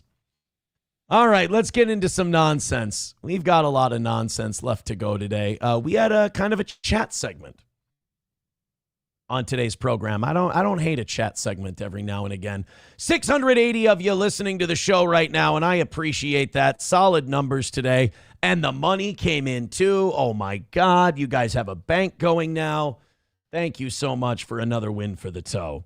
Let's do, I got to figure out which one this, here we go, the 90-year-old who got scammed out of a fortune. Again, the more AI that's used in these scams, the more I'm sympathetic to the person getting scammed. And the older the person is, the more sympathetic I am to them getting scammed. But usually I end up siding with the scammer because the person getting scammed is so stupid. But with AI... shit, I've been tricked by AI before, so I can't really rag on these people too hard. Let's find out what happened to this poor 90-year-old guy who got ripped off of tens of, if not hundreds of thousands of dollars. The bank said they couldn't help. That's when he reached out to 7 on Your Side. Eyewitness News reporter Carlos Granda shows us how he helped get the man his $800,000 back. At $800,000. Now, first of all, if you lose $800,000, you're ready to put a shotgun in your mouth. But if you're 90 and you lose $800,000, I mean,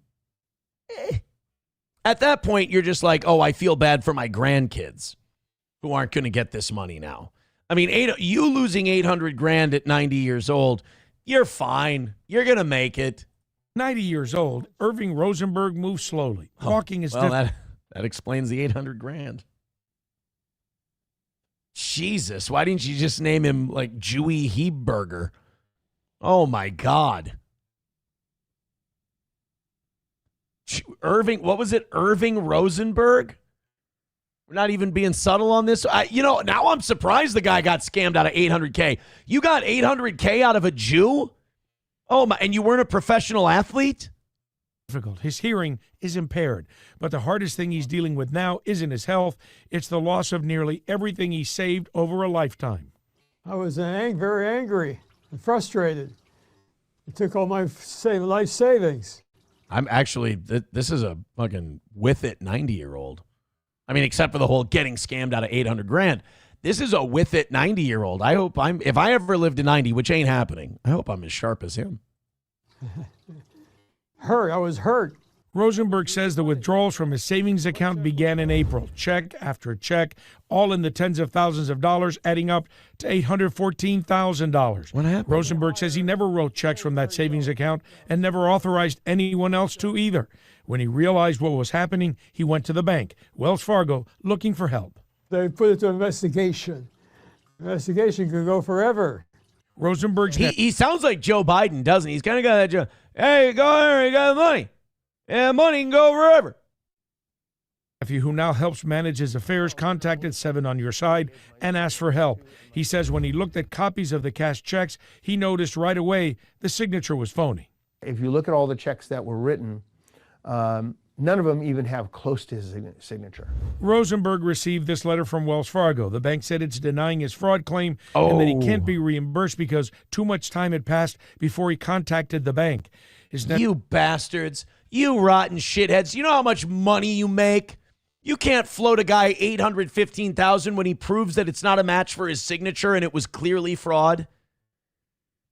Wells Fargo can't float a guy $800,000. Hold on.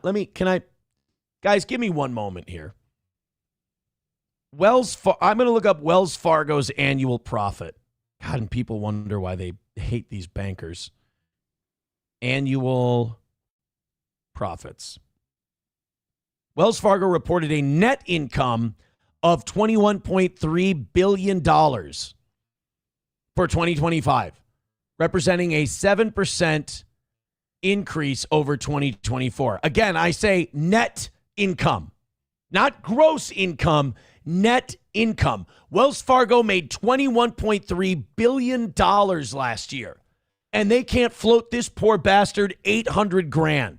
Instead, he's got to fight and spend money and argue just to get it back. Ugh. No wonder these people are hated. Not Irving Rosenberg. I'm actually on the Jewish guy's side on this one. If he was told there's a 60-day reporting window, a policy he believes ignores the realities facing elderly customers.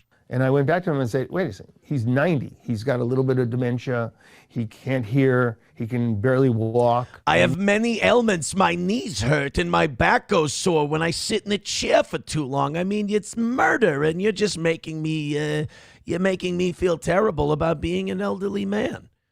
I was in Dachau, for God's sake. Maybe not literally, but spiritually, I was in Dachau. Me mom died in the Holly.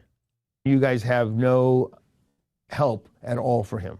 Satin also wonders why such massive withdrawals, many of them in the span of just a few weeks, weren't flagged. I don't understand why something like this wasn't caught at all.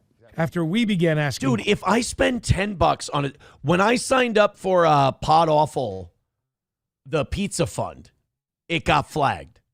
Like, U.S. Bank wouldn't let me join the pizza fund at first. And I had to say, no, that's me. I'm doing that. Maybe U.S. Bank doesn't think too highly of the pizza fund. I don't know. Maybe they're not Pod Awful fans. But when I went to show Jesse a little love, U.S. Bank, it was like $10. I was spending like $10 or $12. And they were like, nope, this has got to be fraud. Someone's fucking with you. So somebody's writing $30,000 checks on some old man's savings account, and we don't flag that? Questions. The family says Wells Fargo's executive office finally reached out. Since I contacted you and you contacted them, they've contacted me at least 5 times. They're more responsive. Yeah. Oh, absolutely more responsive. Yes. Yes. Do I have a lot of confidence that he's going to see any money? I don't know. And as we were putting the story together... Again, $21.3 billion in net annual income last year. They can't give this guy $800,000. They can't give him his $800,000 back out of their own back pocket. $21.3 billion. Got good news. Wells Fargo sending us an email and contacting the family that they were going to approve this claim. Your nephew told us they weren't contacting you at all, but after we called them, suddenly they started contacting you. Yeah, well, I thank Channel 7 for doing that. By the way, I want to be this guy. I like a guy who's got almost $1 million in the bank and he just lives in a normal small house because he doesn't need any more than that. That's what everybody should strive to be. And I'm sure that house is very nice on the inside. There's nothing wrong with it, and it's fine. Like, you know what I have to do today? I have to do sink repair today because my faucet in the kitchen, my kitchen sink, you've got the spout or whatever, and then you got the handle off to the side. I got one of the 2-piece. I don't have the all-in-one deal.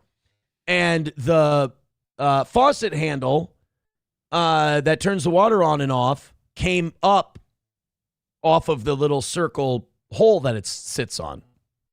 And now I've got all these parts that have fallen. Like, it just fell off. Like, I heard a clang and the thing came up with the hoses. No leaks or anything like that. Everything works fine. But I went under there and I tried to put it all back together, and it's not going well. And so that's going to be my project today. So every house has its issues. But, like, I'm sure the guy's house is fine. I'm sure it's very comfortable. And he's got $800,000 in the bank.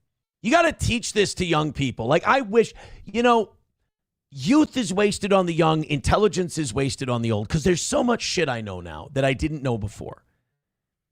And I had to learn it the hard way. How much money you waste in your youth when you would be enjoying it throughout your entire life if you had been smarter. Every drink that you bought at the bar, every gadget you bought for your vehicle, every dumb thing you bought for your house, put that all in an account and have it picking up 7 or 8% in the stock market every year and wonder how much money you'd have. And then, 90, look, you're not enjoying that much at 90, but like you're in your 50s and you're in your 60s and money's just not an issue at that point. Like, I don't drink anymore. Again, not a conscious decision. It's not like, oh, I got to stop here. I just don't. Like, I don't feel the need. Like, outside of football season, I just get sleepy. I don't like it. And that saves you some money, but it's just a healthier way to be. When you're not drinking, and like I'm sure this guy doesn't waste his money on frivolous horse shit. He's just smart. He should be teaching a class. Yes, thank you. The statement from Wells Fargo says, after working with our customer and their designated power of attorney and reviewing additional information, we are pleased to share that we are returning Mr. Rosenberg's money back to his account. Fraud prevention remains a top priority, and we encourage all customers to review their statements monthly and report anything suspicious right away so we can act quickly to protect them. And, that's great, but you're only making that statement because you are mad that you had to pay this guy $800,000 because it became a big story, and you don't want people waiting as long as he did. Again, $21 billion a year in net income, and you bitch to high heaven about floating this guy his $800,000 back. And it wasn't even like they said, he was scammed out of his money. Nobody called him. He didn't give permission to use an account. People got a hold of his account, got checks, wrote him, and fucked him over. I feel for this guy on this one. Let's go and talk to some of you. Eagle of America says kids should be taught that instead of gender ideology. I mean, the fact that we're not teaching kids like basically home economics, like the financials of running your life, it just seems like we don't do it on purpose. Erzmami says is not a man and will hire someone to take care of house repairs. Approachable says, great, get ready everyone. The goal is going to get raised next week because Aaron's going to have to pay for flood damage after attempting to do his own plumbing. You understand the goal on this show has only gone down over the years. Wasn't it like 425 and 325 at one point? That was insane. That was the Twitch days, though. That wasn't YouTube and Rumble and all that shit. And that was when there were COVID checks and shit going out. But, the goal only goes down. You don't think my expenses have been fucking bananas over the last couple of years? I dropped the goal. You pay your way in this world. That's what you do. You don't pass it on to your audience. There's somebody sent me a Pod Awful link. Is it another win for the toe t-shirt that he's got? There is a really funny one that he's got on his store. I can't show it, but I'm sure it makes someone seethe very badly. And it's also a very true statement. But Jesse's got some very funny shirts. That's for sure. Sam Show says the goal could go lower if you got rid of the cripple. It would be lower. There's also another thing that's in the works that's probably going to drop the goal quite a bit. And then another, we'll just one step at a time. One step at a time. Chevy Fan says your sink is damaged from mashed potatoes. That's not true. There's nothing. I'm not. Fuck you. You know what? Now I'm making mashed potatoes today. I'm not going to let you control my life. By God. Yeah, let's, no, so my sink issue, let's see if you can even, faucet handle came loose on kitchen sink. I don't even know if I'd be able to find this on YouTube. See, all of it, what sucks is all of the videos on this are like the attached faucets where it's all in one. And I've got a gay retarded sink where there's the faucet head and the handle is over off to the side. So like here, you see this one? Okay. So I don't have this thing. This thing here, flip it vertically, and it's right here. I have a two-piece setup kind of a deal. And I can't find anything on YouTube to put the whole thing back together. Because there's this one piece, and I know it goes up and it holds the hoses in place. And then there's a screw thing that goes up into the handle deal. And then I tighten the nut on the bottom, and that keeps everything nice and snug. I can't get the damn thing back in there. It doesn't help that I'm a big fucking ogre, and getting underneath that thing is kind of a bitch. I did it for about 15 minutes 2 days ago on Sunday. I did for like 15 minutes. I was under there and I just did that thing. You know, when you're working on shit in your house and you get to that level of frustration where you're like, if you don't quit now, you're going to hit your head on something. You're going to break some shit because you're just too angry. So now today, I think I went to the gym yesterday. I'll do the gym again Wednesday, Thursday, and Friday. I'll get my 4 days in. But today I'll probably work on getting the sink all fixed back together. Root Rat says, why are you putting mashed potatoes in your sink? I'm not putting mashed potatoes in my sink. MSO says, just buy a new house. That's probably a good idea.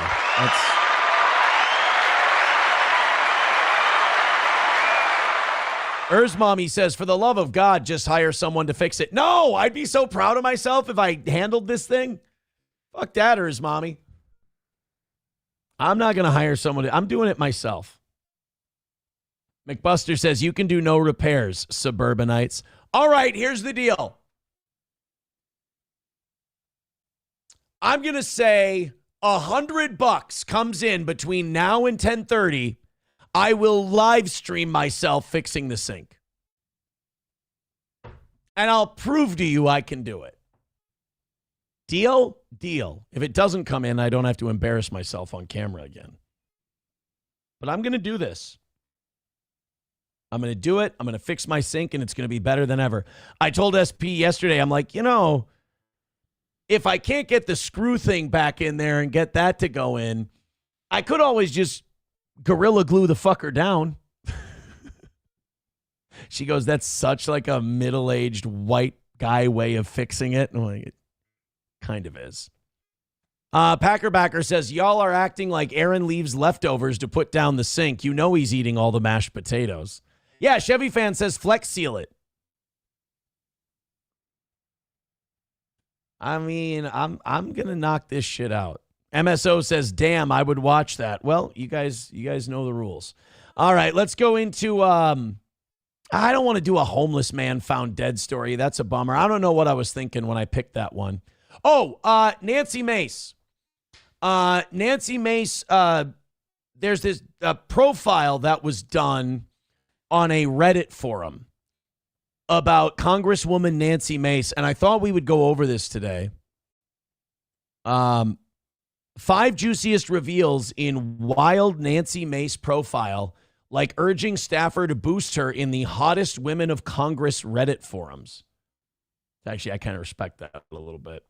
That she's so vain where she's like, make me the fucking hottest Congresswoman. And she might be. Nancy Mace is, I think, definitely top 5. Because who do you have? You have Lauren Boebert, Nancy Mace, Anna Paulina Luna, AOC belongs in there. Jasmine Crockett. No, I'm kidding. That's me, though. Like, my tastes are very racist.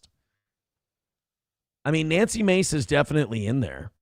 If you like that more mature mom look, she's probably your pick. If you like dumb whores, you probably like Anna Paulina Luna.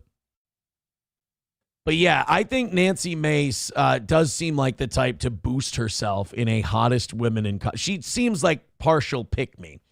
Number 1, forcing staffers to vote for her in hot lawmaker Reddit forums. This was this was a New York Magazine profile on Nancy Mace, written by Jake LaHoot. Mace was so now. Take this with a grain of salt because I don't think this is anything that's been confirmed by Mace. But Mace was so obsessed with monitoring her online reputation that she instructed one staffer to go on Reddit forums about the hottest women in Congress to boost her standing in the rankings and comment where needed. That added some sizzle to a Wired report last year about Mace making staffers create burner accounts to pump her up on Reddit. A former staffer told the New Yorker that Mace was very adamant about having her main Reddit-focused staffer upvote any posts about the Congresswoman and her attractiveness.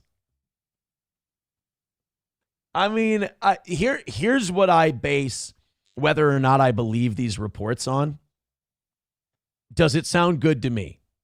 If it sounds good to me, if I go, yeah, you know what? I could see it, then I choose to believe it. Mace would command staffers to bring her liquor after midnight to keep parties going at her home during her first term, which started in early 2021.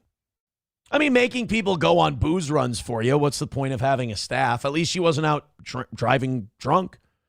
LaHoot notes that it is technically an abuse of her office, according to House rules. One unnamed ex-staffer said Mace would make her poor scheduler go out and buy bottles of tequila at 2 a.m. All right, and maybe that is against the rules in the House. But what person in the House of Representatives that doesn't do that is going to bring her up on chart? You're the snitch then. Nobody's going to like you. Could you imagine that? I mean, think about that. Some like legislation that's important to our lives probably gets passed and doesn't get passed because of like who didn't go to a party or who ratted on someone for buying booze. Like, you know, it's that petty. Staffers were tasked with cleaning her Airbnbs. When they weren't buying booze for her, they were doing her housework. That means that included making aides clean multiple properties that she had on Airbnb rather than paying for maids. One former staffer remembered one cleanup job in particular on election night 2022, the midterms, when Mace aides cleaned her $3.9 million South Carolina beach home for a watch party. That's really interesting. So she's been a congresswoman for like 6 years, and she's got a $3.9 million beach home. And she's single too, isn't she? So hold on. How did Nancy Mace make her money?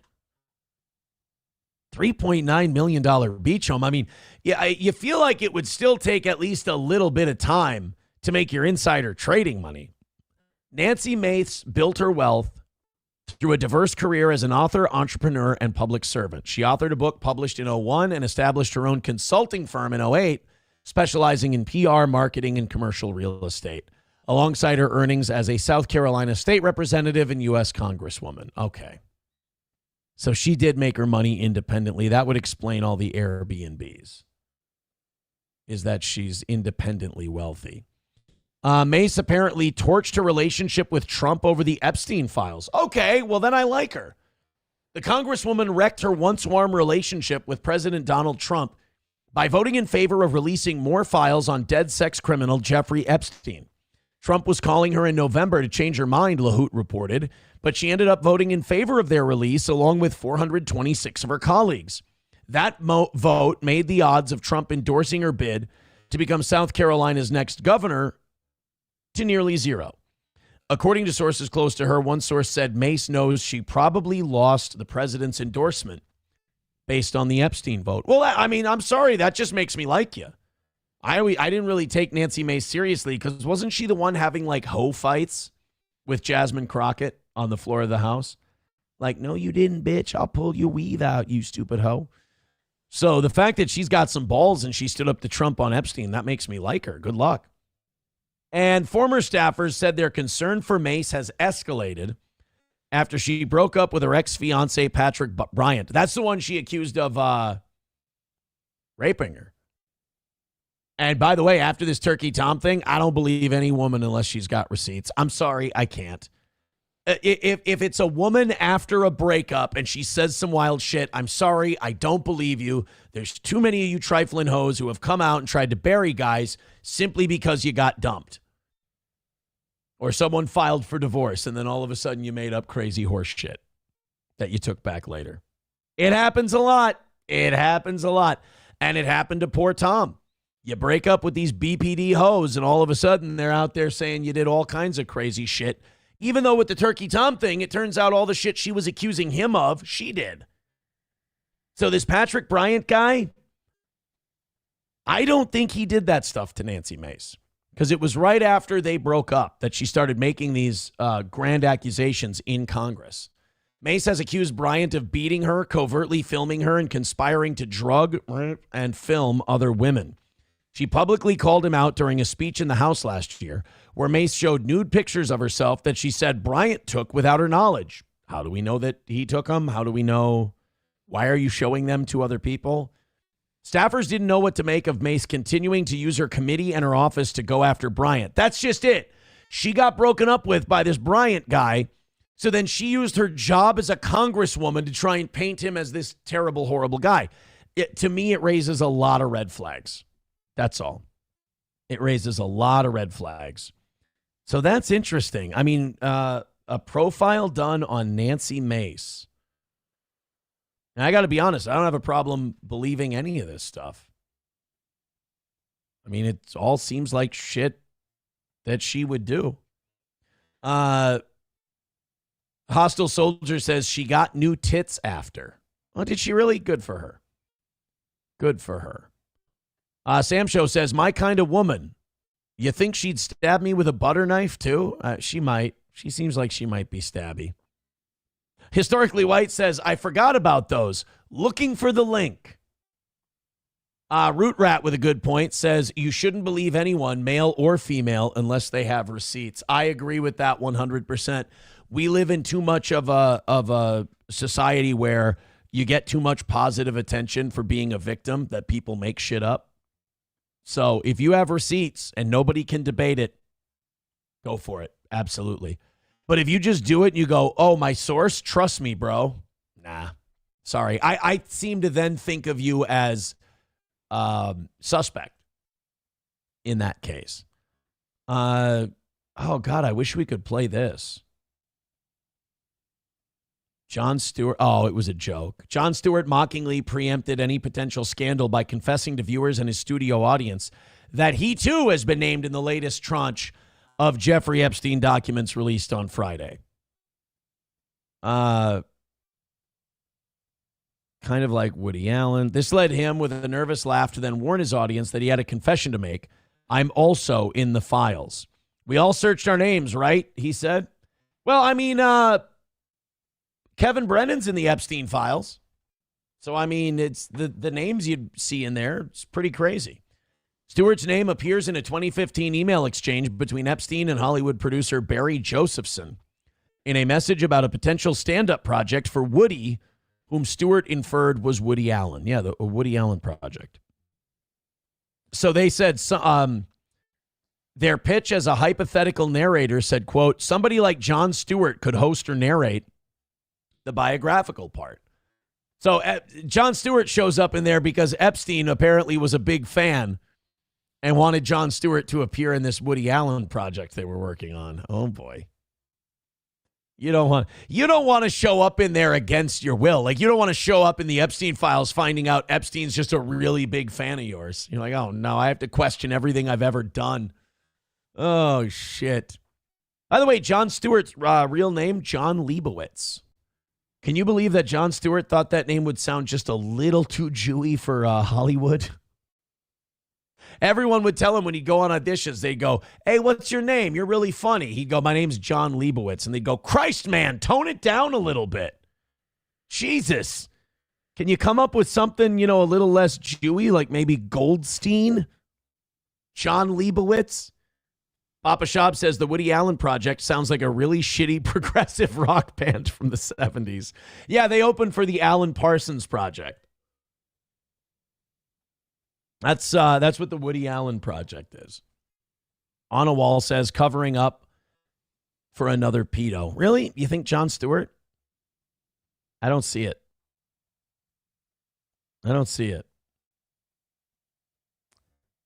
I don't see Jon Stewart being the type. I don't see Jon Stewart as a guy who leaves his house very often, to be honest with you. I don't see Jon Stewart as a guy who socializes very much. Wait, hold on a second. What the hell is this? Did Dave Smith and Tim Pool go at it on Piers Morgan? Get the fuck When out these of people town. come out and go, Tim's a bootlegger for defending us, I'm like, no, you misunderstand. It's my boots. This is the game. That was, by the way, so fucking douchey and cringy. When Tim Pool was like, no, it's my boot. No, you're just licking it. That boot's going to hit you at some point. Oh, wow, he really did have them on together. No shit. Get out of here. Wow. You guys want to watch a little bit of this? I can grab clips for you for the evening show, but I'm half-hour interview between Dave Smith and Tim Pool. Yes, please. How's it going? Look at Dave Smith. Dave Smith, just an adorable boy, crushing all the neocons, and Tim Pool ready to sit on a fence. He's got his butthole nice and open wide so he can accept the fence post. I like Dave Smith. I'm a big Dave Smith guy. What's up, Tim? Tim, are you still proudly claiming yourself to be the boot? Or have you had time to reflect? Can we please call him Tim the Boot Tim Pool? Or Tim the Boot Pool, one of the two. His nickname's got to be the Boot. No, I think the point of that comment was I had made a post on X where I said something to the effect of Pretti was conspiring with a group to obstruct federal law enforcement, did not show up to a protest. He showed up to an operation to obstruct federal law enforcement, resisted arrest. It was an unfortunate circumstance where, the agents yell gun, gun, gun.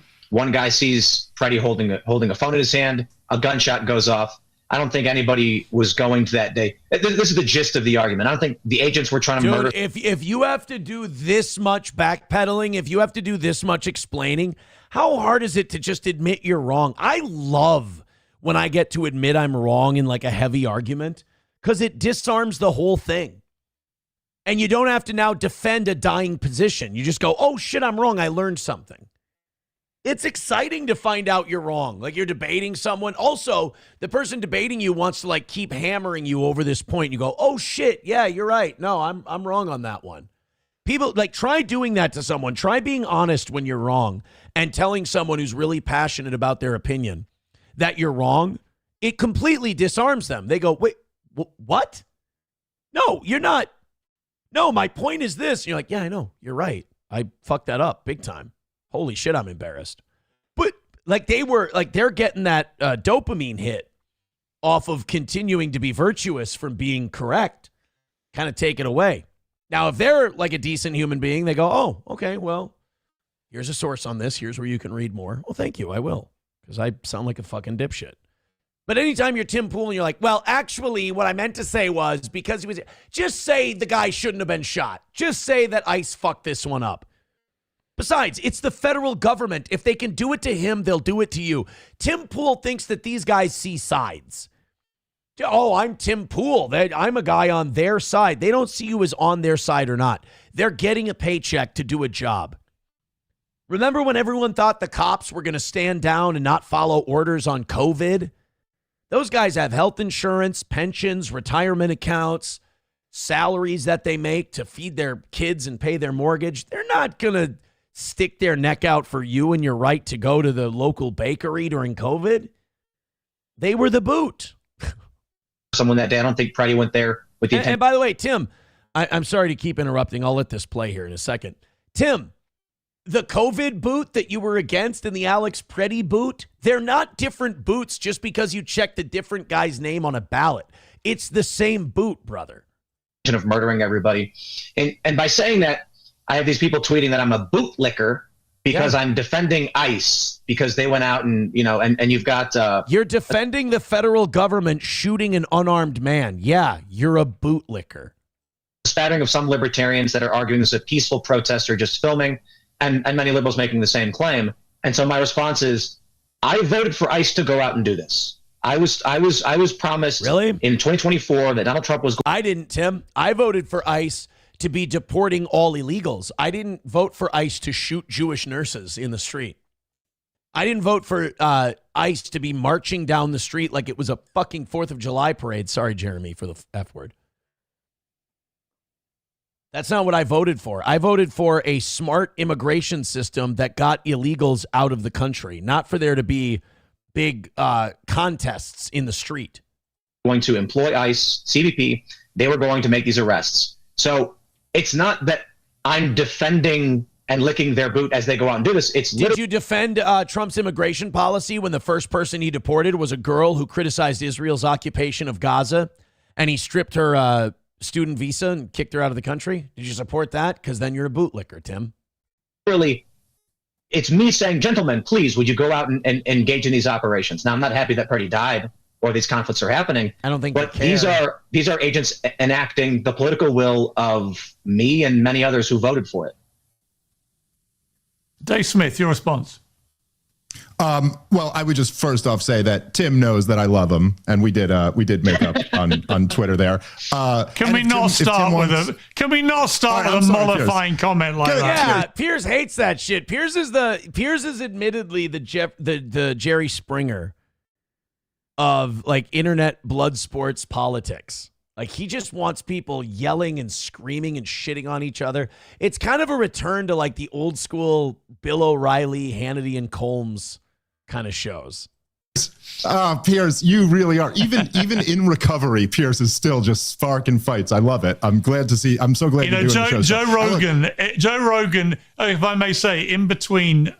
Please, Piers, feel free to make it about you. And in between mocking me for my injury and suggesting I have a 10-year lifespan now. That's true. I did hear him say that. A new hip put in, and saying I was in no shape, and that's why this happened to me. Notwithstanding that, he did say that I'm the best cat wrangler in the world, by which he meant I bring guys. And that's good, because you've got Tim Pool on your show. You've got to be a good cat wrangler, because he's a giant pussy. Like you together, and I wrangle as you go at it. And so starting from such a peaceful position doesn't appeal, Dave, to my cat wrangling skills. Well, I second Joe and Andrew's opinion there. Not the 10 years part, the cat wrangling part. But if Tim wants to identify as a boot, I will respect his pronouns, and I will, try to be respectful here. I think look, what the Pretti shooting, again, as we know, we've all been burned on things like this before. Sometimes there's information that isn't available, context that isn't available in the video. What we have in the video of him being shot looks about as bad as any shooting could look. He wasn't resisting arrest. He wasn't being violent in that moment. And it doesn't really matter what happened 11 days earlier. Right, it doesn't. 8 officers have him on the ground, disarm him. Yes, one of them starts frantically yelling gun, and then they pump 9 bullets into a guy who's... And my problem with that being Tim's argument is that what you're giving a pass to then is government agents can just shout gun, and then them shooting you is justified. Tim doesn't think past his nose on a lot of this stuff. Not a threat to anybody. So the shooting itself looks very bad. If you want to get into the details of that, the real question, which no one seems to be addressing, is what happened right before that warranted shoving a woman in that manner. For any man to ever put his hands on a woman in that manner, you better have a damn good reason for doing it. And no one's offered one. They did. That woman was just yelling at those agents and talking shit to them and being very aggressive. They blasted her like it was the fucking Oklahoma drill. They just came up and just leveled her.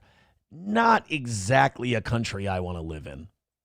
But what the administration has done is had all of its top spokespeople lie through their teeth, including the head of the FBI claiming that it's illegal to bring a gun to a protest. In fairness, lying is the only thing Kash Patel has done well in his tenure as FBI director. So let's not take away the one arrow he's got in his quiver. Head of the Department of Homeland Security claiming that he was there to assassinate a bunch of officers and do as much damage as possible. I think it was Stephen Miller who called him a domestic terrorist. Yeah. This stuff is absurd. Psychotic. And the broader picture that I think everyone's missing here is that ICE and Border Patrol are not doing what Tim voted for them to do. Mass deportations are not happening. Donald Trump walked away from mass deportations over a year ago when he said they won't be deporting people from hospitality and farming. Dave. Translation, in other words, big business likes the cheap labor, and they don't want those people deported, and Donald Trump backed off, as he has done basically throughout his entire 5 years of being president, sold out the American people on behalf of big business. And, this stuff in Minnesota, this is all theater. There's maybe 200,000 illegals in all of Minnesota. They sent 3,000 agents into Minneapolis. I didn't know these were Dave Smith's.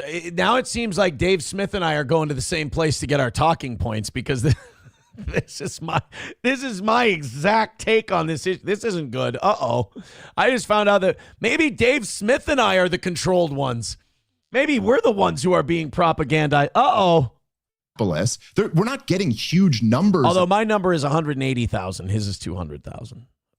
people See, here. it's totally and different. Instead, what you're getting is you're getting left-wing activists who are looking for a fight. And then Pierce, as I'm sure you've seen, Tim, I'm sure you've seen, which in a lot of videos, ICE and Border Patrol agents who are also looking for a fight, who are going around intimidating regular people, lying to them about what their constitutional rights are. I've seen dozens of videos where these ICE agents are telling people that it's illegal to film, threatening to put regular people on a list of domestic terrorists. Their faces are covered. They're not identifying themselves. They're grabbing people at random. That's true, but like, this is what we always say about the police. The police are not there to protect your constitutional rights. The police are there to maintain order.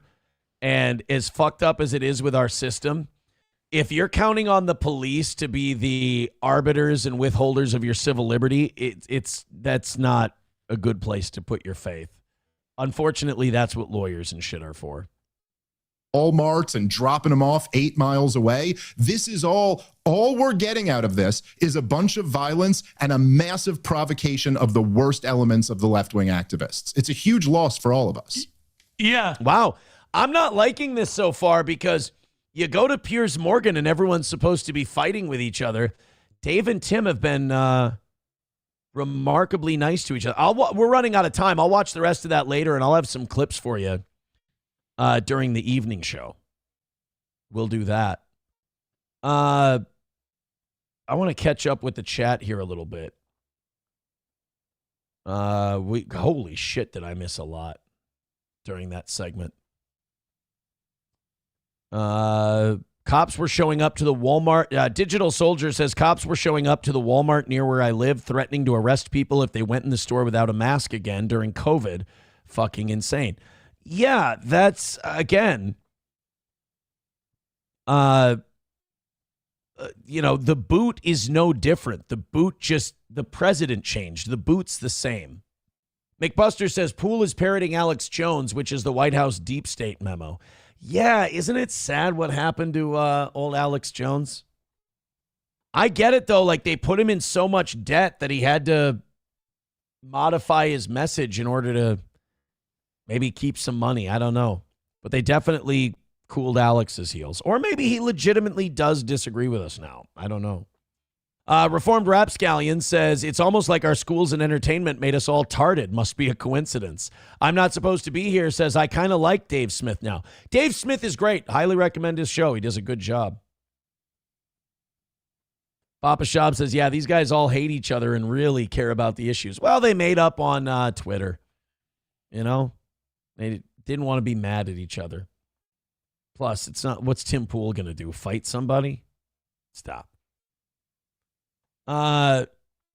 Let's continue here. I'm just scrolling through 1000% right here. MAGA is just tarred boomers and Jews. It's all a show for the Goyim. Historically White says we fucked because Americans can only think in binaries. That's a great point. Left wing, right wing, they're all mad at me. They're all mad at me because I have a certain thing I voted for. And I don't just take the person I voted for and go, well, I just support whatever they support. No, I vote for people because they want to do things that I want to do. And then when they don't do those things, I get annoyed. I feel like that's a completely logical way to feel. I want to pick a couple of these because we're running out of time. Alex hasn't paid a dime and only has to pay court costs. Yeah, I don't know how he's going to ever pay that whole judgment back. Any thoughts on Fuentes' Epstein cope? I will take a look at that later for tonight's show, perhaps, and I'll take a look at that Piers Morgan episode. And then I'll go and I'll fix my sink today. Oh, I've got a full day. I'm going to see you guys again at 6 o'clock. Isn't this fun? Isn't this great? Everything gets knocked out. We're all good to go. We got big wins for the toe today. Isn't that the way to be? Thank you guys for the memberships. Thank you guys. And thank you, Jeremy, for the $300 in contributions today. Let's have ourselves a big knockout W on the evening show tonight and keep this perfect week going. Thank you guys so much, and we will talk to you again very soon. Hit like, hit subscribe, hit follow, and support what we're doing. I did an Epstein list breakdown. I have a 1 hour clip up on the YouTube channel. It's not doing very well, but I thought that maybe you guys could go ahead and pump it up a little bit. Hit like, hit subscribe, and hit follow. Yeah, that thing's at $54 or 54 views. Oh, shit. Yikes. All right, guys.